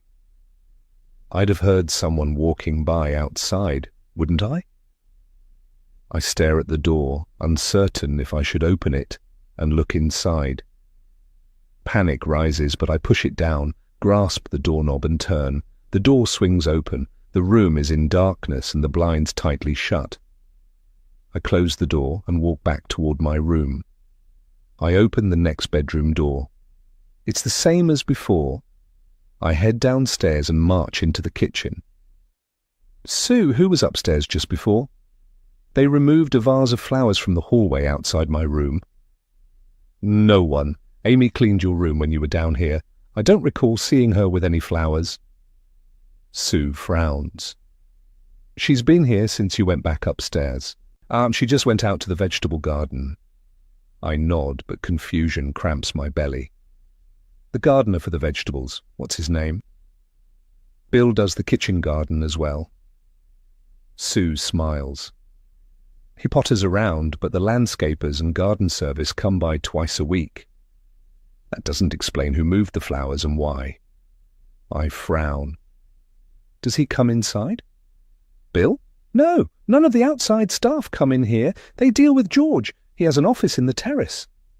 Trying to act nonchalant, I meet her gaze. The terrace? That's what we call the line of outbuildings, the staff quarters. Sue indicates vaguely toward the back of the house. More confused than ever, I walk back to the stairs. I didn't imagine the flowers, did I? Were they there when I retrieved my mug of coffee? I can't recall. I keep my head down to avoid Laura's piercing gaze and make my way to the second floor. Each step fills me with apprehension. As I get to the hallway, I search the wall with the flashlight on my phone for the hidden panel Jack insists is there on each floor. Euphoria grips me as I find it and pop it open. Inside are light switches and I flick them on. The hallway lights up as chandeliers glisten, their crystal teardrops sending rainbows dancing across the walls. I make my way to the stairs in the middle of the floor. The light hasn't penetrated this far, and I use the flashlight app on my phone and take the stairs. Cold penetrates my clothes, raising goosebumps on my flesh. This time, I stop and use my light to search for the source and discover a mesh grid on each side of the staircase. And I don't enjoy going into dark, dingy places, but I must. I open the door. I find the light switch easier this time, and placing the chair under the door handle again to keep it open, I search the room. It's huge, but I figure the oldest things are at the back. I discover that the boxes are divided into personal effects. The children have boxes filled with old toys and pictures from kindergarten. It seems that either Laura or Jack kept everything. I find an area belonging to Jack and discover boxes with items relating to his childhood. Under a stack of suitcases, I spot an old trunk. This must be the one mentioned in Laura's diary. Dust billows around me as I move each suitcase to another spot in the well-organized mess. I drag the trunk under the light and sit on the dusty floor. The lid opens easily enough, and inside I discover stacks of newspapers, each inside a plastic cover. It isn't too difficult to find the newspapers containing articles on Caroline. Each plastic cover has a notation across the front. I collect the 4 newspapers and, with care not to damage them, spread them out on the top of the trunk and go through each one. I estimate the dates on the newspapers come from around the time that Jack attended college. Even then, with his family background, he made the social pages of the newspapers. From what I'm seeing, he and heiress Caroline were college sweethearts. As I go through each one, I discover more. They were engaged, and then, oh my God, they were married. I can't believe my eyes. My hands tremble, and my pulse thumps in my ears as I turn the pages. The wedding has a full spread, and I see Ruby right there with the guests. My heart races. Why didn't Jack tell me about Caroline?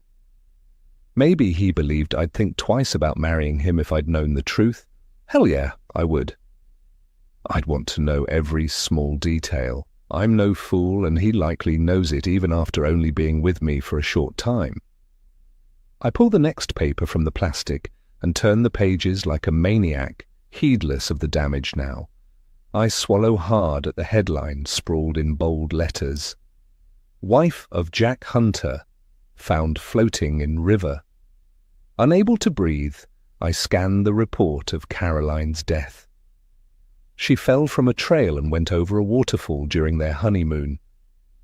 I read the article twice and then find the report on her funeral.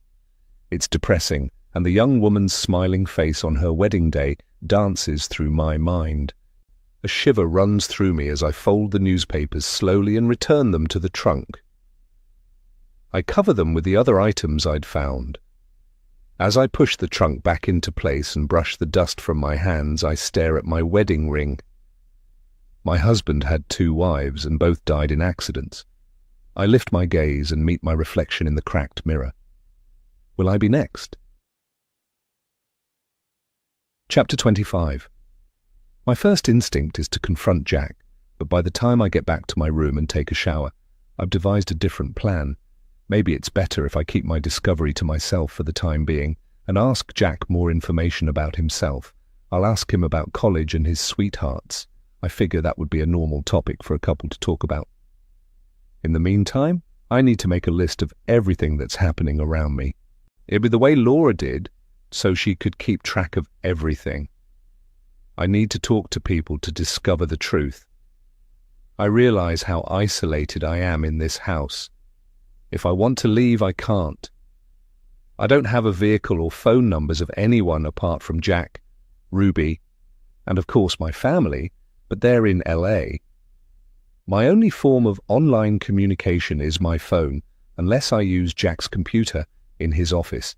But any emails I send can be read by Jack or Ruby. No doubt she knows his passwords. He trusts her with everything.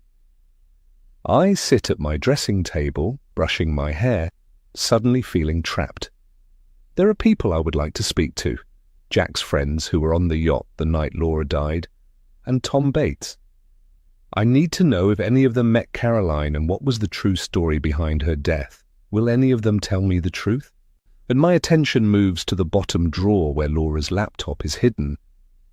Now I know the secret of Caroline, I'll be able to understand the entries in her diary. She would be feeling the same turmoil as I am, but I guess she wasn't as strong-minded as me. I lock my door and pull out the laptop. Moments later, I've found where I left reading. I can feel Laura's confusion in every word. August 6th, I went to see the psychiatrist today. Her name is Dr. Ladley, and she is quite nice, but I don't trust her. After our sessions, I hear her whispering to Jack in the waiting room. This gives me no confidence in her confidentiality.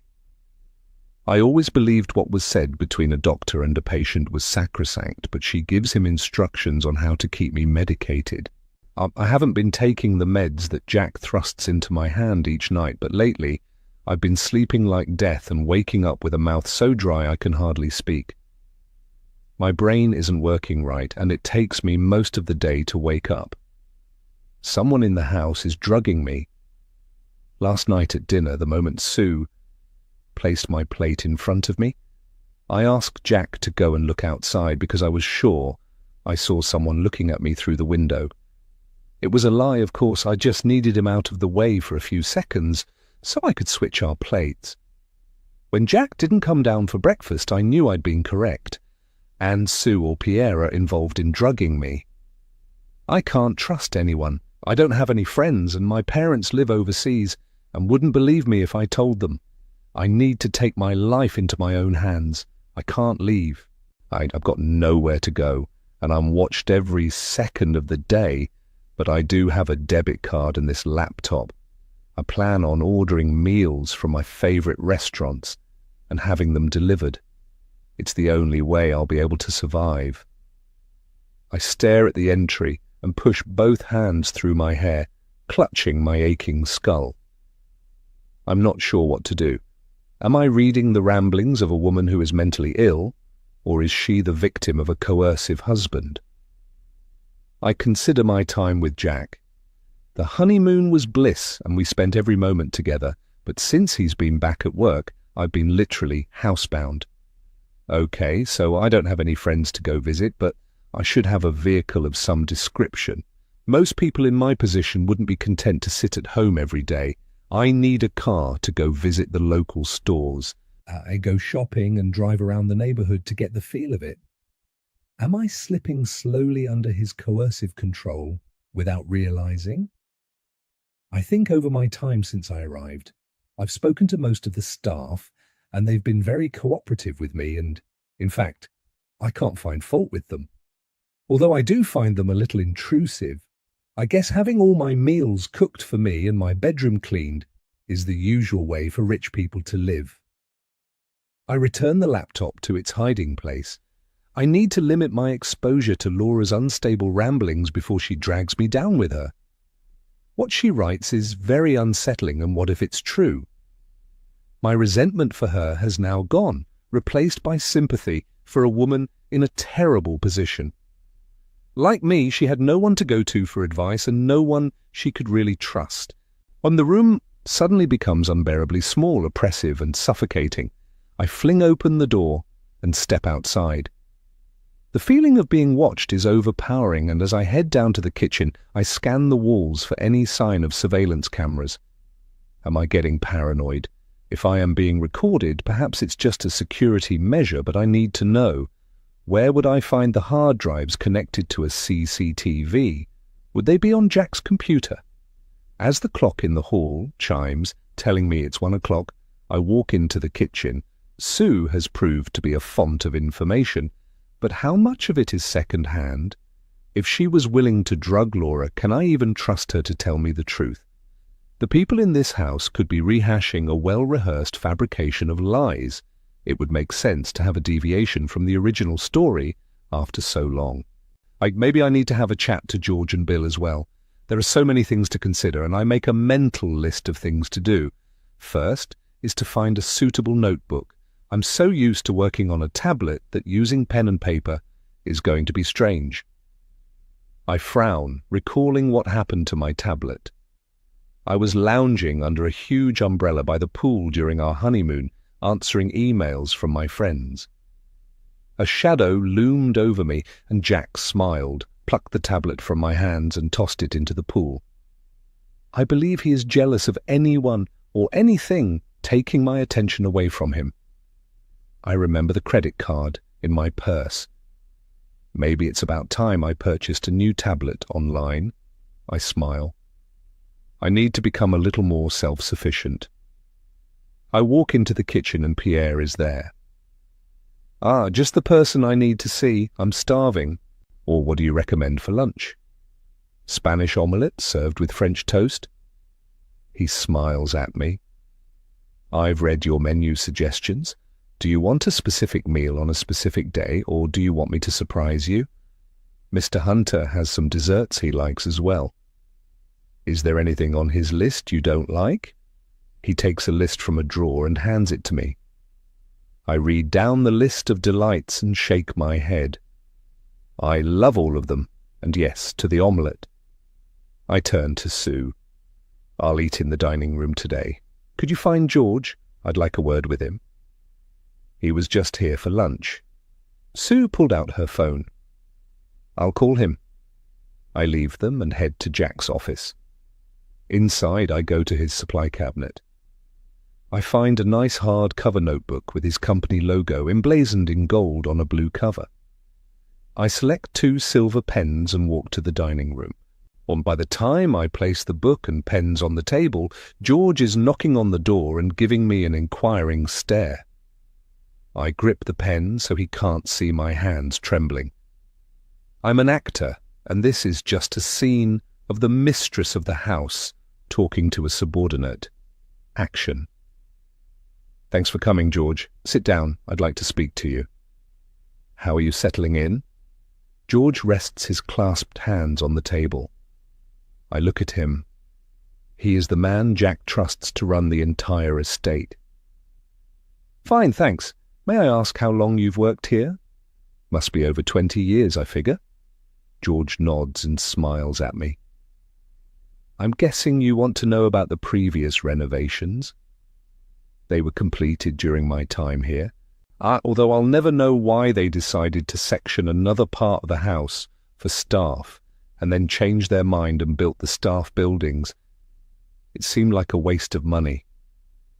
I blink, trying to allow the information to sink in. I didn't notice any other staff quarters on the blueprints Jack gave me to work from. Are you sure they were completed? I've seen them with my own 2 eyes. He rubs the end of his nose and his small brown eyes fix on me. Mr. Langley, the owner at the time, gave me a tour when it was done.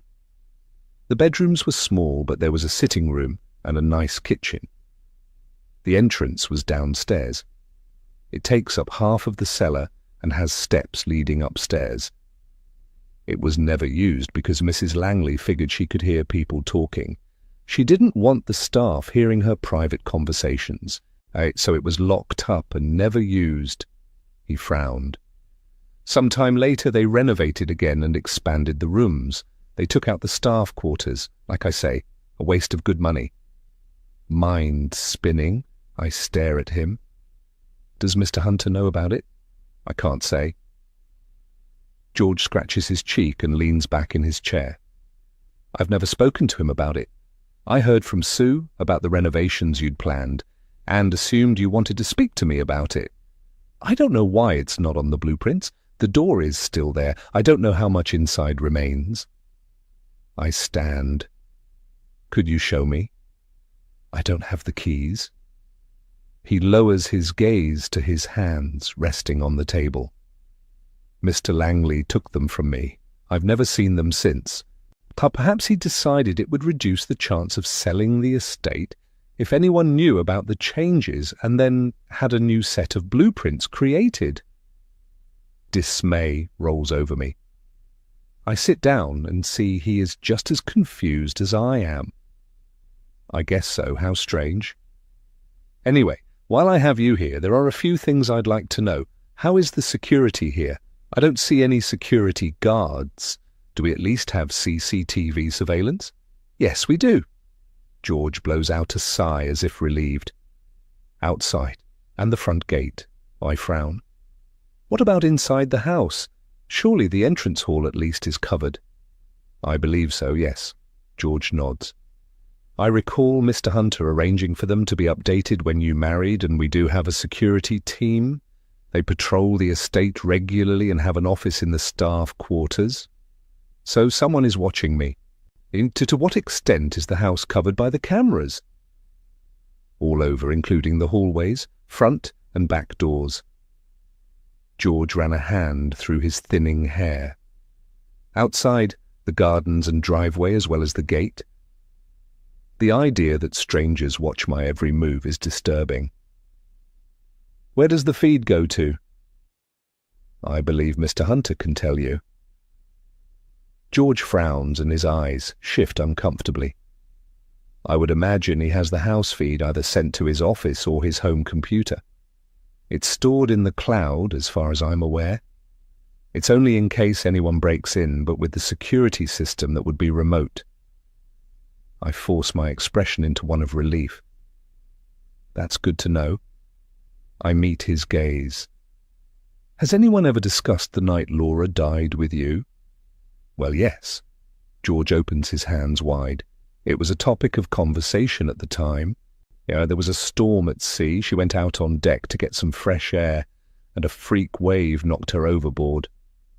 No one knew she was missing for over an hour. They never found her body. It was a tragic accident. He sighs. The coroner ruled it as an accident and pronounced her dead, lost at sea.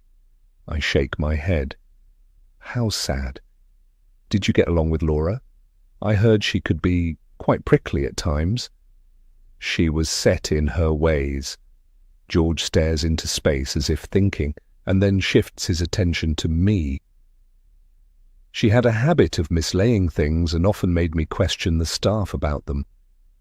I figure she believed we were playing tricks on her, as the things always showed after a few hours. Of course we weren't. Why would we? Mr. Hunter pays us a higher salary than just about anywhere else. We all like working here, but in truth, at times it became difficult. I clear my throat and smile as Sue arrives with my meal. The aroma is mouth-watering. Thank you, George. You've been a great help. I stare at my plate, not a Spanish omelette, but slices of crispy duck with fried rice. It looks delicious, but it wasn't what I ordered. I look at Sue, who places a glass of orange juice on the table. What happened to the Spanish omelette? Spanish omelette? She frowns at me and raises one eyebrow. The duck was planned for dinner. Mandarin duck is one of Mr. Hunter's favourites, but Pierre said you insisted on duck. He has 2 ducks prepared. I shake my head. What exactly is going on here? You were there when he suggested the omelette. This looks delicious, but I didn't order it. I sigh. It doesn't matter. Tell Pierre I'm happy to have duck for dinner. I like it too. Is there anything else? The way Sue's mouth puckers reminds me of a cat walking away, and I bite back a laugh. I pick up my silverware. Yes, I'd like a mug of coffee, please. Thank you, Sue.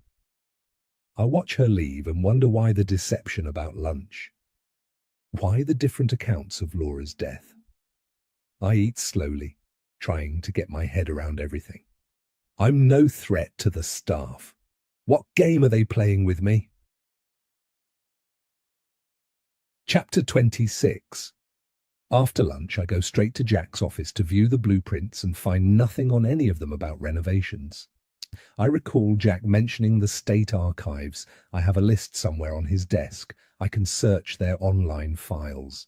And it takes 2 hours, but I find the original plans used when the property was first built, and a second set with the additional renovations. I print the document and stare at it, seeing how a good portion of the back of the house has been modified.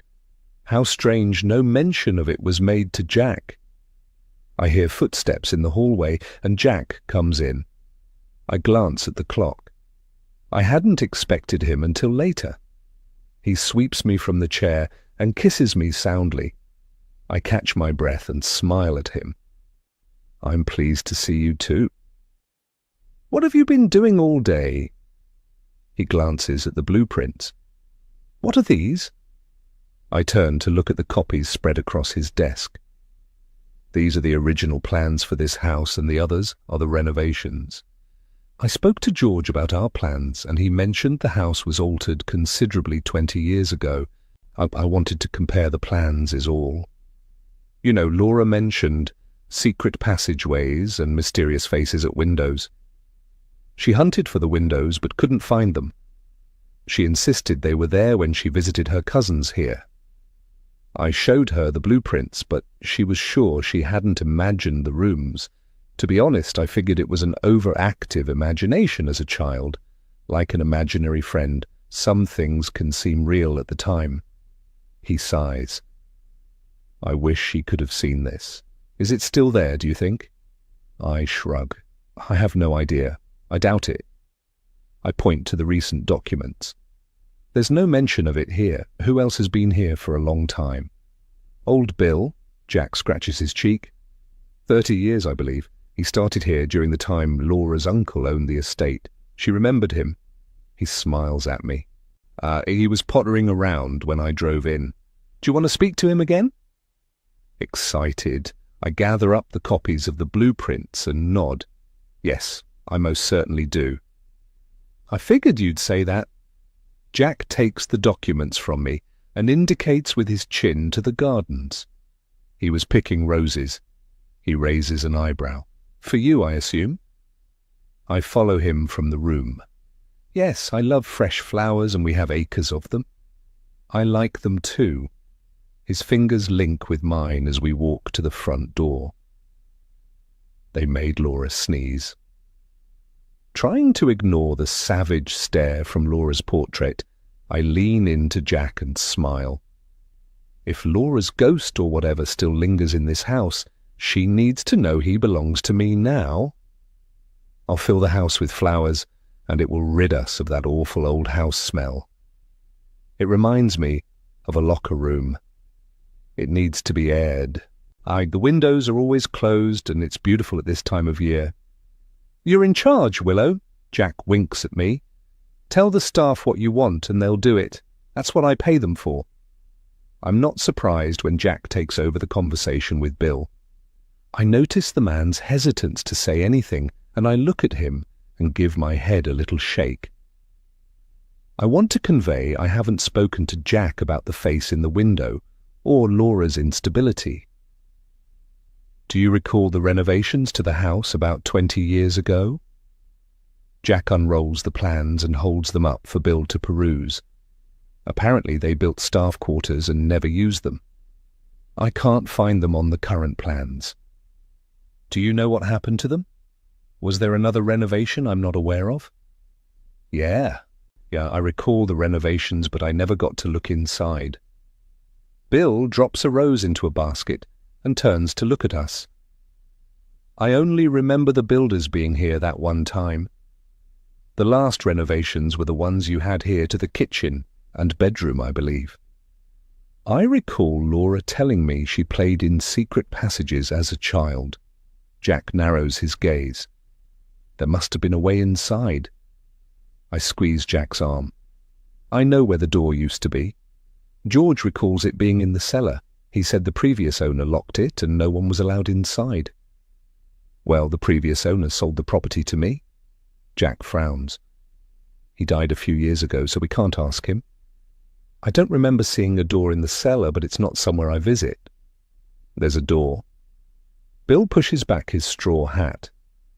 It has steps leading up to it. I use the cellar to store my tools. I turn to Jack. Can we look? Sure. He leads the way around the side of the house. I follow, our shoes crunching on the gravel path. We don't have a key to get inside, though, do we? That's what locksmiths are for. Jack pulls out his phone as he descends the steps into the cellar, and his flashlight moves around a surprisingly neat and tidy room. He moves the light around. There it is. I follow close behind and stare at the door in dismay. There's a door all right, but it's behind a wrought iron gate that's been welded into a frame set into the wall. Oh, a locksmith isn't going to get that open. How disappointing. I'd say, as a builder, that was done because whatever is behind that gate isn't safe. Jack turns back to me. They likely re-extended the rooms inside the house as the measurements fit the plans I have. As children played in there, it was likely sealed to prevent them being injured. He sighs. From what Laura told me, she said secret passages, not rooms or staircases. Imagine her uncle discovering his kids had been crawling between the walls. There'd be no way of getting them out if they got trapped, so he sealed the entrance. I nod. Yes, that makes sense. I guess you could open it and see for yourself. I believe that's a waste of time. There's nothing on the blueprints. Jack stares at me. I'd rather leave it. We're just buying into Laura's obsession. I'm not going along that path. As we walk back to the house, I stare at the windows and count to where I saw the face. In the morning, I'll look for the mystery window myself. On the third floor, the sixth window across. 3 and 6. That's easy to remember. A sudden sinking feeling grasps me. What if someone had been stuck inside the walls and died? What if they never got out? Is that the face at the window no one can find? Chapter 27. Over dinner, I decide to slide into the subject of our time in college to see if he tells me about Caroline.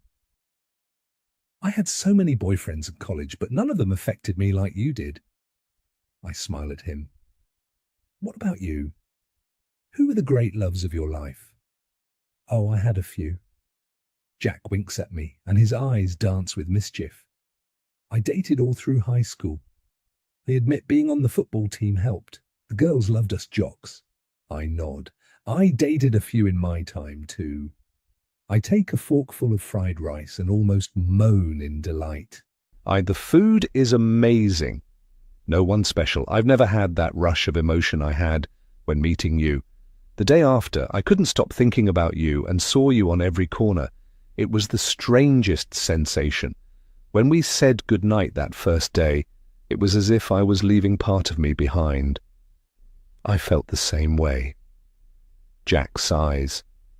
It's as if I've known you forever. I missed you the moment you left me. I glow inside. Jack has a wonderful effect on me, like I'm being hugged whenever he's around.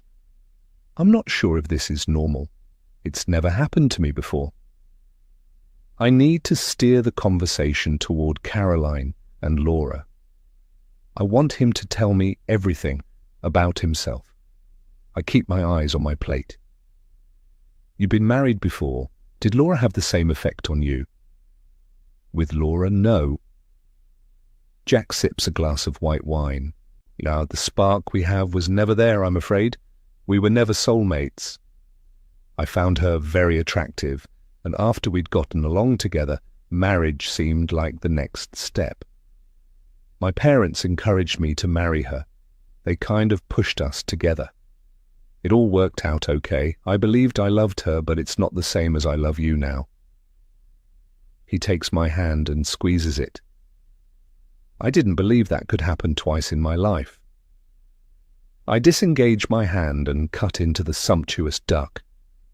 This is the moment I've been waiting for.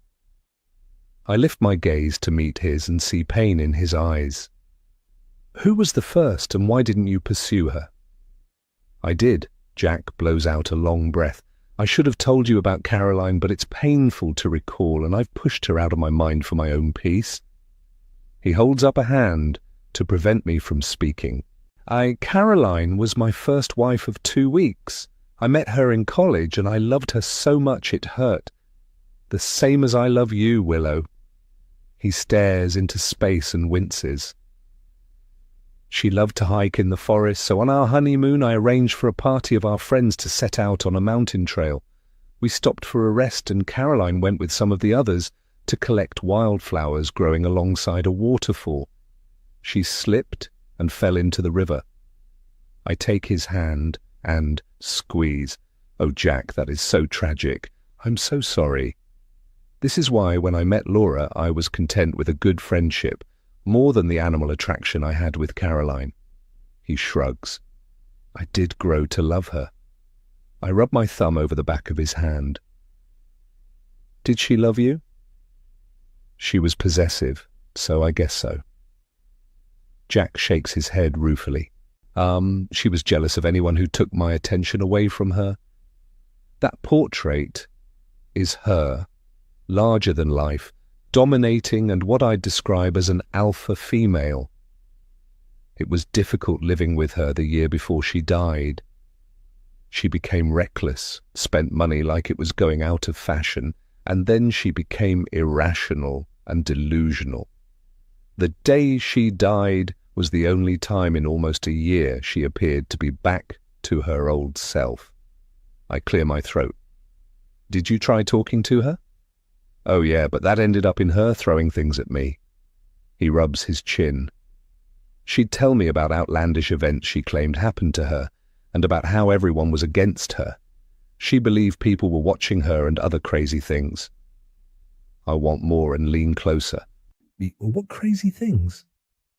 She went up to the 3rd floor searching for a room that wasn't there. He looks away and sucks in a breath. I've installed a door to prevent anyone going up there now. That part of the house is old and decrepit. There's no power. It's a useless space. The bedrooms are too small to utilize, and as the loft is huge, I couldn't be bothered restoring it. He looks at me. Don't be tempted to go up there alone. It's likely covered in mold by now. I stare at him, uncomprehending. You're a builder. Why don't you renovate it? It seems a little odd leaving it like that. You should make it safe. One day you'll want to sell this place, and it will be impossible to sell if it's as you say. You're right, I should renovate it. If it makes you happy, I'll look into it. I honestly haven't wanted to set foot there since Laura died. Jack ran a hand down his face. She had a morbid fascination with the place. I figure it was the trigger that pushed her over the edge. I take back my hand and push my plate away, no longer hungry. Did you find her help? It sounds to me like she was suffering a breakdown of some description. Of course I did. She was under the supervision of a psychiatrist, but toward the end, she refused to speak to her. He rested his hands flat on the table. The last couple of weeks before she died, I honestly believed she'd recovered. She'd started to care about her appearance again and came out of her room. To me, she seemed to be back to her old self. She was over the moon when I told her about the party I'd planned. The week before she died, all she could talk about was sailing, and it was a dramatic change, as if she had discovered something that settled her. I have no idea what happened to turn her around and never will. The next weekend, she was lost at sea. I have a thought and turn to him.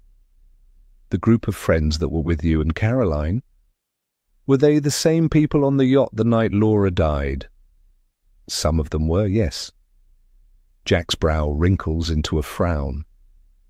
I've known most of the guys since college, the women too, well, at least 2 of them. Carol Sutton and Missy Durham. Caroline wanted to spend the 2nd week of our honeymoon in a mountain resort, and she didn't want to get bored, so we had everyone along. He smiles at the memory. You may not think so, but it was very romantic. Our friends weren't with us all the time.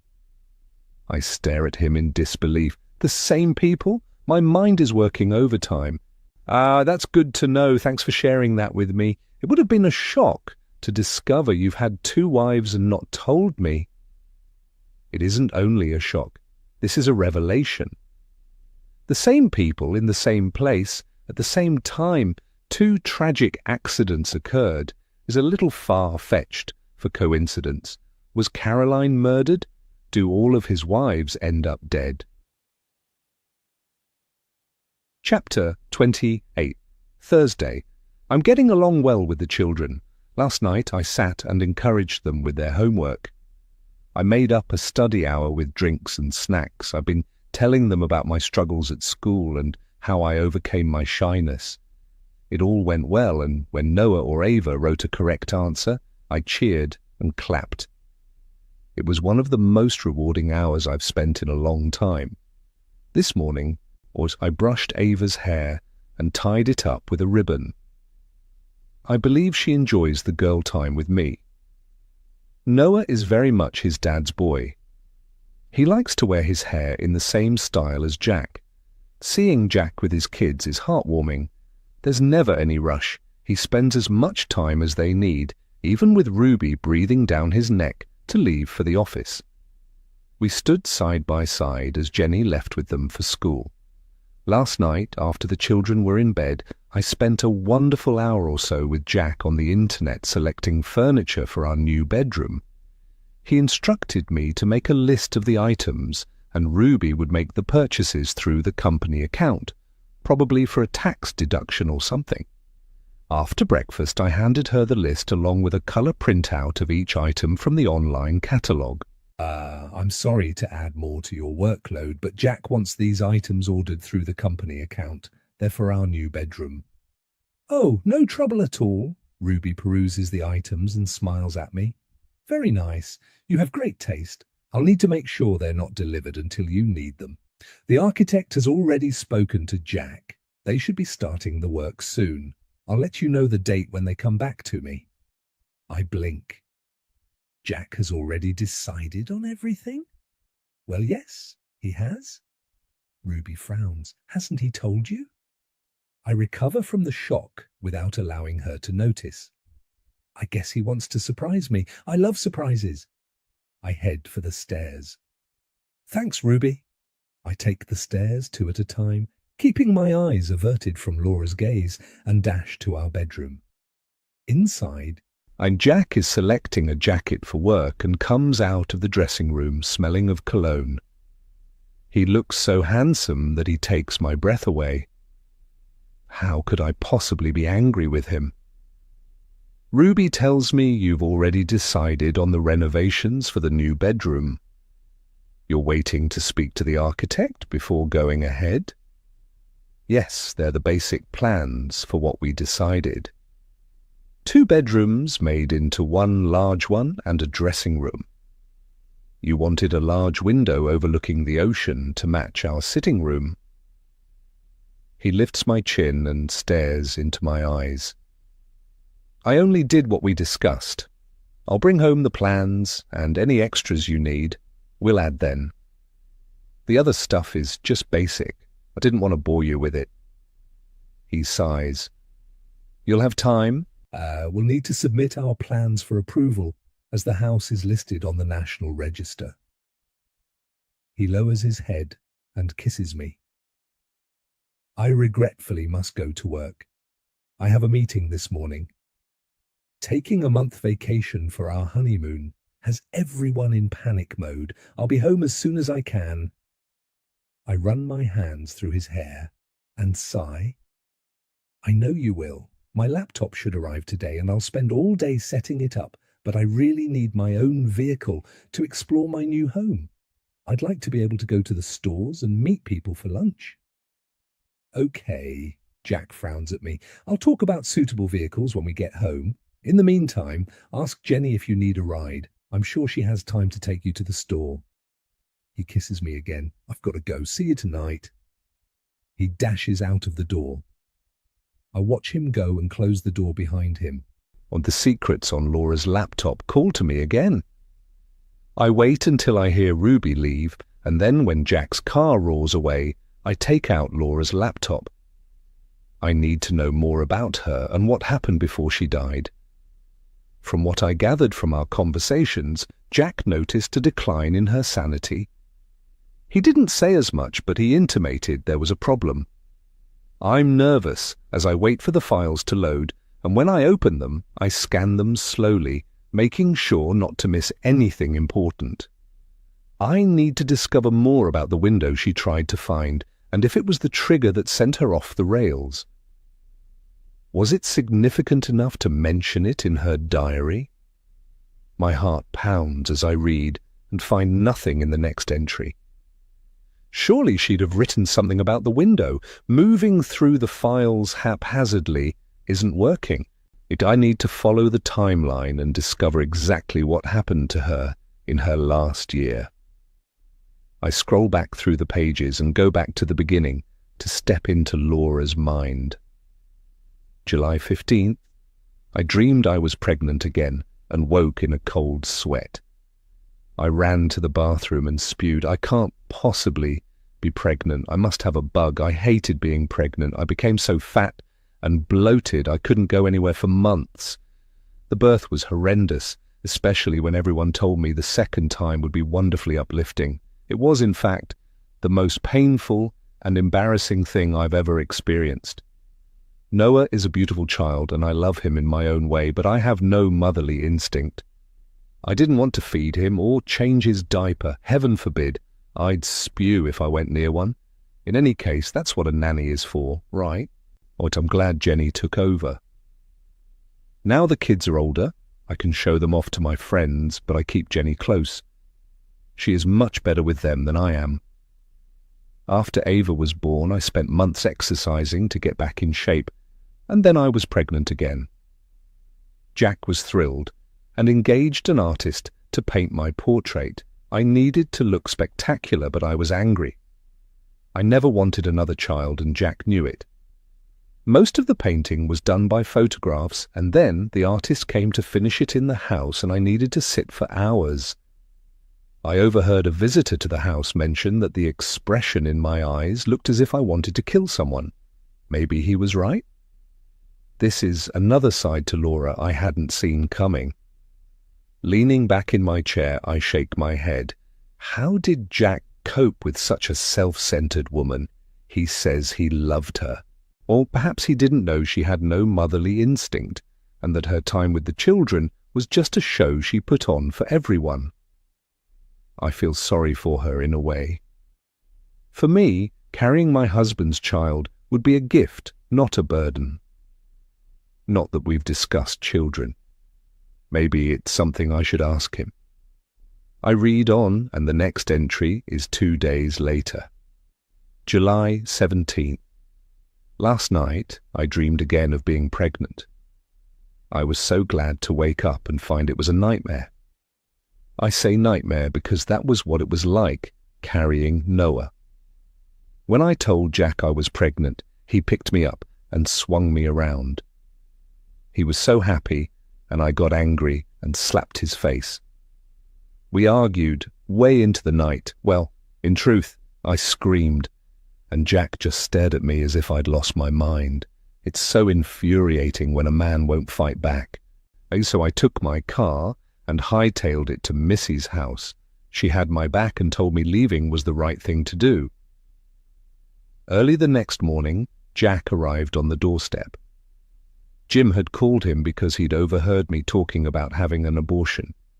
Jack never loses his temper and is the calmest person I know, but this time he was mad. He spoke in a quiet voice and told me if I murdered his child, he would divorce me, and as we have a prenup, I'd leave with the clothes on my back. He would make sure he had custody of Ava. I recall thinking it through on the drive home and told him it was a one-time deal. I insisted on getting a plastic surgeon to fix my mommy tummy so I looked good. I made it clear I didn't want to see the baby when it was born. When I spoke to the surgeon, I asked to be sterilized. If Jack wants me, there can never be any more kids. The day I told Jack I was pregnant was the changing point for everything that's happened since then. Jack hasn't touched me since that night. When we go to dinner parties, he rarely sits with me and spends his time with his friends. I need companionship and will need to seek it elsewhere. I lean back in my chair, allowing the implications of Laura's words to sink in.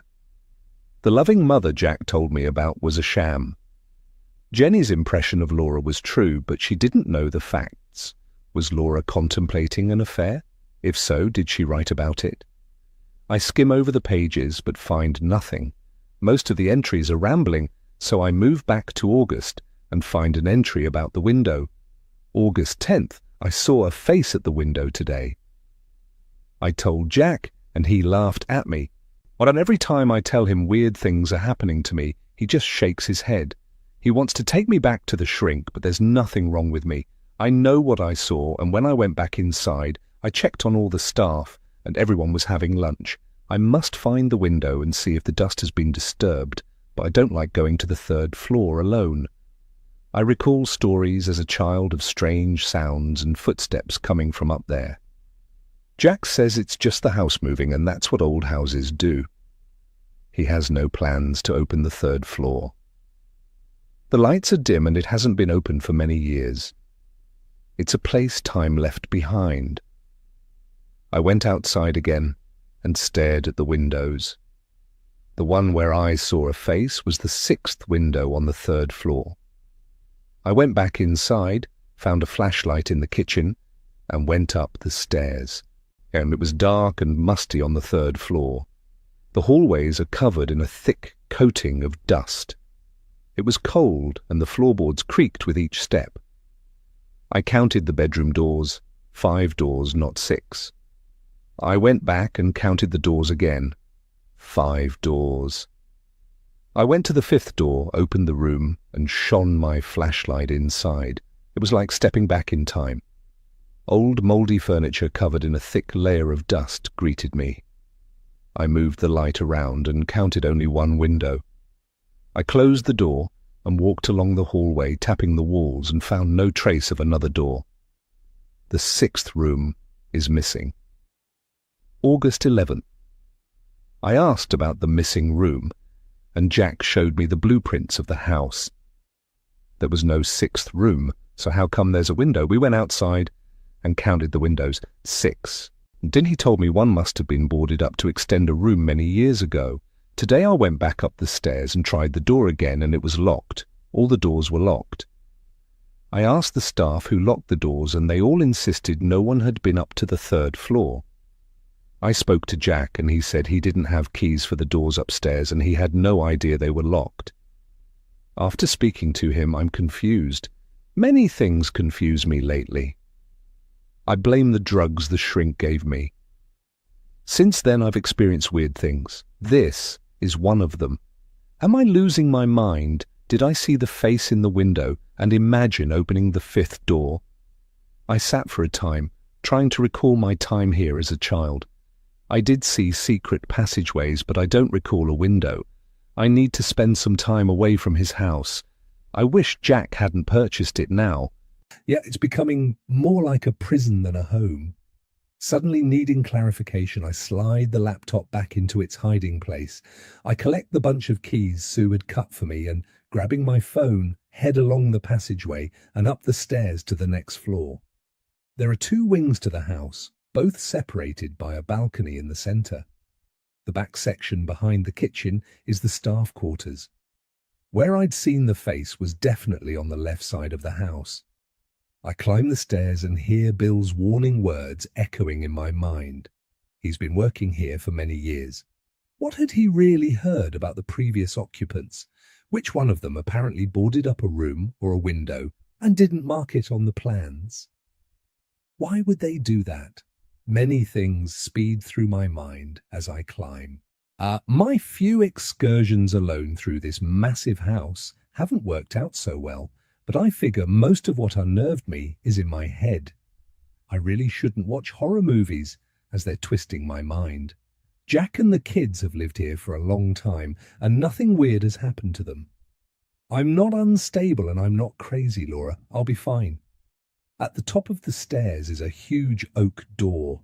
It fits in well with the rest of the decor, and I'd never have known this led to another hallway unless Jack had told me.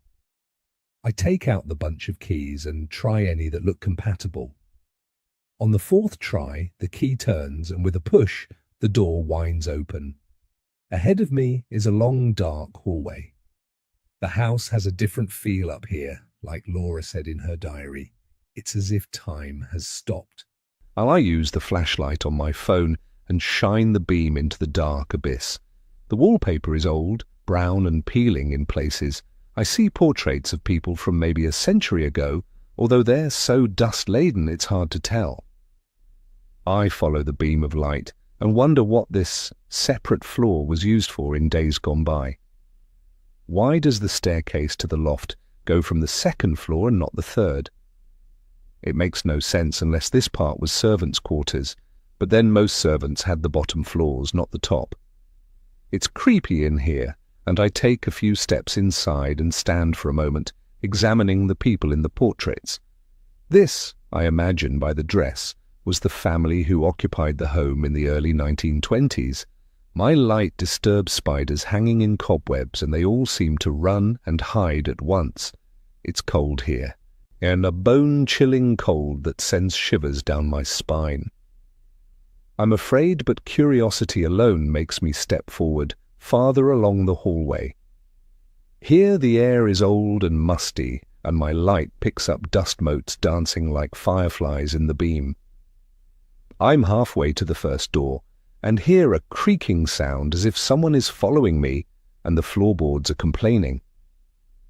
Heart racing, I turn quickly, but all I see is my footprints in the substantial layer of dust on the worn hall carpet. I reach the first door and turn the handle. It opens and I stand back. Inside the dim room, it's amazingly clean. Dust covers are overlumps, which I assume is furniture. I move into the room and lift a dusty sheet and peer underneath. I find a very old-style chair, but of good quality, undoubtedly antique.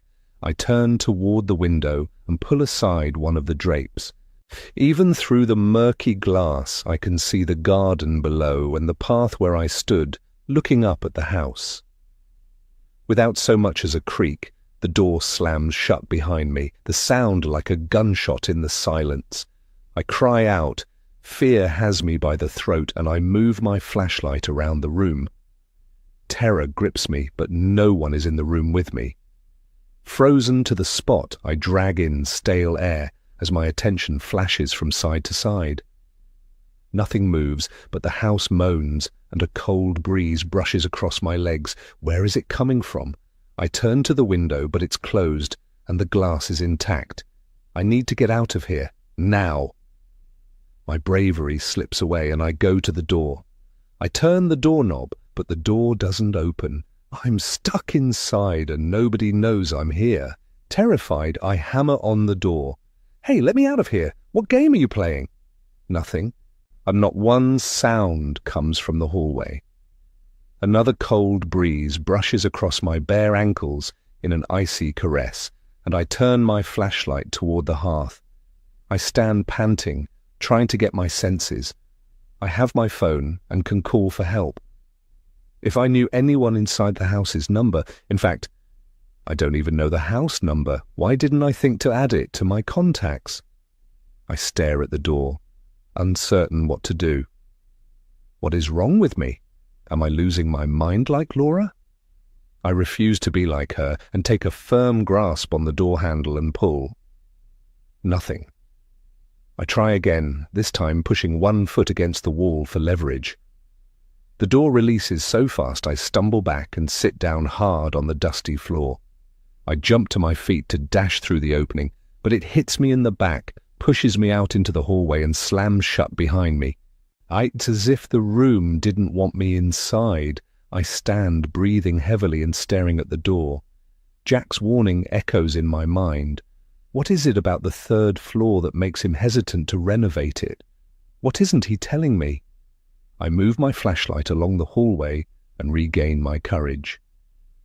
Sure, the room unsettled me, but I'm determined not to allow my imagination to run riot. I need to see the fifth room for my own peace of mind and walk to the end of the hallway, my light bobbing in front of me. I find the fifth door and open it with ease. As before, the furniture is covered, but just as Laura mentioned in her diary, there's only one window. I'm not going inside. I'm not that stupid. I shut the door and stand in the hallway, moving my flashlight around. At this end of the hallway, the dust is minimal, and I go to examine the walls where a sixth bedroom should be, but a strange grinding sound stops me in my tracks. Maybe that's the tree branches scratching the windows, or rats living inside the walls. What is moving the dust and slamming the doors? I figure the wind is likely blowing down the chimneys, but there's no fireplaces in the hallway. I walk to the ornate oak panels and run my hand over them. They also look clean. How strange. I scan the carpet. No one has been here, or they'd have left footprints like I did. I shake my head. Bill told me the house isn't haunted. Even so, I don't like being here, and I'm about to head back downstairs when I hear someone singing. I stop mid-stride, and all the hairs on my body stand on end. The sound is gone in a second. Did I imagine it? Are Laura's words twisting my mind? Maybe, But what if someone doesn't want me investigating her death and believes that frightening me is a way of making me stop? Chapter 29. Unsettled, I wait for the children to arrive home. I really want their chatter to wash away the memories of the third floor, but Jenny has taken them to visit their grandparents. It's a regular event that happens every Thursday that nobody mentioned to me. I stare at Sue in disbelief. Don't you believe I should be told when the children are going somewhere? I'm sure Jenny would have mentioned it. Sue gives me a dismissive look. Maybe it's slipped your mind. This isn't happening. Are they gaslighting me, and if so, why? I glance from her to Pierre. I assume you know as well? I do. He glances at me over one shoulder. Oh, it's a regular visit. A regular visit, and Jack didn't think to mention it? What's going on? I can't believe he or Jenny mentioned it, and I was so wrapped up in Laura's diary I forgot something so important. Or did I? The question hangs in my mind, unsettling me. What is it about this house that sends everyone crazy? No, not everyone, Jack's wives. Who could possibly benefit by killing his wives? I see the staff staring at me and passing, knowing looks between each other as if I'm just another of Jack's wives that's lost her mind. Damn it, I won't allow them to get away with it. I shake my head. A regular visit I should be responsible for. I'm their stepmother. I'll speak to Jenny when she gets back. What time is she expected? Before 8. The kids have dinner with their grandparents. Sue checks her watch. It's some time before dinner. Would you like a mug of coffee? She's placating me with coffee. How long will it be before someone starts to drug my food too? I try to relax. I'm aware someone drugged Laura, and I won't be such an easy target. I'll stand and watch her pour me a mug. I nod. Yes, thanks. I can't ignore the sudden coldness from my 2 employees, and it irks me. Is there anything else I need to know about the children's movements? You'll need to speak to Jenny. Sue lifts one shoulder in a dismissive shrug. She'll have all their appointments listed, I'm sure. I take the mug and add my own fixings. I'll be sure to get a copy to avoid any misunderstandings in the future. I take my drink and go outside. I find a bench and sit and look at the sea. I need time to think. When Jack arrives home and asks me what I've been doing all day, I tell him about visiting the left wing on the 3rd floor, and he is visibly annoyed. I want to explain the reason I went against his advice. I needed to see for myself, Jack, to put my mind at rest. You should have waited for me to get home. Jack shakes his head. Not that I enjoy going up there. It's better to lock the door and forget it exists. No one has been there for ages. I can't even imagine what it's like now. I shiver, recalling the harrowing experience. There's dust everywhere and spiders. It took all my courage to step inside the hallway. I went into the first room, and the door shut behind me, and I couldn't get out. I panicked for a time and almost called someone to come and save me, but calling the cops or fire department would be a little heavy-handed. I smile. As you can see, the door eventually opened and I made it out okay. Oh, Willow, that must have been terrifying for you. I'm glad you're okay. I'd really advise you to keep away from that floor. He slides his phone across the dining room table and looks at me with a serious expression. There could be rot in the floorboards or anything. It might not be safe. Grab all the contacts you need from my phone. Did your laptop arrive? I smile at him. I'd spent all afternoon playing with my new toy and downloading the software I require. Yes, it did. I sent a few messages to my friends in LA, asking them to forward their email addresses, but we do everything by text these days anyway. We'll chat on FaceTime when they get home. It seems as if everyone is on vacation overseas at the moment. At least they replied with messages like, "Busy having fun, we'll be in touch soon." Jet setters, huh? Jack tucks into his meal. I finish my meal and collect the contacts I need, and then lean back in my chair, staring at my half-eaten food. I notice Jack's gaze slides to my plate and gives a little shake of his head. What is it? You're not eating? Jack searches my face. Laura stopped eating too, and then she took sick. His gaze never leaves me. It's this old house. It's depressing. If I hadn't purchased it, Laura would still be alive. I gape at him in disbelief. If she hadn't died, he'd never have met me. I'm not sure how to take that comment, but I feel as if he's just slapped me in the face. Oh, I can't stand his faux feelings for her. After reading Laura's diaries, this house was the complete opposite of the Camelot he tried to make me believe it was. Well, you did buy the house, but I can't see how this old house caused Laura to fall from your yacht. This is just one more reason why you should buy another house, a modern house. Nothing here belongs to your family history. All the portraits apart from Laura's are strangers. It's pointless living here. You really need to consider moving and making a fresh start. Maybe. Jack pointed to my plate. Is this house discussion to take my attention away from the fact you're not eating? I shake my head. Don't be ridiculous, Jack. You know as well as I do that the house is unhealthy. Can you imagine a health inspector coming here? It would be condemned. And for the sake of our family's health, we need to start afresh. Okay, darling. Jack shakes his head and his mouth curls into a smile. You've made a very good point. Now eat your dinner before it gets cold. I push my plate away and look at his stubborn expression. I don't clean my plate because the portions are way too large for me. I'll need to ask Pierre to make them smaller. I had a huge lunch and I always leave room for dessert. He doesn't reply, so I wait for him to finish eating and sip my water, deciding what else to say about my trip to the forbidden zone upstairs. The 6th window on the 3rd floor of the left wing.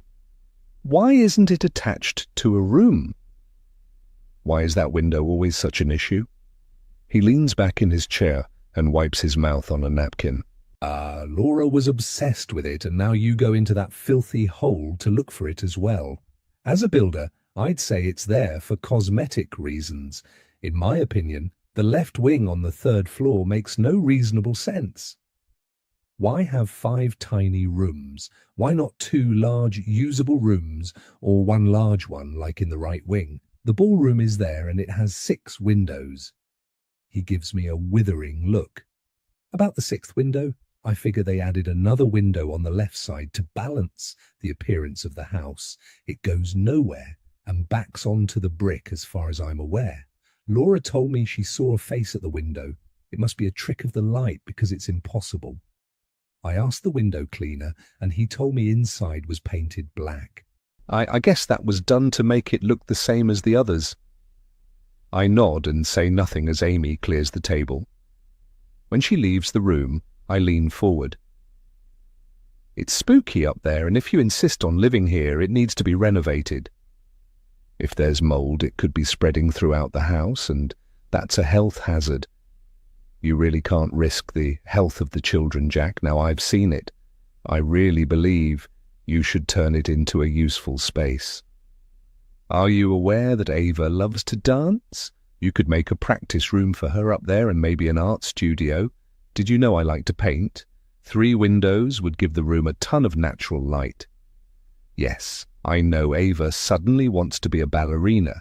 Jenny will be taking her to dance classes once a week starting in August.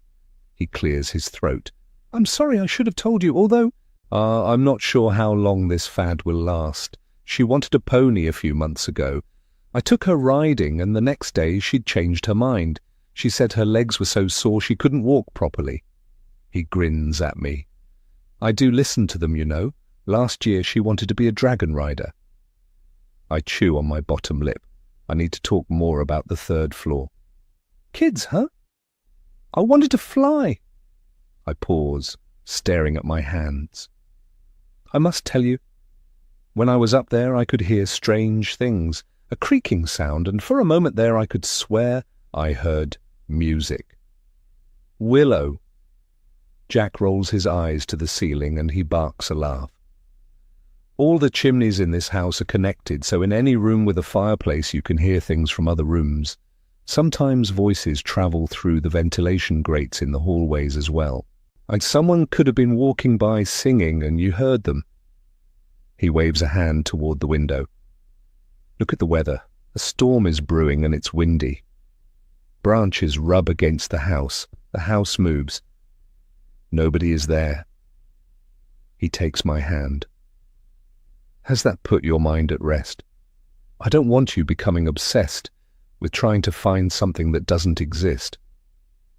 I look into his eyes and see sadness there. Is he remembering Laura's mental decline? Am I mirroring her delusional behavior? I'm sure what I'm seeing and hearing is real, but now I'm doubting myself. The lunch confusion the other day, the moving flowers, my vanishing phone, all make me more than a little confused right now. How can I tell him I feel trapped inside the house? Seeing his reaction, I decide not to concern him and shake my head. I'm not obsessed with anything but you, or Jack, although I would like the ability to explore the neighborhood and make lunch dates with your friends. I mean our friends. That's good to know. He cups my cheek. I didn't mean to trap you here. I know how independent you are. We'll look at cars this weekend, okay? The kids will love it. I nod and smile like an automaton, but inside I feel something is off-kilter. This house drove Laura mad, or was it just a stepping stone? I need to read more of her diary and discover what else she had on her mind. Chapter 30, Friday. I need to get out of the house, but once again the diary lures me. Once everyone leaves, I run up the stairs to my room and set it up. As the weeks count down to the accident on the yacht, Laura appears to be falling deeper into a delusional state. August 15th. I can't sleep and feel as if I'm drifting between dreams and reality. I went to sleep in my bed last night, but woke in one of the spare rooms. I'd even removed the dust cover from the bed. I have no idea how I got there. It frightens me if I've started walking in my sleep, as stairs are everywhere, and I could easily have fallen and broken my neck. From now on, I'll lock myself inside my room. I'm convinced there's a conspiracy going on against me in this house, but I need proof. I'm trying to get my head straight by rereading the old emails from my friends. I'm trying to remember what was happening around the time of the emails, and I find that I have blanks in my memory. I've tried very hard to prevent anyone drugging me, but somehow they manage to slip something into my food each day. Another strange thing happened to me today. My children are still babies and need to be supervised outside. Today I sat in the sitting room staring out of the window at the garden and watched two young children playing on the lawn in the distance. The children must have been around 6 and 8 years old. I immediately wondered who the children belonged to, as we don't have any married couples with young children working at the estate. When Sue came into the sitting room to bring me a pot of tea, I asked her about the children, and she insisted they were mine. I understand that some days I'm not very clear in my head, but I do know the difference between Ava and Noah and the school-age children in the garden. It was pointless to argue with her, but I decided to take a photograph of the children to show Jack later when he came home. And I wanted him to clarify that those older children are not ours, and then go and talk to Sue and tell her she was mistaken. When I reached for my phone, which I'd left sitting on the table beside the chair, the phone was gone. I searched all over and even called it from the house landline, but the phone is missing and I have no idea where it's gone or who took it. A shiver skitters down my spine. I'm not being drugged, and yet some of the same things are happening to me. I'm starting to doubt my own sanity. Laura was obviously not of sound mind, but could reading her diary make me believe the same things are happening to me? The idea is ludicrous, but I don't have any other solution. Should I read on? I must. The answer to what really happened to Laura and why must be hidden in these pages. August 16th. My head is clearer today, which is good, as Jack is taking me to purchase a gown for our anniversary celebration aboard the yacht. My phone is still missing, and Jack has ordered the staff to search the house for it. After I selected a suitable gown, Jack sent me home with Tom. I like him as he has always been very nice to me and not like the other members of staff. He is more like Jack's closest friend, and I feel like I can trust him. I confided in him about the strange things happening to me and my fear of the house. He was very understanding, and when we arrived home, I asked him to come and check my room to make sure I was safe. I'm not sure how it happened. One moment I was crying and he was comforting me. The next moment I woke, wrapped in his arms, as the sun crept above the horizon. I don't feel guilty. I feel liberated. I stand so fast the chair tips and tumbles to the floor. I can't believe what I've read. Laura was having an affair with Tom Bates. Mind reeling with the implications, I close the laptop and stare at it as if it's on fire. 2 and 2 come together and possible scenarios rush through my mind. Did Jack find out? Was the argument with Tom not about him dating Ruby, but about his affair with his wife? Jack wouldn't be able to stand the humiliation of knowing his wife had cheated on him with his best friend. A memory slips into my mind. Didn't Missy tell me Tom would do anything for Jack? Did he toss Laura from the yacht? I'm shaking and pace up and down my room. I need to think. Jack's friends are loyal to him, and so is his staff, so to confuse me, it makes sense that everyone would give me a slightly different story if they were covering up a murder. Chapter 31. It takes me some time to calm my nerves, but I head downstairs. I'm not Laura, and I'm not crazy. Well, not yet, anyway. My day must proceed as normal, as if I'm blissfully unaware of the web of lies around me. This morning, I made Jenny aware that I intend to spend more time with the children and will be going with them next week to visit their grandparents. I also requested a list of their movements so I know where they are each day. It's obvious Jenny isn't too happy with me taking over. She even mentioned the hostility I might receive by going with her. I'm aware Jack's parents don't like me, and that's just too bad. Next week I'll be with the children and showing everyone I'm here to stay. The thing is, are they all working against me? But perhaps my inquiry about the night Laura died has set everyone on edge, or maybe it's because I'm mentally exhausted and reading things into situations that don't exist. Lying awake each night is becoming a habit, and lack of sleep is making it hard to concentrate. I should be sleeping like the dead. Jack is an exhausting lover, but all night I just lie there staring into the darkness and listening to the waves crashing on the beach. All I can think about is who killed Caroline and Laura. Did Laura believe Caroline was murdered too? Had she come close to the truth and needed to be disposed of? Did Jack know, and is he covering up for someone? Where are Caroline's wedding photographs? Most people have albums. Did Jack have photographs taken on their honeymoon? I must find them, and his wedding to Laura too. And I need to know who was at both weddings. Everyone there had the opportunity to kill them. It will be easy to narrow down who was at both murder scenes. I'm not sure what to do if I discover the murderer. Keeping away from them will be the first move. The second will be having a nice chat with the local homicide police. I walk out the front door and follow the path to the rose gardens. My head is so filled with information, I figure it will burst. So many ideas spin around in my mind, making it difficult to make a decision. This is not like me. Maybe it's because I've always had a job and sitting around all day doing nothing is making me crazy. Now that's a dirty word around here, and I try and center my thoughts. Having a mission to discover the truth will keep me sane. I pull out the notebook from the pocket of my cargo pants. Dude, having clothing with a ton of pockets is essential in this house. I'll be able to always keep my phone and other things with me. I sit down on a bench beside the fragrant beds. All around me, the heads of the peach-colored roses still carry the morning dew. It's peaceful here, and my head clears. I make a note to look for the wedding albums and then wonder if Jack has kept his yearbooks. He seems to hoard everything from his past.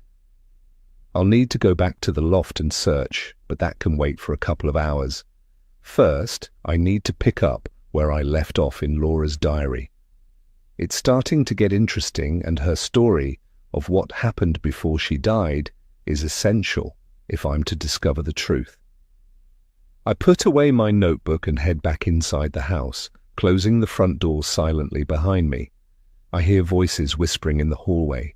But when I hear my name mentioned, I stop and slide into the office doorway to listen. I overheard them talking over dinner. Amy's voice drifts toward me. He hadn't told her about Caroline.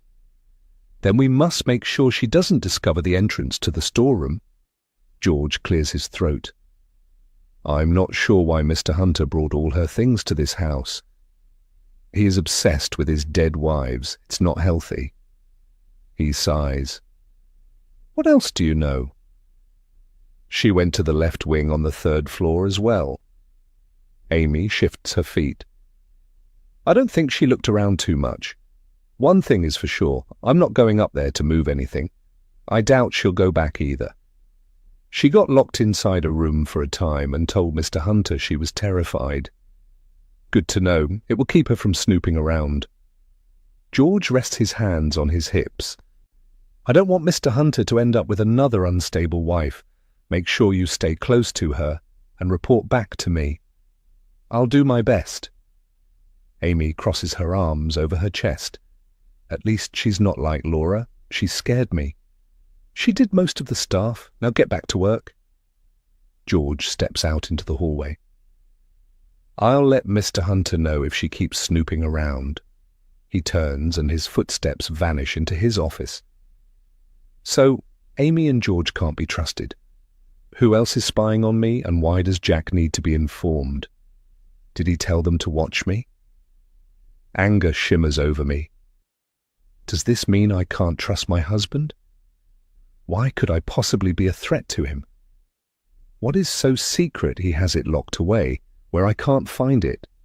I need to do something about this right away. I step out and head after George. George, is that you? Yes, Mrs. Hunter. He gives me a bright smile.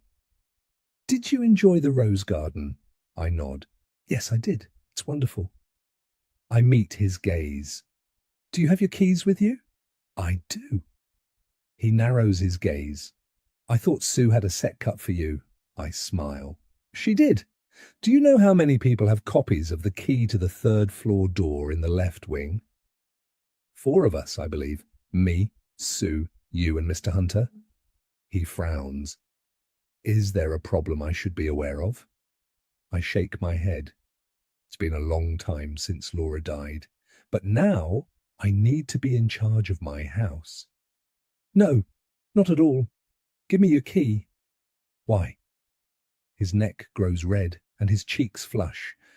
I look at him. Because I'm Jack's wife, and just like Laura, I'll be overseeing the running of my house, George. I'm sure you understand. Please. Give me your key. I wait with my hand, palm up, for him to give me the key. He looks uncomfortable and has trouble removing the key from the bunch. He eventually hands it over to me with reluctance. Thank you. That's all for now. I need Sue's key before she has time to make another copy. Whatever is hidden on the 3rd floor, I want to make sure nobody moves it. And where is the storeroom?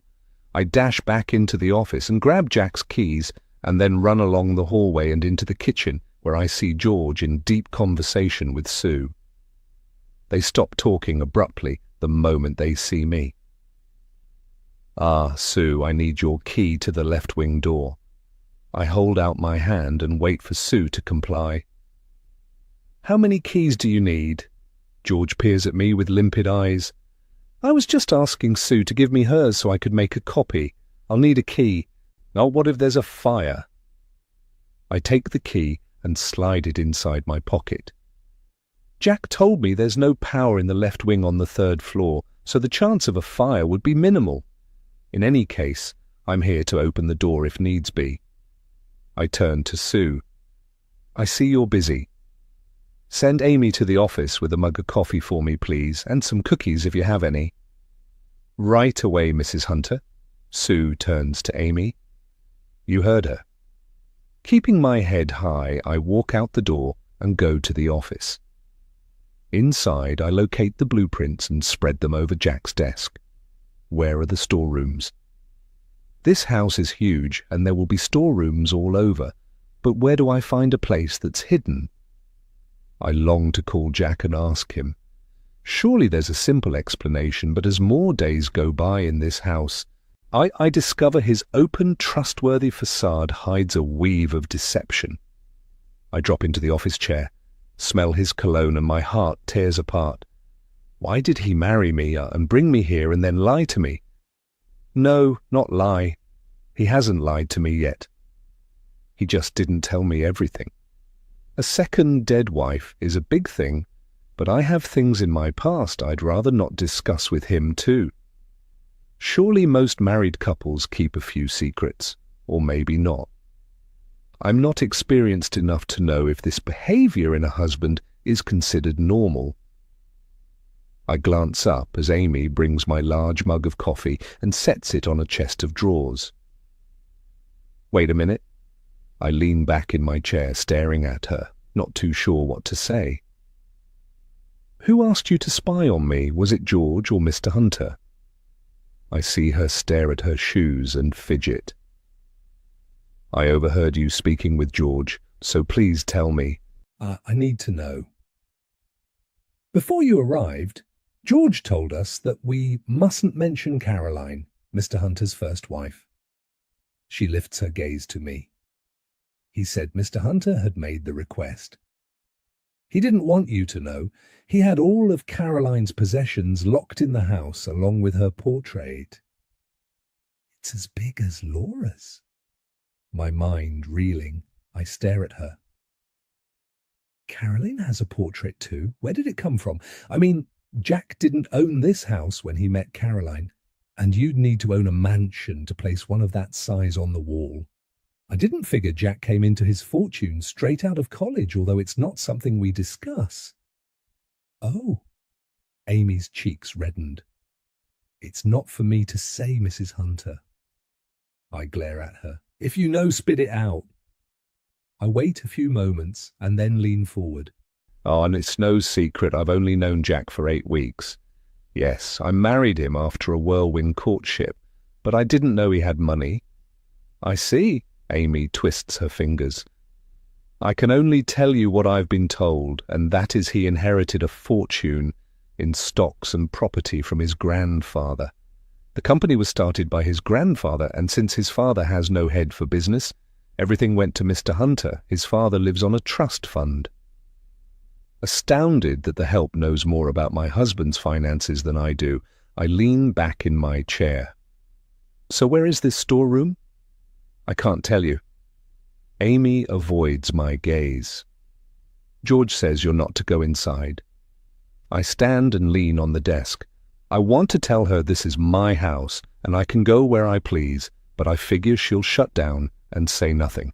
Right now, and I so want to fire her and George. Maybe I'll fire the entire staff. I can't trust any of them, but firing them right now won't get me anywhere.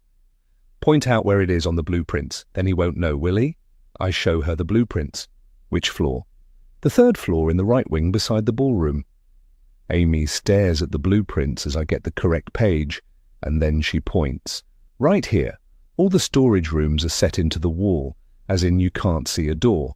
They're part of the design. No door handles, you just push on them and they pop open. I trace the hallway with my finger and nod. Okay, and no more snooping on me. You're not here to tell George everything I say to my husband. Confidentiality is part of your job. If that's a problem for you, I'll find someone else to take your place. I move my gaze to her. Ardy, have I made myself perfectly clear? Yes.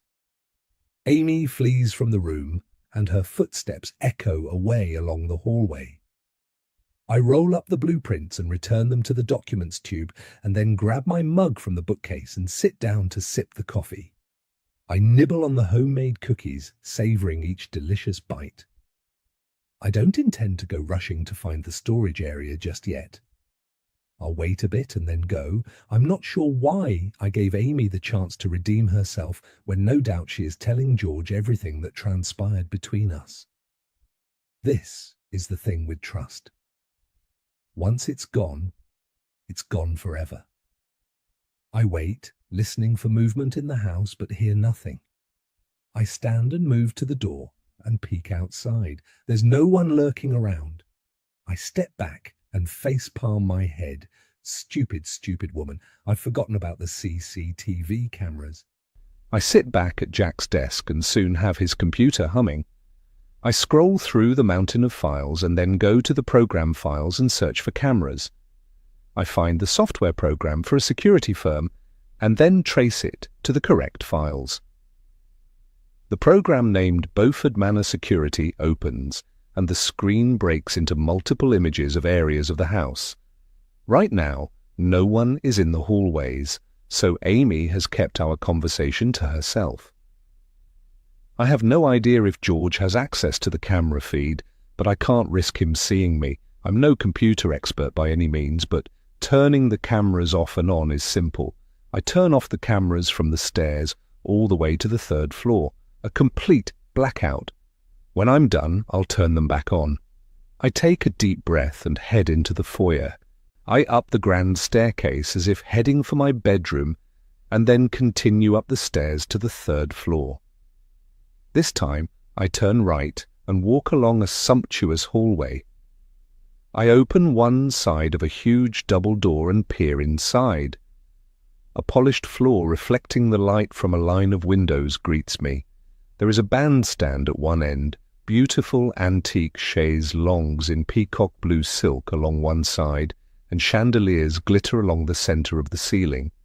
The drapes are blue velvet, tied back with gold ropes. So this is the ballroom. I close the door and walk along the passageway. I find bathrooms suitable for several guests, but can't find the storeroom. I keep walking to the end of the hallway and stare at the ornate carved oak wall panels. I go to each one and press them. The 3rd one along clicks and pops open.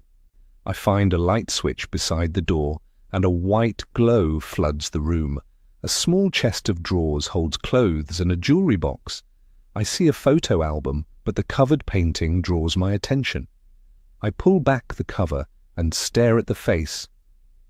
The young woman so lovingly portrayed has long blonde hair, cornflower blue eyes, and my face. Chapter 32. Disoriented and confused, I fall against the wall. My heart hammers with shock and I can't breathe. What is happening? The implications rush through my mind and it's too much to bear. I must get out of here. I grab the photo album and after closing the door behind me, I run back along the passageway and slip on the stairs, barely grabbing the handrail to prevent my fall. The photo album flies from my fingers and slides to the bottom of the steps. I stand panting for some moments and then move more slowly. I pick up the scattered images and stuff them back inside the folder. With the album gripped tightly under one arm, I somehow make it back to the office. I fall into the chair, panting, and quickly turn the cameras back on and close the computer. I must act normal and walk slowly to my bedroom. My mind is racing so fast, and I can hear Jack's words in my head. How much he loved Caroline, and how no one came close to his first love until he met me. No wonder I'm her doppelganger. Did he marry me as a substitute for Caroline? Once inside my bedroom, I sit at my table and flick through the photo album. There are images of Caroline and Jack at college, their wedding and honeymoon. They look so happy, the perfect couple. Jack is so young and happiness spills from the images. I resemble her, but we're not identical, although the painting looks more like me. In the back of my mind, I wonder if Jack intends to place Caroline's portrait in the foyer and pretend it's me. Is that why he took so much trouble to prevent me from seeing it? Is my marriage a lie?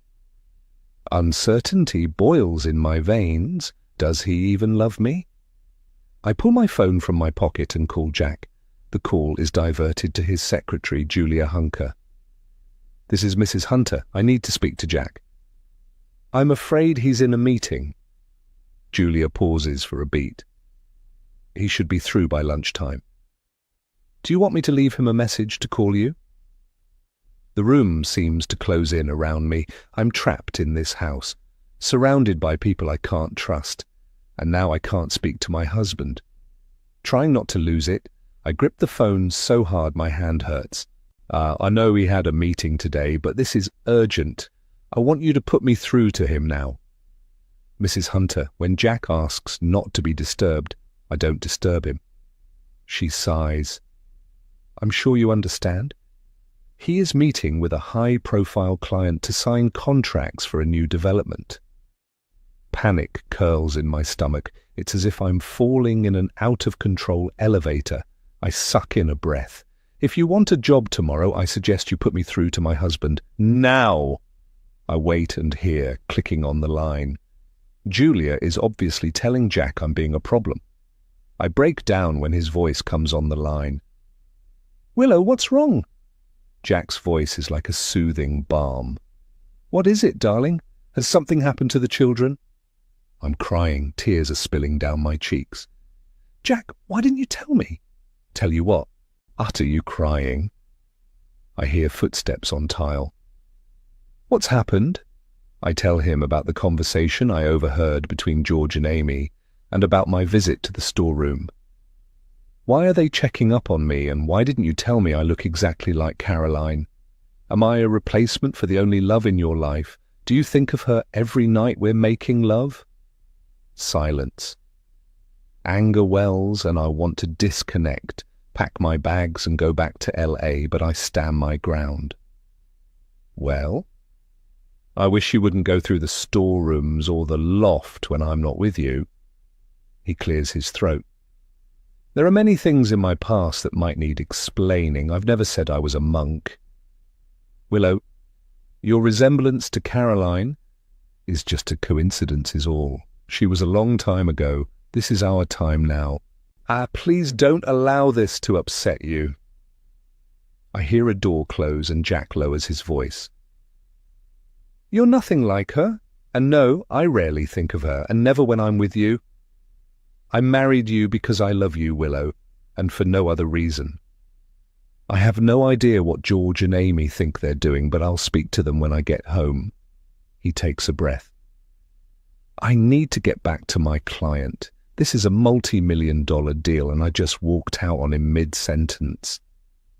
I swipe at my tears with my sleeve.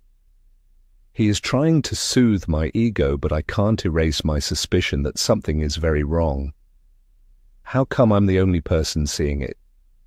2 wives die in accidents with the same people at the scenes. The staff are plotting against me with my husband, and he didn't even try to deny it. What else is he hiding from me? I'm trembling, but this call is getting me nowhere. It seems I need to go it alone to discover the truth. "Okay, I'm sorry to disturb you." "Don't be, I understand, and I'll be home soon."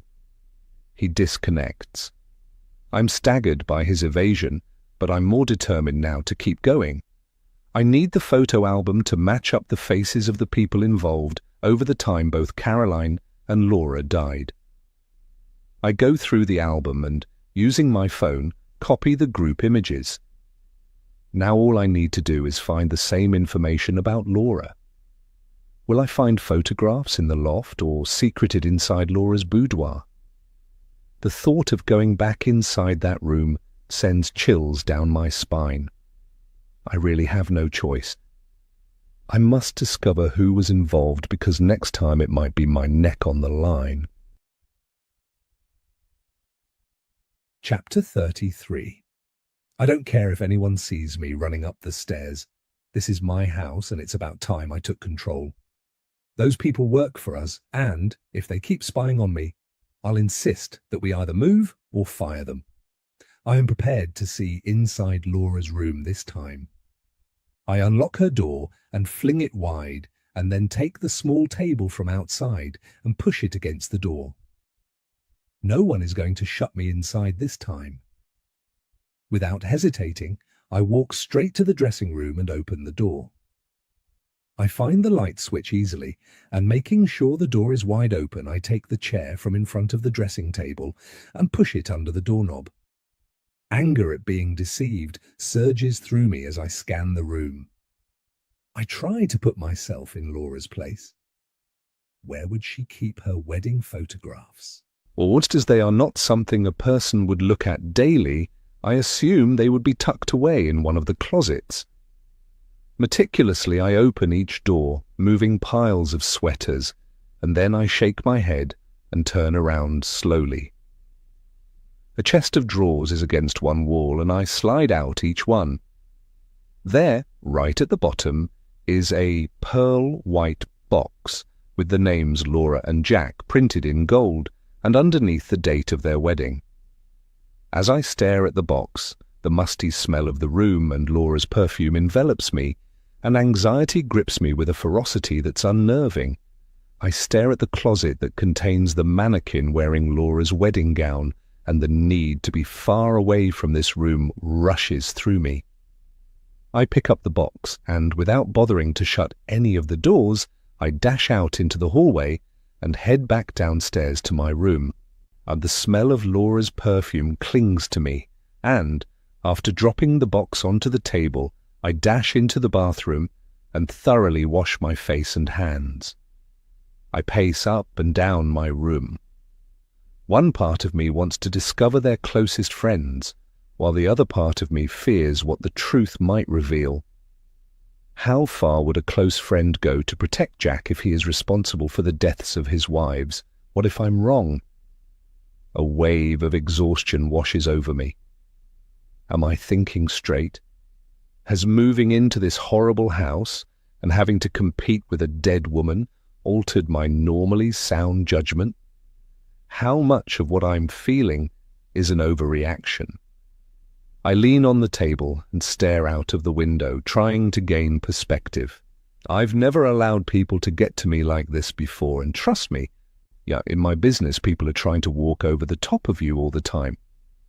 Being an actor and having to constantly join the line of others auditioning for the same part has shown me sides of people I didn't know existed. Perhaps I've been too critical on the staff here. After all, they have been working for Jack for many years and are obviously loyal to him. To them, I am an outsider, and it would be normal for them to be protective toward him, especially after dealing with Laura's unstable personality. I picture each staff member and recall the variations they gave me of the night Laura died, and shake my head. I'm convinced there's been a cover-up, and nothing that's been happening since I arrived here will allow me to come to any other conclusion. I glance down at the white box, take a breath, and remove the cover, while I lift out the leather-bound volume and flip over the pages. To my surprise, the sparkle in Jack's eyes is drastically different to when he married Caroline. He smiles at the camera, but it seems false. I've seen him smile with happiness. He told me he loved Laura. He's made this house and her belongings into a shrine to her memory, but the man in these photographs tells me a different story. I pass over the usual bride and groom images to look at the friends and family. Using my phone camera, I copy as many of them as possible. I download everything I can find of Laura's and Caroline's weddings onto my laptop. I include the newspaper articles listing the names of the people at the wedding. I line up the pictures on my screen, and even though there is a time difference, it's easy to make out who's who. or the group of people we went to lunch with at the yacht club, have been close friends for many years, and most of them from college. I notice Laura in a few of the socialite events, but she isn't with Jack, but obviously moved in the same circles. The newspaper clippings I discovered about their marriage were written after the fact, more as a mention than a society event. I scratch my head, trying to make sense of it all. My marriage to Jack was very private, and as far as I know, it never made mention in any of the newspapers, so I must assume that was the same with his marriage to Laura, although she didn't seem the type to agree to anything else but a full-on wedding with all the trimmings. I returned to the wedding album and went through it again. Why didn't I notice it the first time I looked? And usually photographs taken at a wedding have images of the couple dancing or cutting the cake, and often driving away to their honeymoon, but not Laura's wedding. All the shots in the album were taken at the church. I consider this anomaly and the false smile on Jack's lips and wonder if he'd been pressured into marrying Laura. If he had been forced into marrying, would that be a reason to murder her? My head is spinning. The group of people around Jack now have been with him for many years. They were at his weddings with him on the honeymoon trip when Caroline died, and just happened to be on board the yacht when Laura accidentally fell overboard. On the yacht there were other people, the captain and his crew, the staff, and Tom Bates. I notice Ruby in the background of all the other images. Jack mentioned she'd be with him forever. Geeson had been his PA since he first started in business. I did notice at his wedding to Laura that Ruby was on the arm of a man who didn't show up in any of the other photographs. I can only imagine that he was her +1 for the wedding. She would know everything, but getting her to talk would be like squeezing blood from a stone. I'll need to have a long talk with Jack when he comes home and ask him about his marriage to Laura. This time, I expect him to tell me the truth. Chapter 34. Jack arrives home early, and as I come downstairs, I hear him in his office. He is speaking in hushed tones, but I slide up to his office door and wait outside. He's speaking to George and Amy. I asked you to keep an eye on my wife. Jack's voice is just above a whisper. I didn't tell you to make her believe you were spying on her and reporting back to me. Willow isn't Laura, and she doesn't need constant supervision. My orders were to make sure nothing happened to her if she went upstairs to explore the top floor. You know it's not safe up there. Now she doesn't trust you, and that just won't do. I'll try and smooth things over with her. You may go. Ducking away silently, I head to the kitchen and ask Sue to serve dinner, if it's ready, and then go to tell Jack. I need explanations and expect to get them. I smile at him. I'm sorry for calling your office. It's just that seeing Caroline's portrait disturbed me. I'm so sorry. Jack pulls me into his arms. I should have told you, Willow. I know that now, but I didn't want to frighten you away. I love you so much. I just couldn't risk it. From now on, I'll answer all your questions. He rubs my back and his eyes glide over my face. I promise. I circle his neck and fall into his eyes. Being honest with me is all I ever want from you, Jack. I don't care about the past. We need to make our own future together. That's all I ever wanted.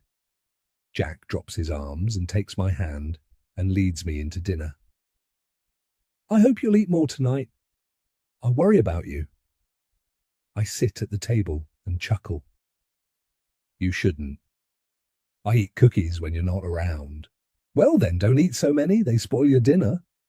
He rolls his eyes. Oh, now I'm talking to you like a father. That's not my intention. I just care, Willow. I break a bread roll and butter it. I know you do. I've spoken to George and Amy. Jack leans back in his chair. They won't spy on you again. I nod as Sue delivers the meals. Yeah, and that's good, because I need to discuss a few things with you. A condemned man is allowed a final meal, so I wait until Jack clears his plate. He has his tablet at the dinner table and is showing me a selection of expensive vehicles. I remember my old Jeep that I left sitting in a friend's garage in LA. It had taken 2 years to pay the loan, and I'm proud of owning a $4,000 vehicle. I scan the screen. "What one do you like?" "This one." Jack indicates to an SUV. "It's a BMW top of the range, and we could use it for family outings." I nod, trying not to look at the price. "I like it." "Do they come in silver? I've always wanted a silver car." "Really? Silver?" Jack looks at me and barks a laugh. "I called earlier and asked what the dealership had in stock. He told me it takes about 90 days to get a new car. So I asked him what he had on the showroom floor. I told him I'd pay an extra $10,000 to get one this week. He told me the list of available makes and models he had in stock. One of them is a silver BMW. He gave me a long look. It's basically brand new, but a demo model. One they use to show prospective buyers, and they have 3, black, white, and silver. He said he could sell one of them. He pulls out his phone and scrolls through the contacts. "Joe, it's Jack Hunter. I'll take the silver BMW." He looks at me and smiles. "Yeah, sure. Send the banking details to Ruby." He pauses a beat. "I'll have the 10,000 cash delivered to you personally first thing in the morning. Thanks, Joe." He disconnects. The idea of a new car, any car, excites me, but I haven't forgotten my mission. You sound as if you've known Joe for a time." "Yeah, we have a fleet of company vehicles and I do business with him all the time." Jack takes my hand and brushes his lips across my knuckles. "I might forget dessert and head straight for bed." I shake my head. Dessert is my favorite part of a meal, and I never know what delights Pierre will serve. I sigh. "In any case, I need to talk to you." "Are you bored with me already, Willow?" He stares into my eyes as if seeking the truth. I laugh. "I can't get enough of you, but if you want me to be happy, I need to clear up anything that might spoil our happiness." "What could possibly spoil our happiness?"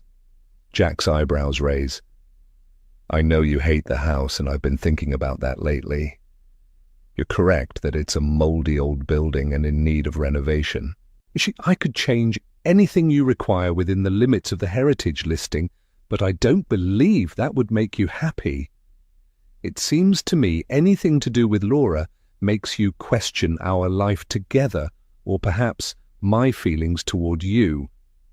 I'm right, aren't I?" I can't believe that he is actually considering renovating the house. "If I'm being perfectly honest with you, I hate this place. I really can't see what Laura saw in it, unless it held special memories from her childhood." I squeeze his fingers. "The gardens are absolutely beautiful, but I don't live outside. Inside there's a sadness that seems to seep out of the walls, and it makes me depressed." I look into his eyes. "The thing is, Jack, you go to work each day and are only at home weekends, when the house is full of life with children running around and everything seems wonderful. I've spent my time in the house virtually alone. I honestly believe if I stay here much longer, I'll risk my sanity. Things happen here. Either it's the staff, or because the house is falling down around us. Or maybe it's because of the mold. It isn't healthy here." "I see." Jack's brow creases with concern. He looks devastated, and I hate to keep going, but it's necessary to clear the air once and for all between us.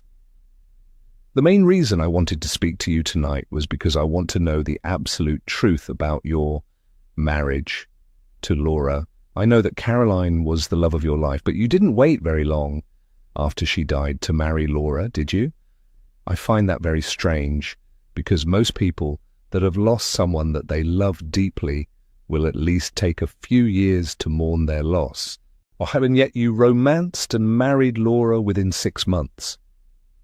I give him a long look. I don't believe for a second your time with Laura was like a romance novel. Things happened? Jack takes his hand from mine and dashes it through his hair. I take a deep breath. I know she apparently left Noah alone in the bath and about drugging her meals.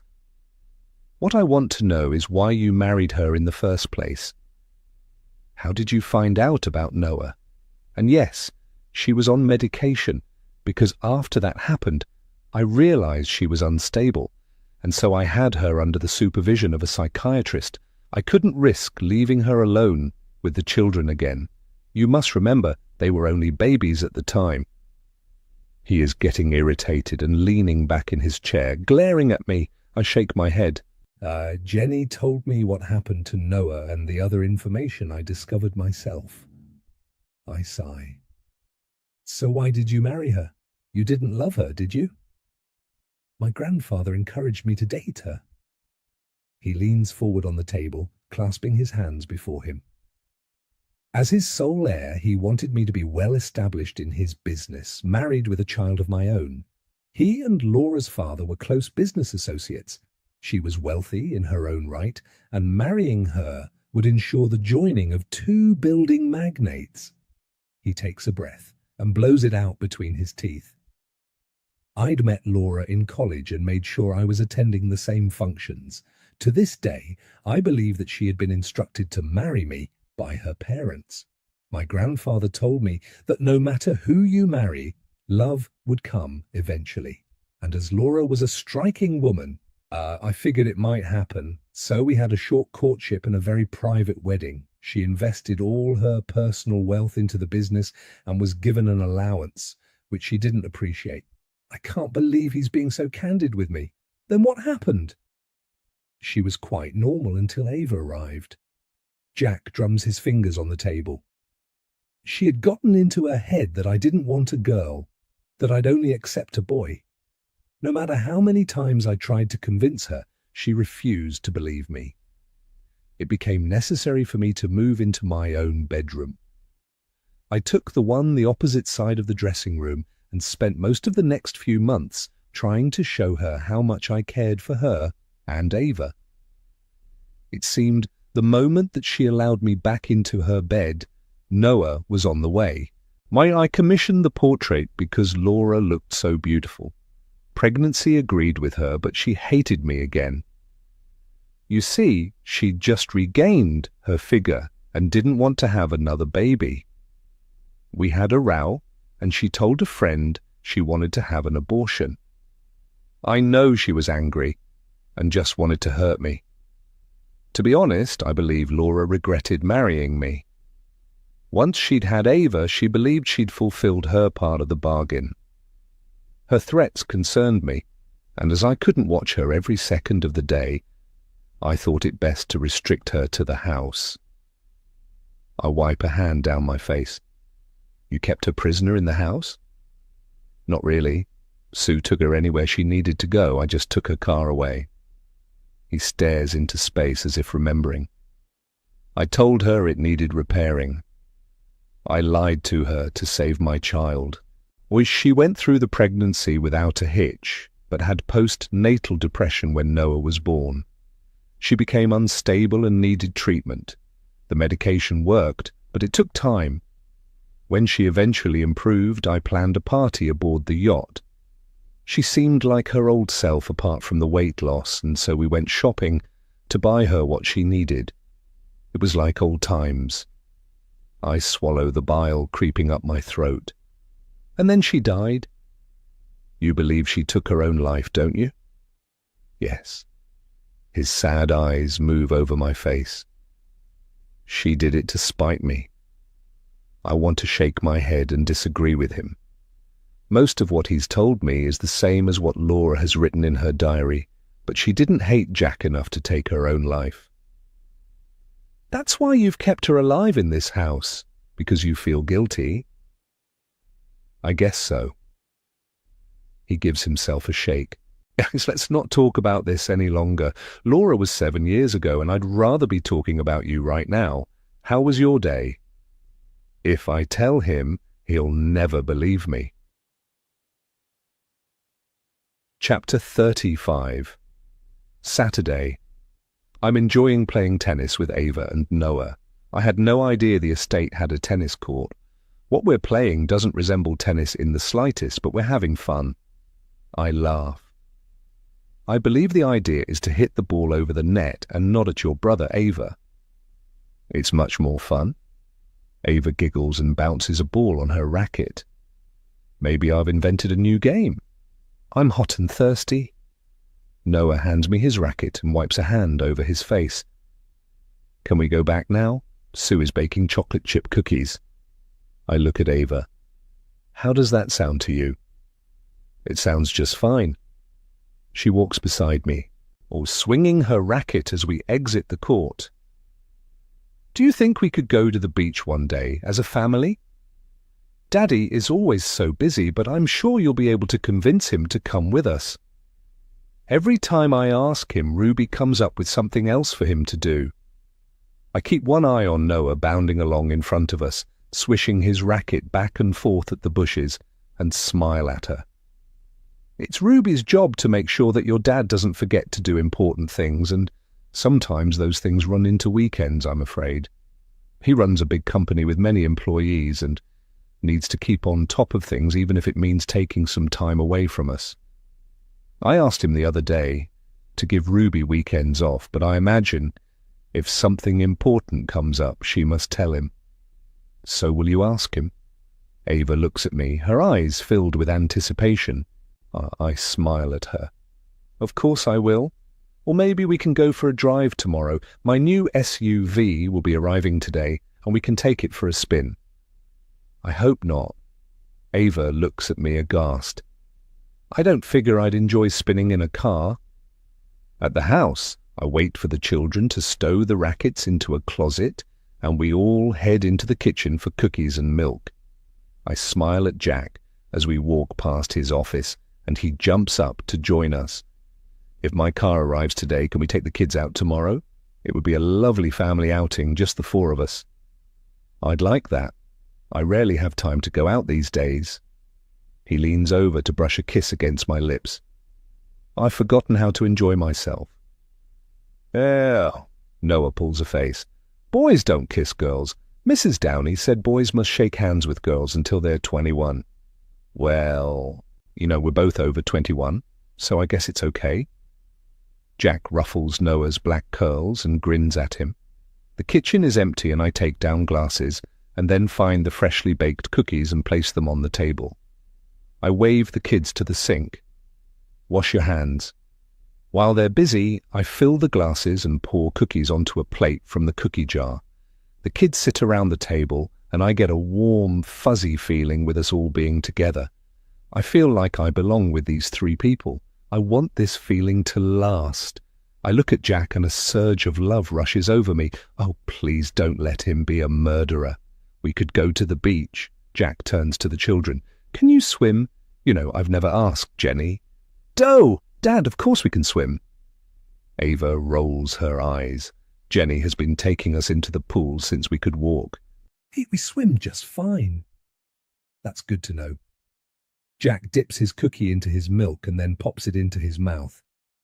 I used to get into trouble for dunking my cookies as a kid, so I do it now just because I can. I shake my head. Don't go jumping off any buildings like a superhero now, will you? I smile. I gather that is another rule we all had drummed into us as children. Jack. Ruby walks into the room and surveys the happy scene. I'm sorry to disturb you, but we need to discuss the bond contract. It's due to be finalized by Monday.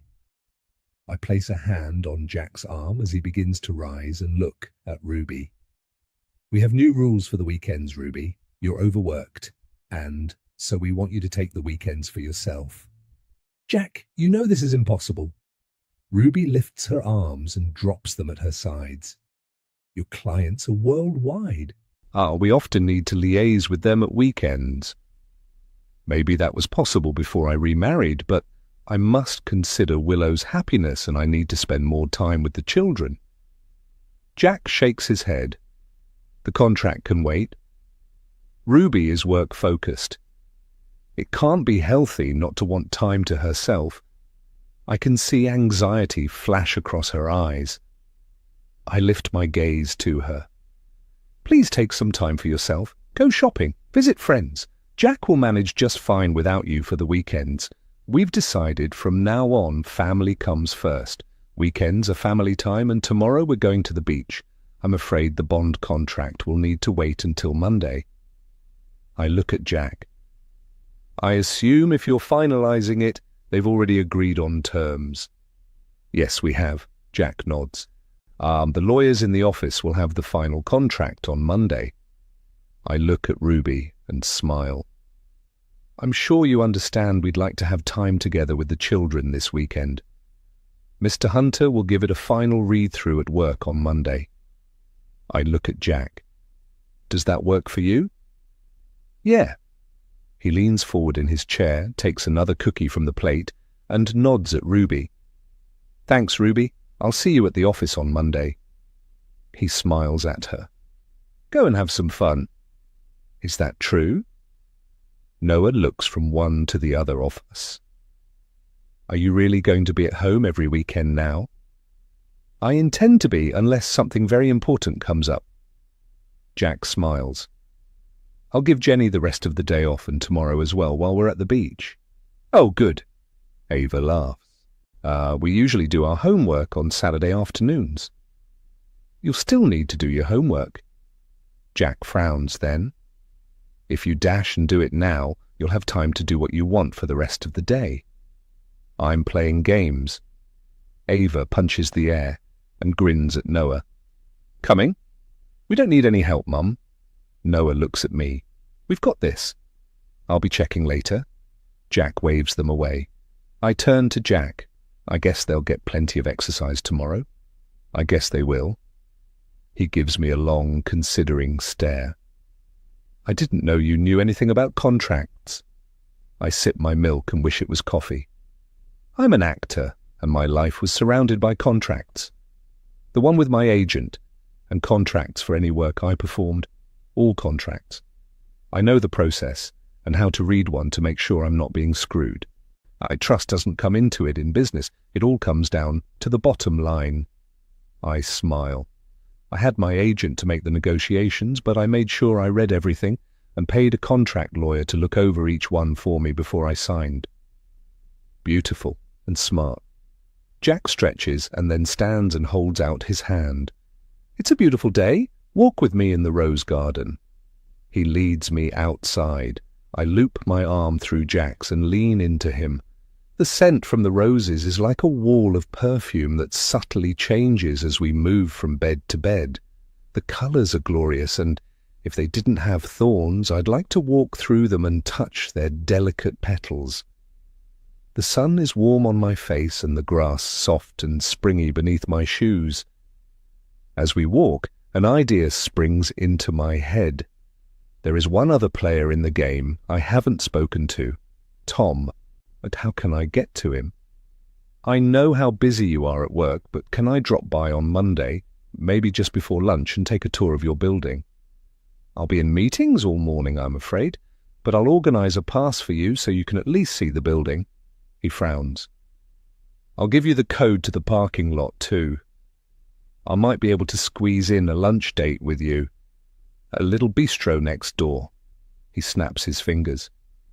I know. I'll get Tom to show you around, and when you're done, we'll have lunch. I'll get Ruby to book us a table at 1 o'clock. How does that sound? I can't believe my luck. Tom, is he the same person who had a relationship with Ruby? Oh, you know about that? Jack raises both eyebrows. It was a long time ago, water under the bridge. He is my head of security, and I trust him. Who told you about Tom? I lean into him. Ruby? She mentioned the argument you had with him the night Laura died. I'd almost forgotten about the argument. It was inconsequential when Laura went overboard. Jack stops walking and looks at me. Laura caught them kissing in the galley. She figured it was inappropriate. Tom making out with Ruby when he was supposed to be watching my back. I could see her point and spoke to him. It got a little heated, but it was seconds, Not drawn out. I fired him. He draws in a breath. I thought it through later, and Ruby said it was just a spur-of-the-moment thing that happened.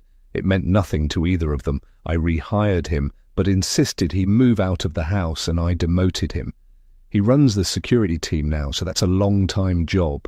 Personal security isn't something I need. I can take care of myself. Hiring him was Ruby's idea, and it was a mistake. Thinking back, I did it because he was a friend since college, someone I thought I could trust. I nod. Do you still trust him?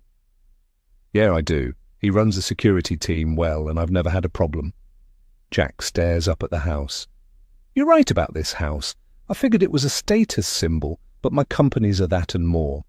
I will consider moving into a new place or something modern, as long as it overlooks the beach. This place holds bad memories, and I want my life to go forward with you. Finding a suitable residence to house all my staff will be difficult, but leave it with me. I'll contact some of the people I know. Building a new one is an option, but will take forever. I'm sure I'll find a house we'll both like. He smiles at me. Would that make you happy? I stare at him a little dumbfounded. One mention of the night Laura died, and suddenly his position on everything has changed. I smile broadly. That would be wonderful. We can make a fresh start with no bad memories. That's the plan? Jack looks deep into my eyes. It's time to leave the ghosts in Beaufort Manor. Chapter 36. Monday, Jack has left for work, and I take out Laura's laptop to see if she'd written anything more about her affair with Tom. A sudden thought grips me as I scroll through the pages. Has Jack read these entries? Did he know that Tom had an affair with Laura? I consider the implications if Jack knew about the affair before the anniversary party on board the yacht. What if he found out that night? Would it be a motive for killing her?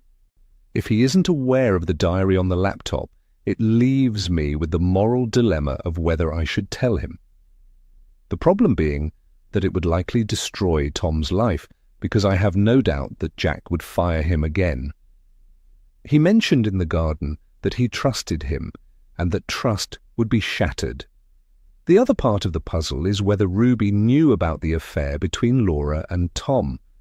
Has she been keeping a secret all these years to protect Jack from the truth, or make sure he had no reason to be suspected of Laura's murder?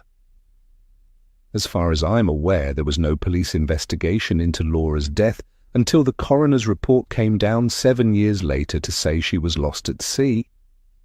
I can only assume that when the accident was reported, law enforcement didn't consider foul play. The witnesses on board must have convinced them that Laura fell overboard. Why wasn't there an investigation?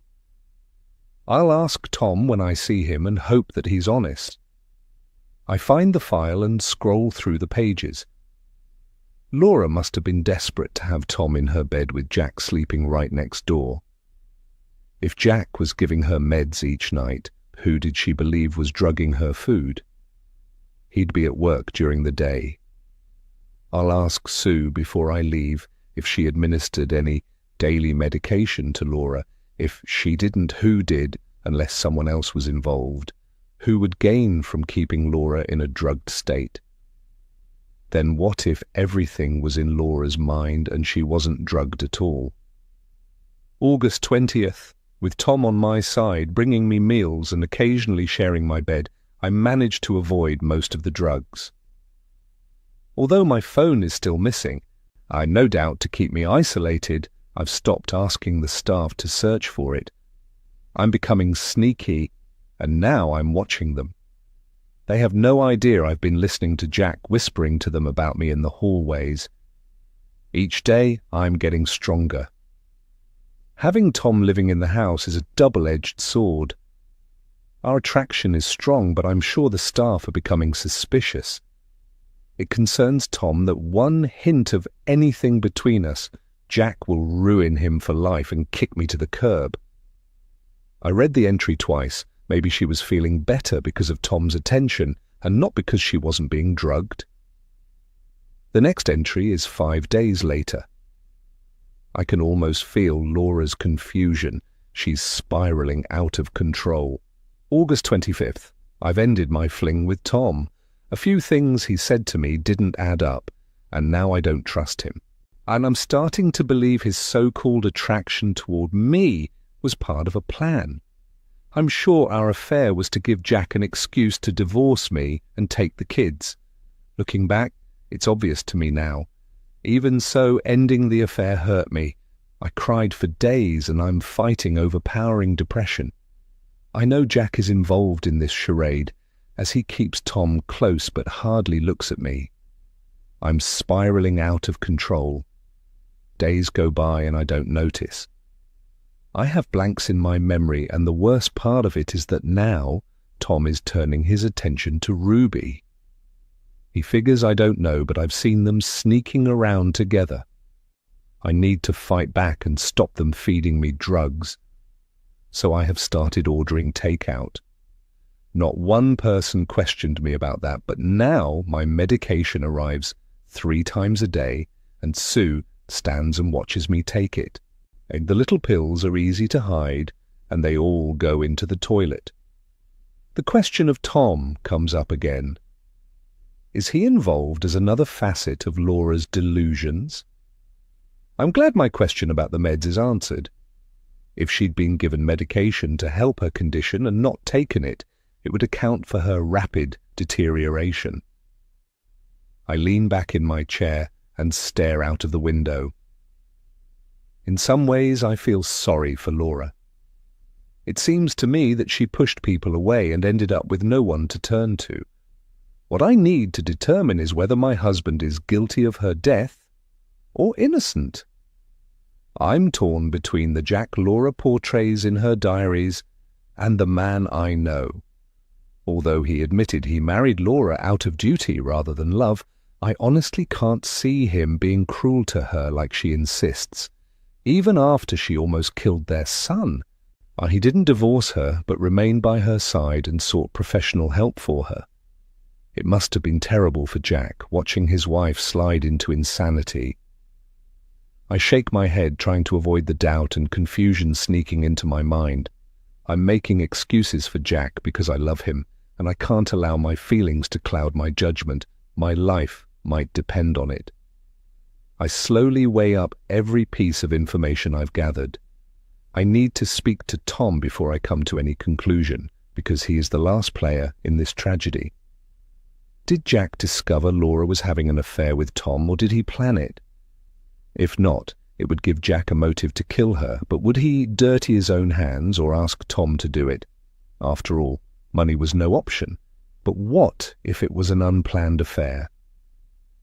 I know Laura informed Jack about Ruby's affair, and I believe jealousy drove her to do it, and she wanted to hurt Tom, a woman scorned and all that. How far would Tom go to prevent Laura from telling Jack about their affair? Laura had no love for Jack. She despised him, so hurting him wouldn't be in the equation, but she'd know Jack would ruin Tom. In Laura's state of mind, it would only be a matter of time before she twisted the knife and told Jack. It would be the ultimate victory. 2 lives destroyed in one go. So now I'm sure either Jack or Tom murdered Laura. She didn't fall from the yacht. She was an experienced sailor. I've no doubt someone pushed her. I collect the keys for my silver BMW, tell the GPS where I want to go, and set off. My car has that new car smell and drives like a dream. I follow the coast road, enjoying the sights of my new home. I try to make mental notes of the different stores and features along the way, but the opulence of the area is a little overwhelming. As I enter the city, the traffic is horrendous and it takes longer than I expect. Relief floods over me when I spot the glass and metal building. I follow the ramp to the underground parking lot and punch the code into the panel. A metal gate grinds open and I drive inside. As instructed, I head for the elevator sign and find 6 bays with J. Hunter written above them in bright yellow lettering. I park beside Jack's red Porsche and collect my purse. I drop a lanyard over my head. and make my way to the elevator. The man standing behind a long desk in the foyer gives me a curious stare as I walk toward him. I push my purse under one arm and smile. "I'm Mrs. Hunter. I believe Tom is waiting for me to arrive?" "Right away, Mrs. Hunter." He lifts a phone on his desk and presses a button. "Tom, Mrs. Hunter has arrived." A tall man with sandy hair comes out of a room and walks toward me and then does a double take. I hold out my hand. "You must be Tom. Jack has told me so much about you." I smile. "Have I got food in my teeth?" No." Tom's cheeks pink. "I'm sorry for staring. You remind me of someone I knew in college." I nod. "Caroline?" I smile and we shake hands. "Yes, I know. I've seen pictures of her. Tragic accident, I believe, like Laura. I hope 3's not a charm and that I don't suddenly fall off a building or something." "I hope not." Tom stares at me. "Jack has had enough sadness in his life. Where would you like to start?" I glance toward his office door. "Well, there's some place in here I can get a coffee?" "Sure, I have a coffee machine in my office." He smiles, and it's a nice smile. "Jack is a great boss. He makes sure we have plenty of coffee, so we stay awake on the job." I shut the door as I walk inside his office, and he gives me an inquiring stare. "I'd like a private chat, if you don't mind." "Not at all." Tom goes to the coffee machine. "Make yourself at home. Jack is very happy. I've never seen him smile so much since you married." He hands me coffee in a nice big mug. I sit opposite his desk and sip the brew he made for me.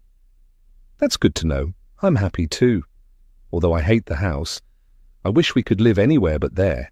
The building is spectacular, but it ends at the front door. Inside, the place is a decaying mass of rubble." I sigh. That's not what I want to speak to you about." "Do you mind talking to me about the night Laura died?"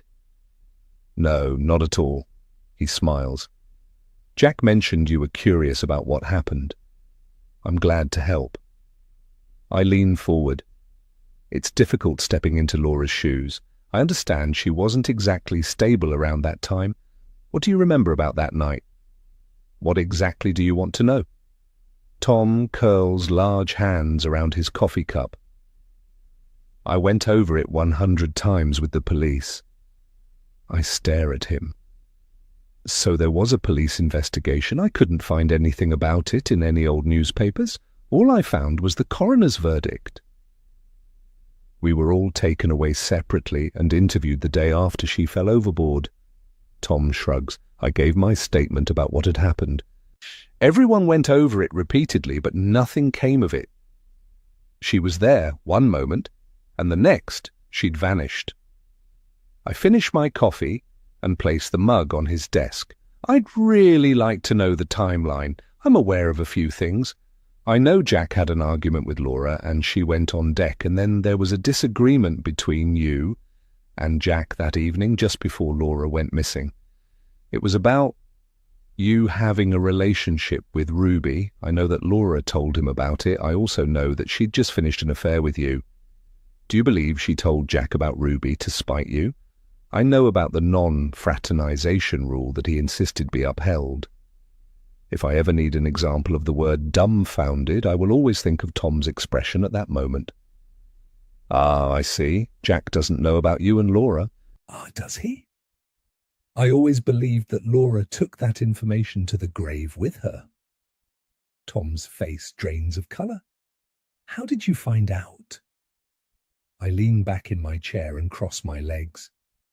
"Don't worry, I don't intend to tell Jack. He doesn't need to know that information, and it would only cause you trouble. I'm sure that over the last 7 years, you've put all this behind you and have made a better life for yourself.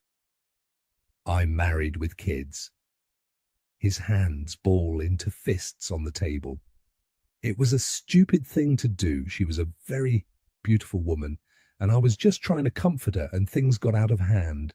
I managed to stop it after a couple of days, but she was very clinging and dependent. When she started threatening to tell Jack and told me about missing time, and hearing people whispering about her in the walls. So I realized how sick she was and ended it. I chased Ruby to show Laura we were over. So yeah, Laura told Jack about me and Ruby out of spite. I was glad to be out of the house. I figured Laura could be dangerous. I know she tried to drown Noah. She hated those kids. I lap up the new information and nod in all the right places. And what happened the night she died? I know who the players are, as in who was there at the party. Let's start with the weather. The weather was fine when we left, but when I went out on deck to speak to Ruby after the argument with Jack, the wind was picking up and it had just started to rain. He sighs. Jack fired me and I asked Ruby to speak to him. He does what she says most times. Ruby has a way of handling him, as in, she just about wipes his ass. I remain silent and allow him to talk. Ruby told me we wouldn't be able to see each other again, and that was fine by me. He picks up a pen and taps it annoyingly on the table. Laura came out on deck and glared at us and then went to the stern. She often went there and stared up at the stars. It was a favourite place for her. That was the last time I saw her. He meets my gaze. The wind was picking up and a squall was blowing in. I saw Jack heading to speak to the captain. After that we changed course and headed back toward the marina. So Jack was on deck at the same time as him and Ruby. That's interesting, but it doesn't tell me which one of them murdered her. Or is Tom covering his own back? I lean forward. Is he telling the truth? Who else was on deck with you? I'm not sure. I didn't really take any notice, Laura, because I watched her walk to the stern. Jack? Ruby and maybe members of the crew or any of the guests taking the air. I nod. So was Laura at the stern when you went inside? I don't know. Tom shrugs. I didn't look. I didn't care. She just ruined my life. That's all I can tell you. Later, everyone was inside apart from Laura, and then Jack went to look for her. He figured she'd gone to their cabin, but she wasn't there or on deck, and all hell broke loose. Jack sent me to wake everyone. Ruby was in her cabin, and so were Missy and June. He'd sent the staff to the galley. The men were drinking a special bottle of whiskey with Jack. I ran everything through my mind. So at this time, you were heading back to the marina. Yeah, the sea was choppy and we were getting thrown all over, but nobody seemed to care. Jack said we were heading out of the storm. Tom gives a shake of his head. That's all I remember apart from the search. We never found a trace of her. He checks his watch and then pushes to his feet. He looks agitated, as if talking about the night Laura died has torn off a band-aid. Are you ready for the tour? The friendly man has vanished. Maybe he has something to hide? I stand. Yeah, sure. There's one thing. He frowns. Why are you rehashing all this now? If he suspects I know the truth, could I be in danger? I smile at him, acting nonchalant as I drop the bombshell. I found her diary. Chapter 37. My words hit Tom like a sucker punch, and as if too shocked to master the impact of what I just told him, his eyes go blank as he stares into space. His mouth opens slightly, but nothing comes out. I can almost see the gears in his mind spinning, fighting for an explanation to give me. All at once his expression hardens. I stare at him, waiting for the denial, the excuse for sleeping with his boss and once best friend's wife. What exactly did she write? A pulse pounds in his neck as he takes a step closer to me. I take a step back as he invades my personal space. I choose not to elaborate. Everything. Do you honestly believe that Laura's fantasies mean anything? Tom shifts from one foot to the other. She had a very vivid imagination. I shake my head and meet his gaze. She writes as if she's leaving the truth for someone to find. I believe she figured something would happen to her. You have no idea what she was like toward the end. Tom's lips press into a thin line. How she said so many things that didn't make sense. She saw ghosts and heard voices. I was just trying to help her is all. He barks a humorless laugh. So much for being Mr. Nice Guy. I rest one hand on the door handle. I'm not happy with the strange look in his eyes, but I raise my chin. What could possibly happen to me in this busy office building? I know she believed the staff were against her. She mentioned them moving things and spying on her. Do you figure any of them were involved? I understand she might have been a little unstable, but I'm certainly not, and some strange things have happened to me since I've been in the house too. It's an old house. Tom lifts one shoulder in a half shrug. It creaks and groans. I believed I'd heard voices at one time, but it turned out to be coming through the ventilation grates. I nod. Yeah. I've heard them myself, but I investigated where the noise was coming from rather than making myself believe the house was haunted. The diary is mind-blowing. When I arrived here, I was led to believe that Laura was a loving wife and mother, and her diary tells me a completely different story. So you figure the diary is going to give you answers, because all it will do is ruin lives? You know that, right? He raises one eyebrow. Jack won't be happy if he discovers you've been digging into his past. You're just about accusing him and me of murder.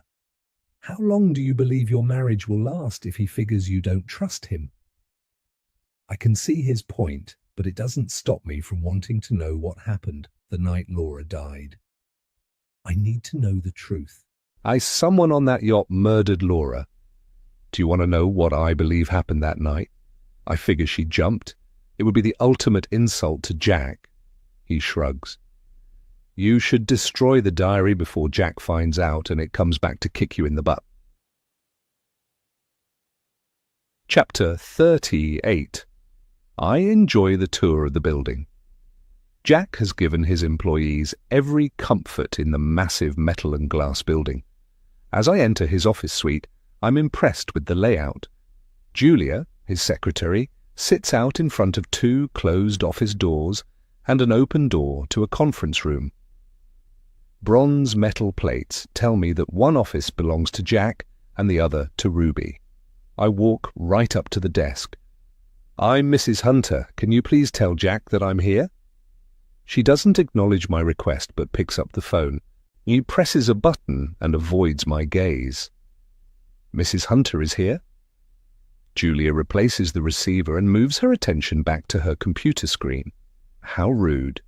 A door opens and Ruby smiles at me. How did you enjoy your tour? She waves me inside her office. Come in and take a seat. Can I get you anything? Coffee, water?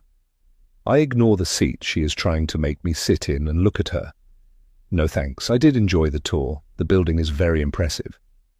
I glance over one shoulder. Jack is expecting me for lunch. Maybe I should wait outside. Lunch? Ruby scans her tablet. He hasn't made any plans for lunch today. Maybe you were mistaken. He is very busy with clients all day. Most times he just orders in sandwiches and eats them between appointments. I believe I mentioned on Saturday that taking the weekend off would mean he'd have double work on Monday. I recall no such thing. Well, perhaps I've been mistaken. Can you point the way to the bathroom, please? She gives me directions and I slip out into the hallway.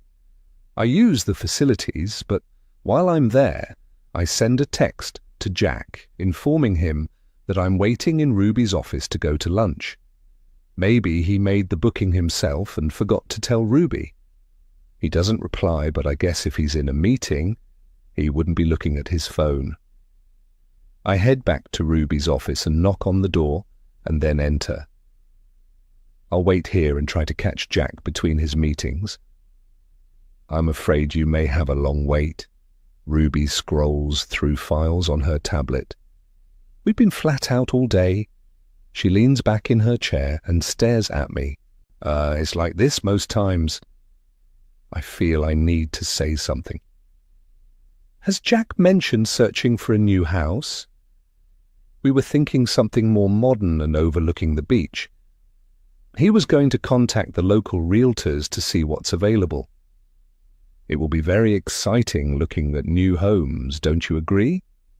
Really? How strange. Ruby gives me an incredulous look. Only just this morning he approved the renovations on the house.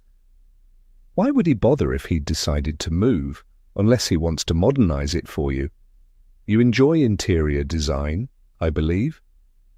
She taps her nails on the desktop and chews on her bottom lip. I look at her.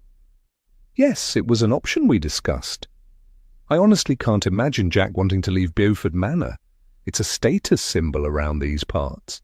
Or moving to a different estate would make people believe his business is failing. She clears her throat. I'll ask him about it. He usually values my advice. Her advice about what? I know Ruby is indispensable to Jack. She runs his day so he doesn't have to think about it, but it's our decision if we move or not. Is she implying that she would advise him not to move, or have I got it all wrong? I push my mind back to what Jack said to me. He did mention moving, didn't he? Or has my desire to leave Beaufort Manor twisted my memory? I give myself a mental shake. Maybe Ruby is gaslighting me. I'm new in her world and she hasn't quite worked me out yet. Do you really believe that? I'm sure there are other huge estates more suitable to our needs. This company is what I guess you'd call from old money. It has generations of hunters behind it and carries a reputation of trust. Ruby gives me a withering look. Our clients expect certain standards. Moving is change and they don't like change. Personally, I'd advise him not to move, for the sake of the company. She looks at me and her eyebrows raise. Are you sure he mentioned purchasing another estate? Maybe you should ask him to clarify the situation? She shakes her head slowly and looks at me as if I'm in need of guidance. I imagine everything is overwhelming for you and it's easy to misinterpret Jack's intentions. He did mention the tour, but if there'd been a lunch date, he'd have asked me to make the reservation. And I'm afraid he didn't. I'm sure he'll explain when you see him. I suddenly feel very young, like a kid in the principal's office. Oh, I guess she means well, but I'm not Laura, and forgetful isn't in my vocabulary. I know darn well that Jack asked me to go to lunch with him after I finished my tour. It was his suggestion, not mine. Has he really forgotten? I guess I'll find out soon enough. I cross my legs and lean back in my chair. I'm sorry to interrupt your work. Don't worry about me. I'll just wait until Jack's meeting is over, and then I'll have a few words with him before I go home. She looks away, and I glance at my watch. It's almost 1. I soon hear voices in the foyer, and Jack pokes his head around the door. I'm so glad to see him, I jump to my feet. There you are. Ruby has been keeping me company. We can walk to the bistro from here. Jack flashes me a white smile and holds out his hand. He glances at Ruby. Or I'll be back in time for my 2:30. I don't have lunch with Mrs. Hunter on your schedule. Ruby sends him a disapproving glare. I have already ordered you sandwiches. I'm sure you'll enjoy them. Jack grins at her and tugs me toward the door. In the elevator, I turn to him. She doesn't seem too happy that you're escaping for lunch. Does she schedule your bathroom breaks as well? Just about. He leads the way out of the building, and we walk along a busy street until we come to a bistro. I would have mentioned it to her, but she would find a reason for me to stay in the office. He sighs and pulls open the door. I understand why she needs to be kept informed of my movements. She likes to fit as much into one day as possible. I can see Ruby is indispensable to him and the running of the office. Or do I push her to the back of my mind and walk through the door? The moment we step inside, a waiter comes forward and takes us to a table. It's obvious that Jack is a regular customer. I inhale and my stomach rumbles in anticipation. The bistro has the wonderful aroma of fresh coffee laced with the mingled sensory delights of foreign spices and baking. I glance around at the cozy tables, each with a pristine white tablecloth. A low mumble of conversation winds its way around us, along with the clink of polished silver tableware. I glance at the menu and my heart misses a beat at the prices. I could feed myself for a week for the price of lunch here. Is there a problem? Jack's eyes narrow. If there's nothing you like, I can ask the chef to prepare something else. I smile at him. It all looks wonderful. What do you recommend? A favourite for me is the lobster salad roll with coleslaw and hand-cut fries. It goes well with a glass of Sauvignon Blanc. Jack's gaze moves over my face. You look so beautiful. I can't believe you wanted someone like me. I laugh. You say the nicest things. I'll have the lobster as well. Did you enjoy the tour? Jack orders and then swings his gaze back to me. Did Tom answer all your questions? I lean back in my chair, wishing I could tell him everything I've discovered, but I hold my tongue. He was very informative. It wasn't a lie. There's so much about you I don't know. You've all been together since college. It was inevitable that the conversation ended up with Laura's accident. Really? Jack raises one eyebrow, breadstick in one hand. Well, what did he say? I lean forward and rest my hands on the silky clean tablecloth. He didn't actually say much.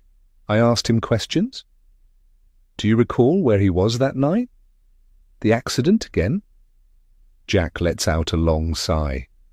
You need to drop this madness now, Willow. This obsessive behaviour isn't healthy. I cover his hand and look deep into his eyes. I'm not Laura, and I'm not crazy. Indulge me. Please, Jack. Put my mind at rest. Try and remember. It's been a long time, Willow, but when the weather changed, I went to speak to the captain. It was too noisy to use the phone. As I went into the wheelhouse, I saw Laura looking at the stars. Ruby and Tom were on deck. He drops the breadstick onto a side plate and narrows his gaze. 2 of the crew were preparing for rough seas when I went back inside. Yet I told all this to the police when they questioned us. Later, Ruby and the other women went to their cabins. Everyone had been drinking. The men, including Tom, sat around drinking whiskey and talking about old times. He frowns at me. You're not suggesting Tom had something to do with her death, are you? I meet his gaze. I'm not sure. I've been thinking about it, and he had a motive, as she'd told you about his affair with Ruby. If Tom had tried to toss Laura overboard, he'd have gotten hurt. She could fight like a wild cat, and he didn't have a mark on him. He sighs. Can we drop this and enjoy our time together? I squeeze his hand. Sure, I'm sorry. My conversation with Ruby springs to mind. Ruby mentioned you plan to go ahead with the renovations. Is there any point to that if we plan to move? That was last Friday. Jack frowns.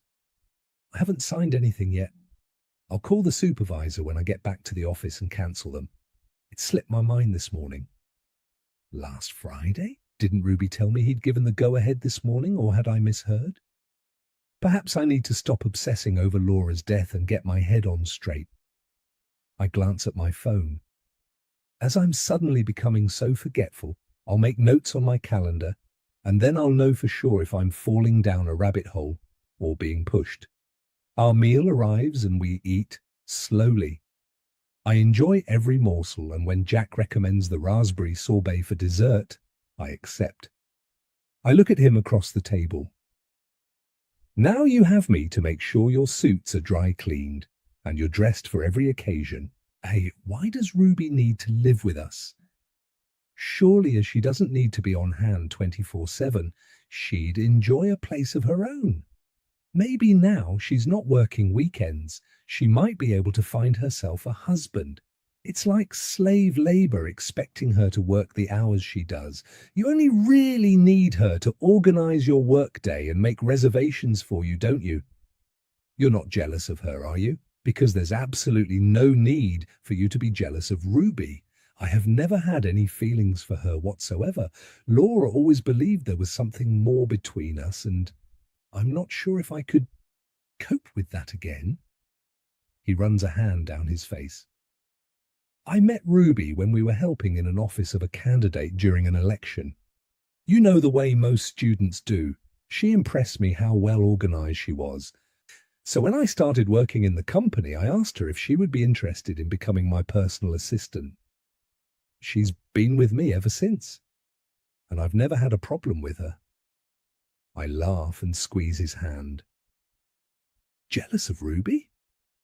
Heavens no, I'm sure if there was anything between you, it would have developed by now, or if you'd had a relationship, I doubt you'd still be working together. I just find her a little defensive is all. I mean, before we left for lunch, the look she gave you for not informing her you'd be out almost turned me to stone. Yeah, she can be a little intense sometimes. Jack sips his wine and sighs. I usually just go with the flow to keep her in a good mood. You're right, she does need a man in her life. What, as far as I'm aware, there hasn't been anyone since her breakup with Tom. He stares into space and then smiles. I have apartment buildings. I could offer her one rent-free as part of her employment contract. Her contract comes up for renewal the end of this month. I blink. So, her living with us is in her contract? Whose idea was that? She practically writes her own contract. I approve it, and then it goes to the lawyers. Jack's blue eyes scan my face as if trying to read my motive. Why? I shrug. We need our time together. The kids need their dad and Ruby needs a life. I figure it's time to cut the cord, Jack. What exactly do you mean? Jack turns his glass around in his long, manicured fingers. I smile. Bring in an assistant PA to ease her workload. I know Ruby is very protective of you. I laugh to make light of the uncomfortable situation. She wanted to send me home today and insisted I'd made a mistake about our lunch date. I'm your wife. If I decide to wait to speak to you between meetings, that's my business, not hers. Same with your secretary. She guards you like a pit bull. That's so funny. Jack laughs so loud diners on other tables glare at him. I guess it's because you look so young. They can't believe I'm married to you. I'll have a word with them. He shakes his head. In corporate business, sometimes it's good to have a couple of pit bulls guarding the CEO's office. I often have people trying to speak to me, but you, my love, I'll always have time for. However, please, if I'm in with a client, unless the house is on fire or the kids are in danger. Oh, wait until after the meeting. I grin. I understand, but you will consider giving Ruby some slack. I figure she's earned it after all these years.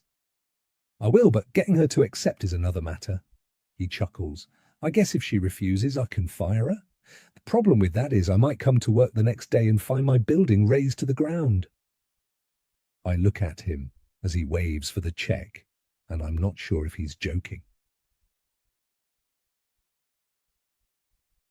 Chapter 39. I've often wondered why the wives of the wealthy work for charities and other useful distractions. It's because they are bored silly. The moment I arrived home this afternoon, my options were to walk around the garden, watch TV, or go and sit in my room. The children won't be home for hours. I need something to pass the time. And I'd enjoy watching Pierre prepare for the evening meal. But the upstairs-downstairs mentality that I'd assumed had vanished in Victorian England is well and truly alive in Rhode Island. I'd like to spend time in the kitchen, as it's always the hub of a house, but the moment I step one foot inside, I feel like a foreigner. The longer I'm here, the worse it gets, but I have heard Ruby telling the staff to remember that I'm not one of them. The thing is, when I arrive, any conversation ceases immediately and starts up again as I leave. I've made a habit of pausing to listen, and it's usually about me. I nod to the staff working in the kitchen, fill a mug with coffee, add the fixings, and walk out the door. I pause in the hallway. "What's wrong with her today?" Sue's voice drifts toward me. I figure Mr. Tall Hunter has had a few words with her about taking our keys. I mean, who does she think she is? She arrives here and then tries to change everything. I knew he wouldn't agree to it. I wonder how long this one will last. Amy stifles a chuckle. If she keeps going up to the third floor, anything might happen. Sue lowers her voice, and I can almost see her leaning closer to Amy. Strange things happen up there, and I heard that more than 2 of the women that lived here in the past had been dragged away screaming after wandering around up there. 100 years ago, if a person ended up in a sanatorium, they never left. What did you hear about the third floor? Amy's voice rises. Do people say it's haunted? I've always figured it was just rats that lived up there. Nah, they don't say it's haunted. Pierre chuckles. Think about it. The rooms are so tiny and claustrophobic, and you can hear conversations like whispering through the heating ducts. Those women figured they'd gone mad. So they hoped I'd go mad and be locked away in a psychiatric ward? How nice. I climb the stairs, and this time I stare into the eyes of Laura. Secrets and lies surround her, and I have no solution to the mystery of her death. Strangely, I feel sorry for her, even though the woman is a thorn in my side and dominates my marriage. For my own peace of mind, I need to get to the end of her story. Inside my bedroom, I set my coffee on the desk in front of the window and stare at the rose bushes swaying in the breeze. Diving back into Laura's diary is placing my own peace of mind at risk. I believe reading the thoughts of someone who is obviously mentally disturbed is upsetting me more than I realize. Reluctantly, I take the laptop out of the drawer, place it on the table, and plug it into the power. It's as if something is compelling me to do it rather than my own free will. I can't fight against it. I need to know what happened. Trepidation creeps over me as I open the files and scan the last few entries before Laura's death. 2 people mentioned she may have taken her own life, and now Sue is implying the same thing. Not many people got close to her, but Jack and Tom had intimate relationships with her, so may have seen something in her behavior I've missed. August 26th. I took photos of Ava today and transferred them to my laptop. When I took the photographs, Ava refused to smile at me. She pulled a sad face and tugged at her hair. She always liked me to brush her hair in front of the mirror, and now all she does is call for Jenny. It's as if I'm not her mother and never had children. Maybe it's a good thing, because now they'll be just the way Jack wants them to be. I make a note of the date and go through the image files until I find the photographs mentioned. I'm shocked and check the dates and go back and forth many times, but what Laura describes is chilling me to the bone because I see a toddler with long dark hair. She has inquisitive dark eyes and a smile that would melt anyone's heart. Why did Laura see her as sad? What type of mental disorder did she have that caused her to see things differently to other people? Laura had been under supervision by a psychiatrist. If there had been any problems, wouldn't Jack be dealing with them by now? Unless her condition had deteriorated because she wasn't taking her medication. I imagine Jack being at his wit's end with her. It must have been a terrible time for him. I'm disturbed, and weird thoughts are flying through my mind, but I must read on. August 27th. I lost time again this week. I have gaps in my memory. Earlier, I passed Ruby in the hallway and noticed she was wearing my scarf. I asked her about it because it was a silk one I'd purchased in Paris. She laughed at me and told me I'd given it to her for her birthday 2 days previously. I know the date of her birthday. Jack always makes sure she has a special dinner with us, and it's not for a day or so. I checked the date on my laptop and I've lost 2 days. I have no recollection of what happened over that time. Someone is doing this to me, and now I'm sure Jack is involved. I mentioned Ava's reluctance to be with me, and he wanted me to spend more time with the children. Not alone, never alone. He had Jenny bring them to us, and I stared at Noah. He wasn't my son. I didn't recognize him, and yet Jack acted as if nothing was wrong. They've switched out my son for another baby.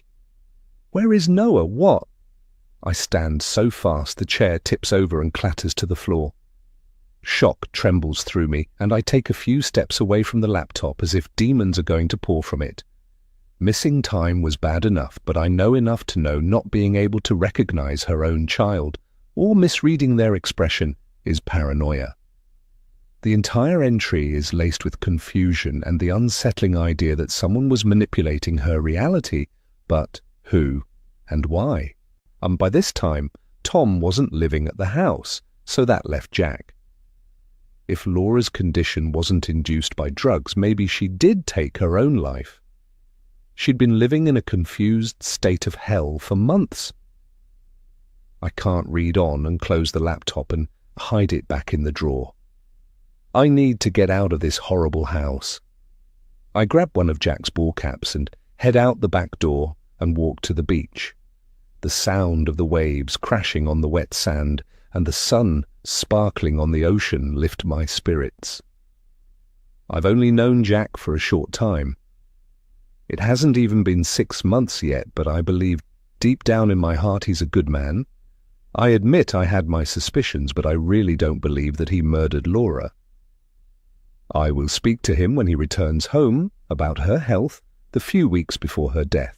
One thing I can't get my head around is the fact that she was well enough to go to a celebration on the yacht the night she died. From what the staff told me previously, and the diary entries, she sounded too far gone to be able to be taken out in public. I walk, leaving my footprints in the pristine sand. The shore break wets the beach, and as the wave is pulled back into the ocean, it leaves a golden sparkle and the sound of rolling pebbles. I allow the sound to filter through my brain, calming me and helping me to think clearly. Laura mentioned the fear of being drugged and took every precaution. Why did she believe she was being drugged? It doesn't make sense that the medication given to her by the psychiatrist would cause paranoia and delusions. I need to discover what medication she was taking and then search for it on the internet to find out what it's for and how it affects people. I'm wondering now if it's time to tell Jack about the diary. My only concern is that if Tom isn't involved, what will happen to him when Jack discovers he had an affair with Laura? My head fills with images of Jack and my stomach drops. Just being with him makes me believe my life has changed for the better. My time with him is wonderful. I honestly couldn't ask for a more considerate or gentle husband. I don't believe he intentionally deceived me about his tragic past, but I didn't expect to be thrown into a web of lies and deception. It's over 7 years since Laura died, and yet it's as if she's still here, waiting for the truth to come out about her death. And I don't know if she jumped or was pushed. In her state of mind, anything is possible. When I read her diary, I felt sorry for her, and now, knowing her inner thoughts, I feel as if I've lived through the breakdown with her. I turn and stare at the house. I can make out Laura's bedroom window, Laura's bedroom, Laura's home, Laura, Laura, Laura. Will she ever be gone from the house and my life? Chapter 40. I really enjoy spending time with the children. From when they come home from school until I read them a story at night is a happy, fulfilling time for me. They greet me with hugs, and I know deep down in my heart that I will make them a good mother. and hope that someday I will have a child of my own. I haven't discussed children with Jack. I'm not sure why the topic hasn't come up, but I now believe it's because of what he went through with Laura. Things seemed to be okay with her before she had Ava, and from that point onward, she deteriorated rapidly unless someone in this house caused her to become unstable. It's this issue that weighs heavily on me now. Each evening, we sit with the children while they eat their dinner, but we prefer to have ours after they've gone to bed. It's a nice, relaxing and private time for us together. After my tour of the office, Jack enthusiastically asks me questions about my impressions. I discover he designed and built the building after his grandfather's death. The previous building had been old and didn't have the modern edge necessary to bolster his image in the building industry. And I listen and nod in all the right places, but questions about Laura's last days are burning on my tongue. As the dessert dishes are cleared away and a fruit, cheese and cracker board appears on the table along with our coffee, I turn to look at him. I know you really don't want to discuss this, but there are some things I need to know about your past. It's difficult putting Laura behind me when you're constantly bringing her up again. No good will come of talking about her and rehashing her life. Let it drop and leave the past undisturbed. I need to know and push him. Seeing him tense, I know I've hit a nerve. Please, Jack, you said no secrets, so let's be honest with each other, no matter the cost. You just won't let it lie, will you? She's dead. End of story. Jack gives me a withering look. Okay. If you've got something on your mind, we need to get it out into the open and then move on with our lives. We won't be taking Laura with us to the new house. Relieved, I smile at him. That's good to know. I add sugar and cream to my cup of coffee and stir slowly, gathering my thoughts. You mentioned one time that you believe Laura took her own life just to spite you. Why would you think that? When I discovered she'd left Noah in the bathtub and walked away, I gave Jenny instructions not to ever leave the children alone with her. Jack runs his finger through a drip of coffee running down the side of his cup, and then raises his gaze to me. In truth, I wanted to have her placed into psychiatric care. When I told her she wasn't to go near the children unless someone was with her, she went ballistic. Things went downhill from there. I sip my coffee. What kind of things? She frequently told me how much she hated me. He sighs and stares into space. She became paranoid and believed everyone was out to get her. She got it into her head that someone was drugging her, but I gave her the medication each night. I lean forward on the table, cupping my chin in the palm of my hand. I was under the impression that Sue gave her medication 3 times a day. What medication was she taking? It was a mild antidepressant. Jack blows out a long sigh. I spoke to the psychiatrist about her sudden change in personality, and they insisted it wasn't the medication. They changed it just in case to something else, but it made no difference. Laura was losing weight. Sue made sure she took vitamin supplements 3 times a day with her meals. Not drugs, just vitamins? I frown. If she was so paranoid, why take her on the yacht? It was really strange.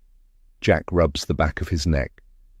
She went through a few days of euphoria. She was laughing and happy and back to her old self.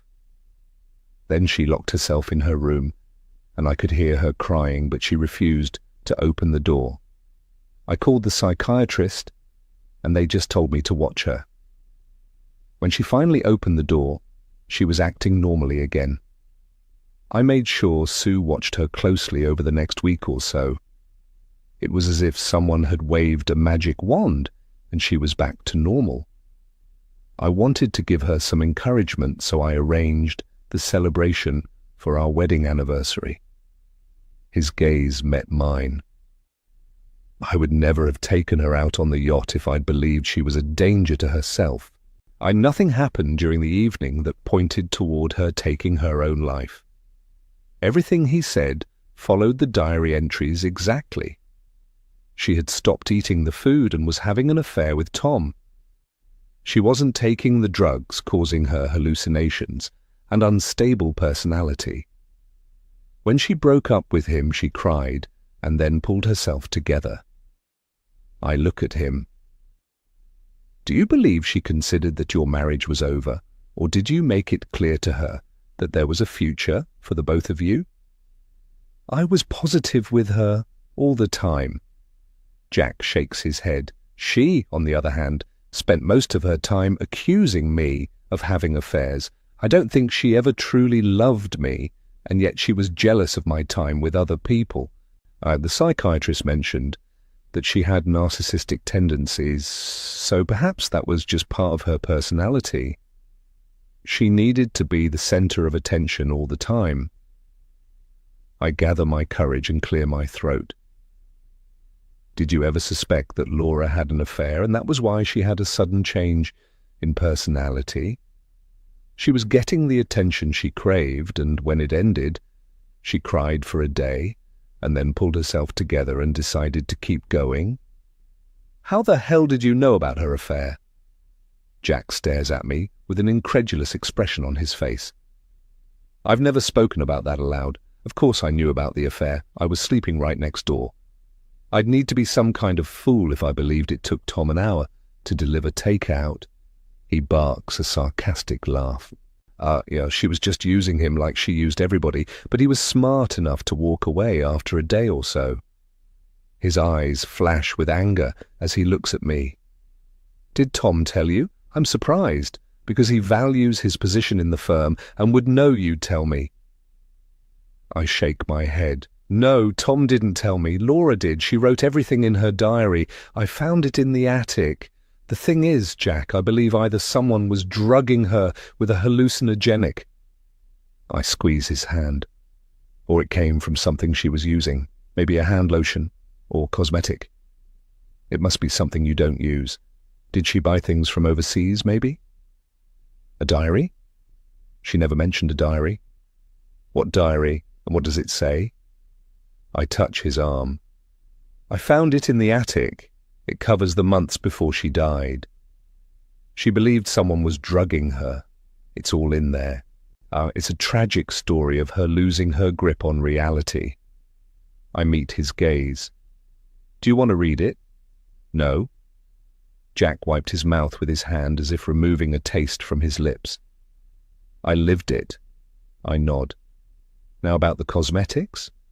Yes, she purchased tons of lotions and cosmetics from wherever we traveled. He frowns. It must be something she used because no one here would poison her. Why would they? What did they have to gain? He shakes his head. Laura died, and nothing has happened in this house to anyone else. Nothing has changed. I haven't been seduced by any of the staff, or poisoned. Maybe you're clutching at straws.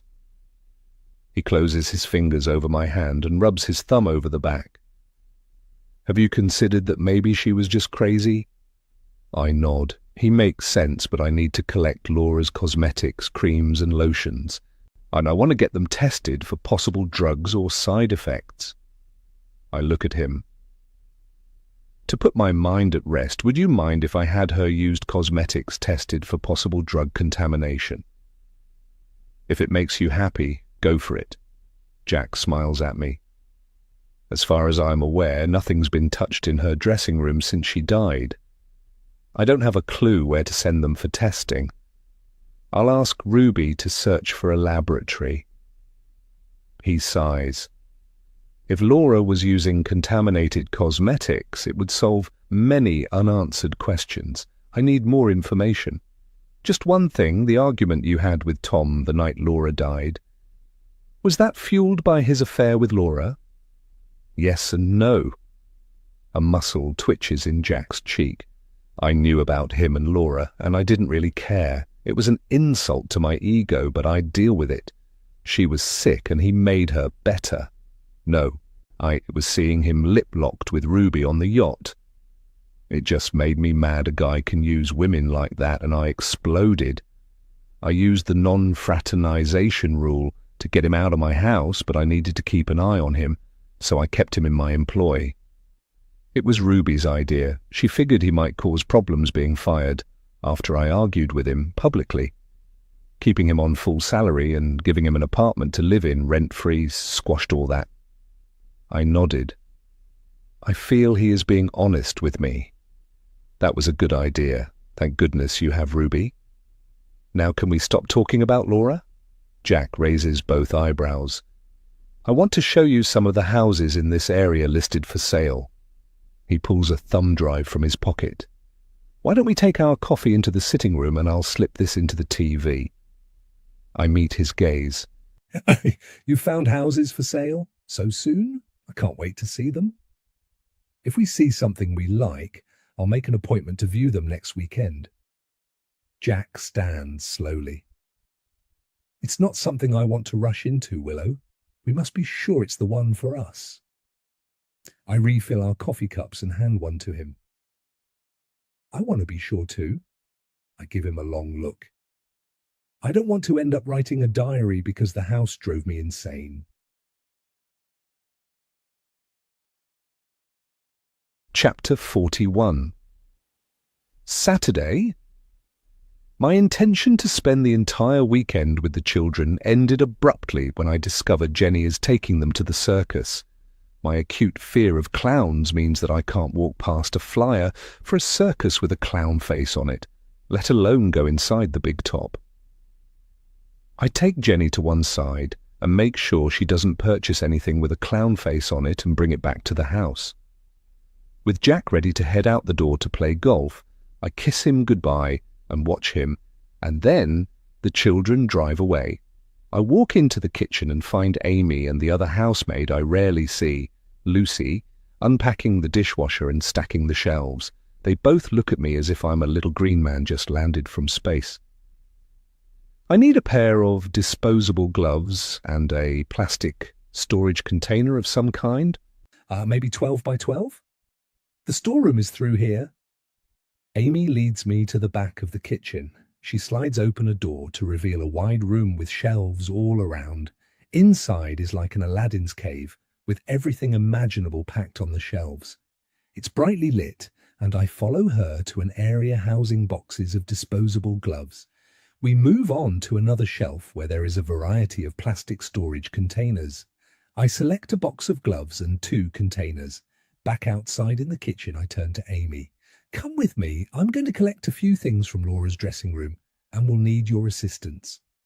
As we climb the stairs, I notice Amy's reluctance and turn my head to look at her. Did you work here when Laura became unwell? Yeah, I was here. Amy flashes me a dark look. I started working here when I was 17. She became very difficult just before the accident. I can almost feel her hesitation to enter Laura's dressing room. She hangs back, looking all around as if her old mistress is going to jump out of one of the closets. I know it's spooky in here, but I want you to put on a pair of gloves and help me collect any of the makeup and other things that Laura used. Don't bother with the unopened bottles of lotions or face cream. Place them inside the plastic containers. Don't open them or smell them. Some of these were purchased overseas, and I believe they might be contaminated. I'm going to have them examined by a laboratory to find out if there was anything in them that might have caused her erratic behavior. It smells like her in here even after all these years. She just about bathed in perfume. I could smell her coming. Amy sighs as she collects the cosmetics on the dressing table. I doubt you will find anything. She carefully loads the creams and lotions into the box.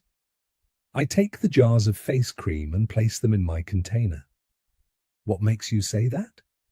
She had postnatal depression after Noah was born. I believe that was the cause of her decline. She really didn't want to have another baby. She told me one time that she had no maternal feelings whatsoever. So it was just as well Jenny was here, especially after Laura tried to kill Noah. She must have caught my expression of shock. We all know about it. It's not a secret. Mr. Hunter and Laura could be heard arguing all over the house. Jenny was in tears and took the children down to the kitchen, and we all cared for them. Ava and Noah were screaming. Yeah, it was dreadful.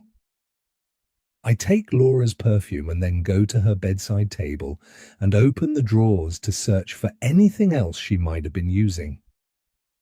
I turn on the lamp and spot a paperback novel with writing all over the cover. I flick through the pages. There must be over 300 of them, and the bold writing covers them all. It is the same 3 sentences repeated over and over again. Don't drink the water, don't drink the water, don't drink the water. Is this a warning, or was she so disturbed she needed to remind herself? Trembling, I stare at the writing. It becomes more and more illegible as I turn the pages, and the last few lines are squiggles. 300 pages of the same words goes way past paranoia and steps into the realm of insanity. I'm suddenly afraid of what I've stumbled into. As my hands shake and the book slips from my hands, I watch it fall as if in slow motion, and it lands on the floor in a puff of dust. Did Laura work out who was drugging her by a process of elimination? The need to run as far away from the room as possible grips me, but if she was right, I need proof. I turn 360 degrees and slowly scan the room, searching for bottled water, and find nothing. I go back into the dressing room, and the smell of Laura's perfume accosts my nostrils again, suffocating me. I pull out a garbage bin from the dressing table, and under the tissues are 2 half-full bottles of water. I collect them and add them to my box. Beside me, Amy is sealing her container, and I turn to her. I'm done here. Let's go. Sweat trickles down my spine as we head down the stairs, and I can feel Laura's eyes boring into my back. I send Amy back to the kitchen and go to Jack's office. I seal the boxes with tape and then, using a Sharpie, write my name and address on both containers and the tests I require. I'm trembling and breathing heavily and try to calm myself. Laura believed someone in this house was drugging her, and she left a warning. Who can I tell about the book? Who can I trust? No one. I run through names in my head. 3 people, Jack, Tom, and Ruby, were in the house when Laura started to decline. All were in the photographs I found taken on the day Caroline fell from the mountain trail, and all 3 were on the yacht. If I discover Laura was being drugged, it could only be one of them, or could it? None of the staff liked her, did they? In fact, they were all scared of her. That gave all the staff a motive to drug her. Or if she died or been sent away to a psych ward, their lives would have changed for the better. This would mean Laura's death was an accident after all. I run the reasons why the other 3 might want Laura dead, and my mind goes to Jack. He had a motive, and so did Tom, but if Ruby had a motive, I'm not seeing it. Was there something between Jack and her at that time, which he refuses to admit? I doubt it, or Laura would have mentioned it in her diary. In any case, I know Ruby was involved with Tom at the time. That's how he lost his job. I need to look closer at the staff. From what I hear, life has been better for everyone involved since Laura disappeared, and now I've arrived to upset the apple cart. Am I next in the line of fire? My things went missing, I heard noises, saw a face in the mirror and in a window. Oh, perhaps they're trying to get rid of me too. But who is doing it? Tom doesn't live here anymore, but he is involved with the firm. If he murdered Laura, who knows what hold the others have over him? Maybe I'm not looking outside the box. What if I'm correct, and it's the entire staff? Each doing their bit, like moving the flowers and my phone, and then shutting me inside rooms in the hope I'll go crazy like Laura. I look over my shoulder at the open doorway and run to close and lock it. I run a hand down my face. I can't think straight. The idea of becoming like Laura frightens me. I stare at the boxes. I can't tell anyone about finding the book, not yet. First, I need to know if they drove her to madness or drugged her. I know if I mention it, Jack would ask Ruby to help me, and until I'm sure, I must do everything myself. I grab my phone and ask it for the address of a drug testing laboratory, and it gives me the details. I go to the website and download a form to submit samples for testing. Using a large postbag from Jack's office supplies, everything is ready to be mailed on Monday. I lean back in Jack's chair and take a deep breath. And now we wait. Chapter 42, Miss Chanty. We spent a nice Sunday with the children. We walked to the beach, built sandcastles, and later went for pizza. It was a typical family day, and I loved every second of it. Nothing bad happened, and everything was perfectly normal. Being with Jack and the children is like breathing fresh air, and all my concerns vanished over the time I was with them. More determined than ever this morning, I drove to the post office to mail the package, and I want to be sure it arrives without a problem and send it by Priority Mail Express. As I drive into the garage, Ruby comes out of the house and stares at me. I wonder why she's at home and not at work with Jack. I climb from the SUV and walk toward the front door. "Morning. Did you want to speak to me? Is there anything I can help you with today?" Ruby walks beside me.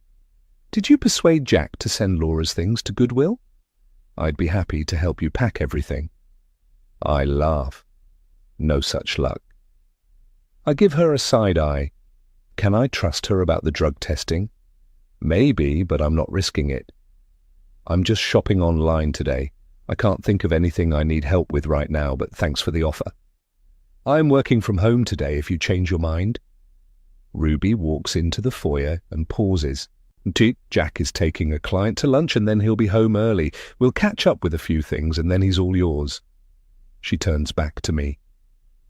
I know you've been digging into Laura's death, but it was an accident. This house does weird things to people. As a friend, I wish you'd drop it. Laura went a little crazy toward the end, and I'd hate to see that happen to you too. Jack loves you very much, and I've never seen him so happy. Was that friendly advice or a warning? I can't tell the difference any longer. I search for an answer and smile. That's good to know. I head for the kitchen. Thanks, Ruby. After grabbing sandwiches and a mug of coffee from the kitchen, I head up to my room. I recall seeing more diary entries listed in the file on Laura's laptop, and I need to know what her frame of mind was on the night of the anniversary celebration. Jack mentioned she'd recovered. I need to see the truth in her own words. I open the laptop and scroll through the pages as I nibble on my ham and rye sandwich. I find the final entry, September 15th. I'm feeling better, and today I woke with more clarity than ever before. Jack is pleased with my progress and has organized a celebration for our anniversary. I've known for a while now, and each day I climb further out of the abyss. Now I must try and focus on the small ray of sunlight that is my future. The party is just 2 weeks away, and I must ensure it goes ahead. I'll ask my hairstylist to call in a makeup artist today. Convincing Jack I'm well and ready to start entertaining again is paramount. When Jack comes home, I'll be the socialite he married. I'm looking forward to being on the Laura again. I know it's too late for us now, but at least in front of our friends. If only for one night, Jack will act as if he loves me. I guess then I'll be in the hands of fate. Nothing will ever be the same between us, but I'll be able to go out on deck, feel the wind in my hair, and be free under the stars. A cold ball forms in my stomach and crawls up into my lungs, making me catch my breath. I lean back in my chair as the wheels in my brain turn slowly, digesting the underlying menace in Laura's last words. On the surface, the entry looks like a normal, perhaps wistful person, but it covers an awful truth. I can imagine plans being made. With the drugs removed, slowly Laura would return to normal. And this entry proves that. And it also proves that someone was controlling her. Jack knew about Laura's affair with Tom. Perhaps after she tried to murder his son, it was the straw that broke the camel's back. After removing the drugs, he'd plan a nice public party, take her out to sea, and then make sure she never returned. Everyone knew that Laura was unstable, and if the cops didn't believe she'd fallen overboard by accident, Jack could use the same excuse he'd given me, that she'd taken her own life. Perhaps his argument with Tom was an excuse to take the attention away from Laura when she went out on deck. All eyes would be on the men arguing. It was a perfect ploy. The weather had worked to his advantage too. He needed an excuse to go on deck to speak to the captain. An excuse and an alibi. I stare at the laptop. It's all here. The defaced book is the final nail in the coffin. Laura knew someone was drugging her, and the only person she mentions is Jack. The pain of betrayal grips my heart. I love Jack so much. Am I prepared to lose him? What can I do? I close the laptop. Maybe Jack has changed. It's been over 7 years, and he is such a kind, loving husband. If I go to the cops and they can't prove he did anything, he'll divorce me in a second. If I do nothing, I won't be able to live with myself. It's not something I can talk to him about. Can you imagine the conversation? Hey, Jack, did you throw Laura off the yacht because she tried to murder your son? I can almost see his face. He'd smile and stare into my eyes. Yeah, wouldn't you? My hands tremble and my pulse races. Would I? As a parent, would I kill a threat to my kids? Should I blame Jack for protecting them from someone who considered them a burden? My mind is twisting this way and that, unable to make a decision. Outside, I hear voices and go to my door to peer out. I scan the hallway in both directions, but there's no one there. Suddenly, I can't think straight. Am I hearing voices now, too? I go and stare at myself in the mirror. I've changed in the last few weeks since we arrived in this house. This isn't the first time strange things have happened to me. It's as if I'm running a parallel path with Laura. Could Jack really be involved? No, that's not possible, is it? Realization crashes down on me. I facepalm and shake my head. If he killed Laura, I've put myself in danger by digging into his past to discover what happened to Caroline and Laura. Oh my God, if I'm married to a killer. And I'm now his biggest threat. Chapter 43. Leaving the laptop on the table in front of the window, I run downstairs and almost collide with Tom. I stare at him. What are you doing here? Jack has a few things for me to do, if you'll excuse me. Tom nods and heads along the hallway. I don't trust him, but I'm not alone. I head to the kitchen, glad to be with people. I'm thirsty, and if I'm going to drink the bottled water, I'll be taking it from the fridge myself. I'm guessing it's only a matter of time before someone tries to drug me. My mind is in turmoil, and I suspect everyone. As I take a bottle of water from the fridge, Ruby walks through the door. I crack the bottle open and take a long drink. Oh, there you are. She waves a piece of paper at me. I have the list and times of the viewings for next weekend, but Jack called just before to tell me that an estate only 2 years old has just come onto the market. He was able to get a viewing for later this afternoon. I smile at her, wondering why Jack would go through this charade if he planned to kill me. Would he? It would make a good alibi. That's wonderful. I can't wait to see it. Well, you can take a peek of it from the roof if you'd like. Ruby grins at me. Jack said you can see it clearly from up there. It overlooks the beach. It's a large, white building surrounded by manicured grounds. There's a tennis court and a go-kart track the kids will love. She glances at Sue and Amy. Staff quarters, and it has all very modern conveniences. He figures you'll love it. The owners purchased it and only lived there for 3 months before they moved to Florida. What if Jack sent Tom to do the deed? Tom will never find me on the roof with Ruby. I nod, wanting to be anywhere else but here with him right now. The house sounds like my dream home, but what if I never get to live there? I force my face into a smile. I need to get out of here. It sounds wonderful. How do we get to the roof? Via the staff quarters. Ruby walks away, swinging a bottle of water. It's quite a climb, but it's worth it. The view is spectacular. I picture the roof in my mind. It's all peaks and slate tiles. I'm not planning on climbing up the side of a roof. It's too dangerous. There's a flat bit between the peaks where the AC units are. Ruby looks over one shoulder at me. It's a tar and gravel area and perfectly safe. You're not scared of heights, are you? Taking a glance behind me to make sure Tom isn't coming, I follow her through the staff quarters. I don't like heights, but I'll manage. The staircase leading to the roof is behind a plain door. The creaky wooden steps seem to go up forever, and I'm out of breath by the time we reach the top. The moment I step onto the roof, the wind catches my hair and blows it around my face. I stand to one side as Ruby places her bottle of water on an AC unit and pins back the door on a hook. The scenery is spectacular, and I take a deep breath of the salty sea air and scan the area. Seagulls glide and dive. Their familiar noise, like people calling, comes above the crash of waves on the beach. It's a beautiful day. Sunlight dances on the ocean, and in the distance, yachts' sails billow as they tack the waves. I do as the wind swirls me, pushing me toward the edge. My stomach knots. The area wasn't built as a lookout.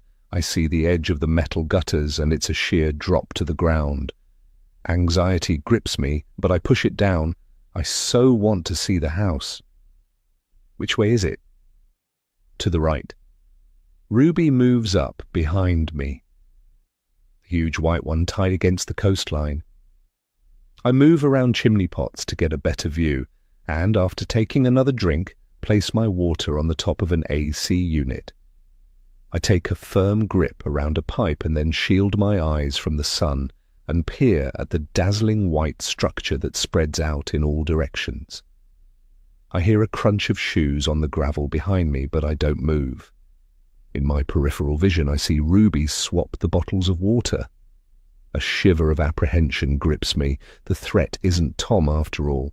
And the answers were right under my nose. Ruby drugged Laura. Ruby, I can't believe it. And now she's trying to do the same to me, but why? My pulse quickens, but I try not to react as the puzzle pieces drop into place. Ruby, who's always been there, doing Jack's bidding, but is she an accomplice to murder? Or is she acting alone? I take a breath and will my mind to work faster. I feign interest on the view, but keep one eye on her. The knowledge it's her is rocking me to the core. If I hadn't seen her, I'd never have believed it.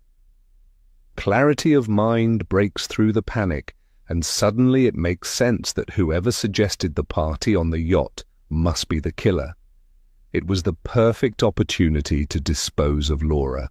I turn around, putting my back to the ocean. The wind whips my hair all around like Medusa. I was talking to Jack about the party on the yacht. It's nice to know that Laura had one wonderful evening before she died. I know she'd been unwell for a time. Whose idea was it to hold it on board the Laura? That would be me. Ruby smiles. I do everything for Jack. He couldn't manage without me. I nod, keeping my expression neutral. I understand that Laura had a few problems over the last few months before she died. She did, and that reminds me. Ruby's lips curl into a smile. Did you find your phone?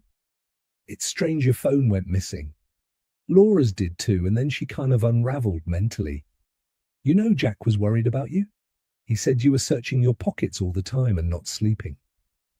I see triumph in her eyes. She believes she's pushing me off balance, but right now I hold all the cards. I found it. I'm so no big deal. Is it true you believe people are watching you and talking about you? Ruby shook her head. I told Jack he should take you to see a psychiatrist. He left it way too late for Laura. Knowing that Jack had been talking to Ruby about things that I told him in private upsets me, but I stand my ground. Did you know that Laura left a diary? It details everything about the last 6 months of her life. She believed someone was trying to kill her, and it was the same person who killed Caroline. I stare right into her evil eyes and see a flicker of doubt. Are you going to try and kill me now too?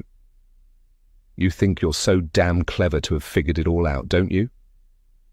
Ruby looks away and then back at me. You know nothing. I swallow my rising fear. Obviously, I figured it was Tom. Tom? He wouldn't hurt a fly. Ruby snorts with laughter, and then her eyes turn to black beads. Have you any idea what it took to get where I am today? I'm the only one Jack needs, but first he flaunts that spoiled brat, Caroline, in front of me, then Laura, and now you. He never loved you. You're just a toy, a distraction. Relief floods over me. My kind and gentle Jack is innocent. A great weight lifts from my shoulders, but I can't let my guard down, not for a second. It's suddenly clear that Ruby's been manipulating him for years, and from her expression, she plans to take me out of the equation. I won't let her win. I must fight. I scan the roof for an escape route, but there's one way on and two ways off, and one is falling over the edge. I swallow hard, and my dry tongue rasps over my lips. And there's no one to help me, and no one will hear my screams until I fall to my death. I must outthink her. My heart pounds so loud I can hear it in my ears. If I can just reason with her, she might change her mind. I take short steps backward as she moves closer. No, you're wrong. I know Jack loves me. Think about it, Ruby. You've had years with him. Don't you figure he'd have married you by now if he cared for you? The words have fallen from my mouth before I realize. That's a lie. Eyes wild with rage, Ruby leans closer and drops her voice to a menacing whisper. Her lips curl slightly. You ignorant fool. He needs me to protect him. Caroline was a selfish, manipulative little princess, and when Laura came along, she barks a laugh. I mean, surely you'd know what she was like if you've read her diaries, treated him like dirt. See, I needed to drug her to keep her out of my way. She laughs maniacally. She was so out of it, she didn't remember it was me who put Noah in the bathtub. I did it right in front of her and then told her to leave, and she did. She was my puppet. I stare at her horrified. You tried to kill Noah. No, there was no need to kill him. I told Jack Laura left him crying in the bathtub. She moves closer, invading my personal space. Her eye twitches. Now you come along playing the detective. She pokes me in my chest. You don't get to take him from me, not you, not any of them. I can see her unraveling before me and know she'll push me over the edge, but I'm ready for her. I must keep her talking and edge away from her. So you pushed Caroline into the waterfall, pushed Laura off the boat, and now you're planning on tossing me off the roof? Why, I'm no threat to you. Jack has me, so you need to die. I'll tell him you jumped. Everyone knows you're crazy. Ruby moves closer and laughs. Laura was pathetic, and it took nothing to shove her on the wet deck. I chose just the right second as the wave hit. It was so easy. She just slid right under the railing and vanished in the breakers. I figured it was over, but then I heard her screaming. I threw a life buoy at her head to shut her up. It hit her right in the temple, and it was bye-bye, Laura. I step back, and wind rushes around me. I'm dangerously close to the edge. Movement over Ruby's shoulder catches my attention. Jack is standing in the doorway, and emotion fills his expression. I move my attention back to Ruby. She expects me to argue, but I won't give her the satisfaction. I think you've been working too hard and you're stressed. Why don't we go back to the kitchen and we'll talk this through? I'm sure there's a good reason why you killed Caroline and Laura. Yeah, come away from the edge, Ruby.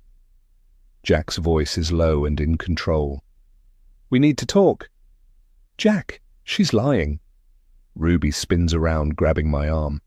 She's trying to turn you against me. She pulls me closer to the edge. Everything I've done was for us, Jack. For you. I killed them for you. You're very loyal. Jack moves slowly toward me. You know I value the work you do for me, and I always have, but I could never love you. He curls one hand around my other arm and plants his feet. Let Willow go and we'll talk, just you and me. I won't let her take you from me. Ruby's fingers dig painfully into my arm as she pushes me toward the edge. I bend my knees and dive toward Jack, and he drags me from her grasp. We both tumble to the hard ground. I glance behind me and cry out as Ruby's arms windmill. Balancing on the edge of the roof, she tries to straighten, but one foot slides into the gutter. Wide-eyed, her mouth open in shock, she frantically grasps at air. She seems to hang for a second, her hair flying in the wind, and then, with a feral scream, she falls out of sight.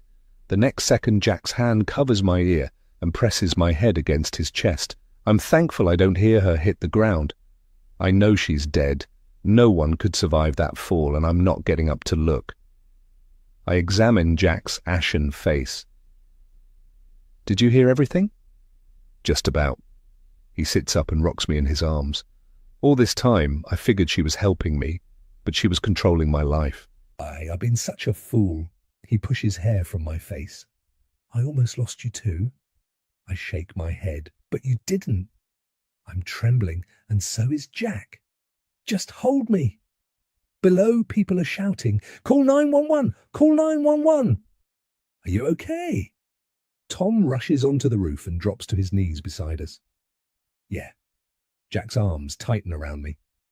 Exhausted, I bury my face in his neck. The nightmare is over. Epilogue. 3 months later, I've never been involved with the police before. The last few weeks have been quite harrowing. Forensic teams searched all over the house, and even though it's been 7 years since Laura died, they still managed to find evidence in her bedroom. But the items I'd packed and sent to the laboratory for drug testing have been collected by the police and taken to be forensically examined. The water in the bottles I'd discovered in her dressing room had been laced with a hallucinogenic drug and had Ruby's fingerprints all over them. We endured weeks of questioning. They'd taken the information I'd collected about Laura, her laptop, and the various newspaper cuttings, along with the book. For a time, I was concerned that Jack or I would be blamed for Ruby's death. Luckily, the staff had told Jack I'd gone to the roof with Ruby, and he'd followed. Hearing Ruby screaming at me, George, Sue, and Amy had eavesdropped on what was happening.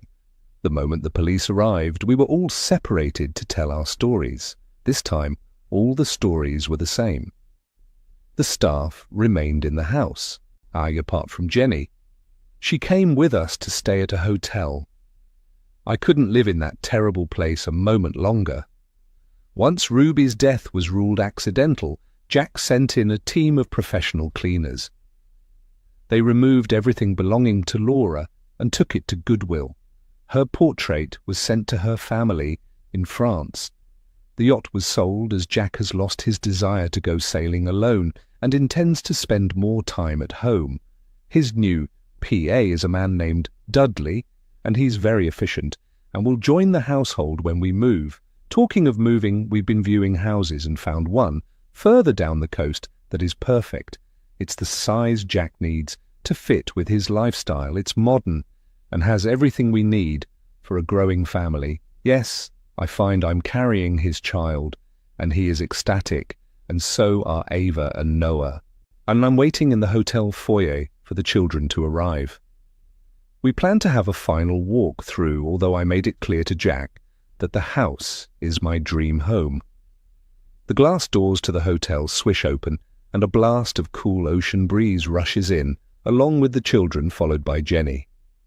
They run to me as usual for hugs. "Are you ready to see the house we like?" "That would be neat." Ava slips her hand in mine. "Are the bedrooms huge?" "Yeah, they're all really nice." Jack nods to Jenny and takes Noah's hand. "There are stables there as well. Maybe you can have ponies?" I turn to look at him in surprise. It's not something we've discussed. "Really? Do you plan on mucking them out each day, or will you hire someone? The children will need someone to teach them to ride as well." "All doable." He leads the way out to the sidewalk. "Ah, well, here's our car." I smile as he slides behind the wheel of my SUV. I don't mind that he likes to drive. With the children safe in their car seats, we head along the coast road, and a few minutes later pull into the driveway of a huge estate. The gates are open, but entry is by a keypad, and Jack assures me the security is second to none. It's strange. The house is so welcoming. I feel like I'm coming home. The landscaped gardens spread out, and we drive past colourful garden beds and manicured lawns. The outside is spectacular, and on the inside, everything is pristine and modern. As we stop outside the grand entrance, the sea breeze brushes my cheeks, and above, seagulls drift in the thermal currents. We are so close to the beach, small patches of sand pile up along the footpath and grind under my shoes. The realtor is waiting for us at the front of the house, and we smile and head inside. There's no need for her to give her spiel about the attributes of the property, because this is the 4th time we've been here. In fact, this time Jack gives her a nod, and she goes outside and closes the door behind her. We leave the children to explore. I listen and smile at Jack at the whoops they make as they go from room to room.